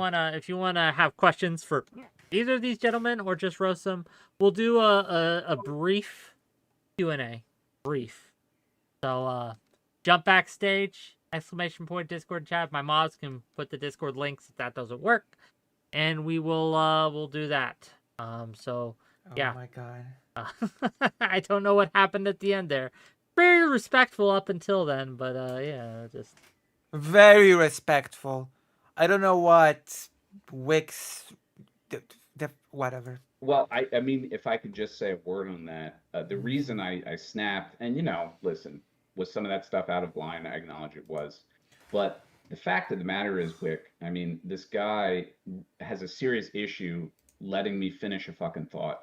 And I acknowledge I'm a little long-winded, but I think to have a conversation, even if someone is long-winded, you have to give them the ability to fully respond before jabbering about some other point. And Sansol has a serious problem. Listen, I honestly don't think he's a stupid guy. All right, maybe a little bit, but he You has. know what? I think you're a stupid guy. Non-smoker. Maybe I should debate non-smoker on whatever topic he chooses. This major problem of gish galloping. He jams as many arguments into a statement as possible and makes it such that you really that could be the first debate in which you'd not see me turn it into a friendly conversation, probably. respond. And by the time you try to respond to each point, he's making another fucking argument. Hello. whoa, your mic. I don't know what's up with that, but fix it. Uh-oh. Is this better? Yes. Okay. I don't know what happened. And we can't Anyway, see your camera's being weird too. But your camera doesn't matter. It always does that. I don't know why. Just want to check in with this Howard Zinn wannabe. Why do you think that so many people disagree with the fact that you're long, eloquent, nonsensical, just going on giant diatribes with not saying anything, trying to back a genocidal authoritarian regime? Why is that okay? Why do you see why you get a lot of pushback on that? Lots of people agree with me. Holy shit! You didn't hear anything I said. You asked me literally, why do so many people not agree with me? And I'm saying lots of people agree with me. Yeah. You're wrong. That's not okay. A lot of people agree with you. Most people disagree with you. Correct? I don't know. Can you prove that? See, this is stupid. This is what you do. You always, during this entire debate, you went from giant macro scale to when you got a little bit of pushback. We have to get a fucking microscope to put any sort of analysis behind your statements. It is disgusting debate tactic. It is actually, I can't believe that people don't call you out more on this. Okay. So you can. Let him respond. Non-smoker, what's your response to the fact that All right, let's put the 2-minute timer for his response. Go ahead. This is a very triggered man. I don't know. Something bad must have happened to him today. Yeah, I had to listen to this debate with you. God damn. Maybe you should. Go on. You got 2 minutes to run. Go ahead. Take your time, as you always do. That's all the time I need, dude. You're saying nothing of substance. Oh, you poor baby. Do you have any other questions? I appreciate you doing what you incredibly trying to talk to a brick wall. These people, especially tankies, are so dense. They cannot. Their religious ideology is so difficult to speak with them because they will not take any pushback, and they see it as to defy the laws of physics, to become a black hole itself, where light does not escape. They cannot get anything through their thick skulls. I appreciate it. Thanks. Oh, you want to say something? Go ahead. Can I just point out that you're actually upset because someone's giving pushback on your worldview? No, not at all. I was here to listen to some good points from a person that supposedly is somewhat of an authoritative figure on this, and instead I got to hear somebody go on and on about nothing, and then when asked one follow-up question, oh, you're interrupting me. How dare you? You're interrupting me. No, that's literally what happened. Okay. All right. Well, my friend, I'll see you later. Thanks, Wick. Bye. Schizo lib moment? I need a microphone like that. Please no. That microphone was awful. But yeah, thank you for the historical one. Fair enough. Interesting points. If you're in the audience and you have a thought, or if you have an opinion, or if you want to spout off for a few minutes, again, very Let this briefly, end. we're I having beg open you. call-ins. So click that Discord link, jump backstage. I'll pull you in. If Matt, this next thing is gonna be similar, then I'm just ending it right here and there. But because there's no point. Gene, I see you yelling in chat, but you got to come in the backstage or I can't pull you in. So there you go. But yeah, as we were saying, I was saying to non-smoker while you were in the bathroom, like, at the end there, it kind of went off the rails. Why do you think it went off the? I think there's probably two reasons. The first one is that he towards the end, I feel like he didn't really have much of a response to the thing that I had to say. So instead, he had to move away to like the broader world Ukrainian nationalist movement. Granted, all of the people that like fled Ukraine for a reason, and that was because they were starving to death. But you know, like so that's one. And on the other hand, Please read a basic book on Ukrainian history. I beg you. every single time he decides to go ultra. Oh my God! Please, he asked me a question. Non-smoker. Oh. And I didn't yell at you till way after that. And this is what my second reason that it went off the rails is that every single time he decides to go aggro on me is when he is feeling super fucking threatened by what I'm saying. Well, now now he feels the need to fucking ultra fucking interrupt, huh? Dude, you did that to me the whole fucking debate. I did not do that to you the entire debate. Again, do you want to put money down on who spoke more? Another fighter has entered the ring. How much? Okay, if everyone agrees, do you want to put $20 down? As a dirty centrist. Hold on, I want to make money. Rick, let me make money. I will say How much money would you put down? Please donate, by the way. There's two different questions being asked. Did Sansol interrupt? And who spoke more? These are two different questions. Yeah, I want to know who spoke more. Are you asking me or the? Yeah, I'm asking. Do you think you spoke more, or do you think I spoke more? I really don't know who spoke more. I think I was cut off almost every time I tried to answer. Do you think that the reason that I might have like tried to interject is to either like ask a clarifying question or try to focus on one point at a time rather than have you go off on 5-minute long tangents? Is the guest gonna be able to say anything? Do you think interrupting with further questions as I try to answer the initial? If they're clarifying questions, yes, and yes, because I know what you're asking. Dude, if they're clarifying questions, I do know what you're asking. If I'm asking a clarifying question, I think it's totally valid. I think it's totally valid to ask a clarifying. So fucking ideological. Okay, ask me the question. Let me see if it's the exact thing that I think you're about to ask me. Go ahead. Okay, so what I was gonna say is, don't you think it's valid in a debate to allow your opponent ample time to address all of the questions you ask them without assuming, first of all, that you know what their answer is, A, and B, that you can interject and throw another question at them, thus trying to dirty the waters by overwhelming Dirty the waters. I've never heard that saying before. They're so busy trying to answer you. Dirty the waters. It's muddy the waters, not dirty the waters. Kind of seems like you're not interested in having a discussion. Kind of seems like you're interested in trying to just frustrate me because you really don't know what the fuck you're talking about. Unless that's okay, so you just did exactly what I was. Well, number one, that was the exact question that I was going to answer. Thank you very much. And number two, like this, you're doing exactly what is the problem. Holy fucking shit! You're so fucking scared for me to respond. I know. Yeah, that's kind of how it feels from the other end.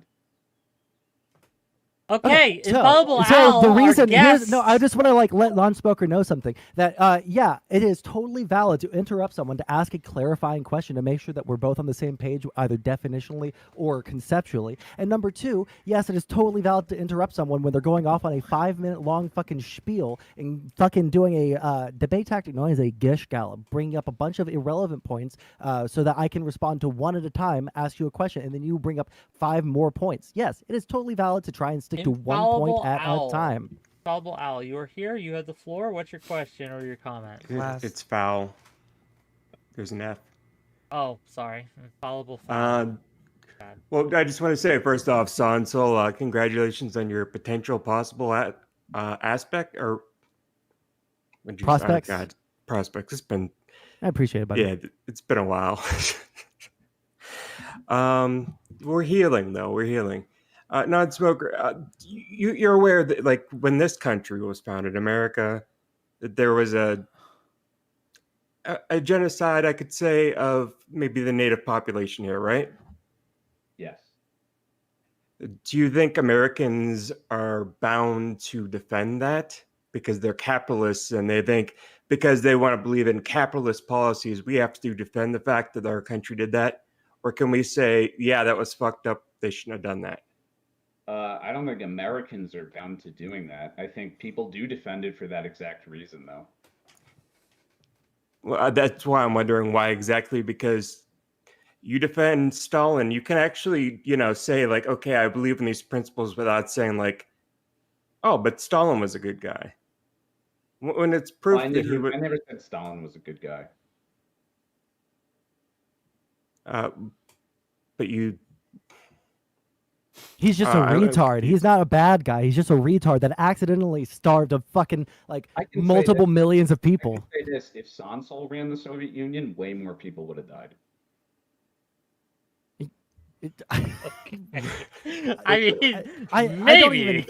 It's I don't know what to possible. even fucking say to that. Yeah, I'm not a fucking world leader, and I also probably wouldn't like run the country by like iron fist and try to, He's starve a not- bunch of he's people. not a I probably wouldn't try to do a bunch of collective fucking He's farming. not a retard. It's possible that there was a major failure in agricultural policy that he was too arrogant to acknowledge and resolve.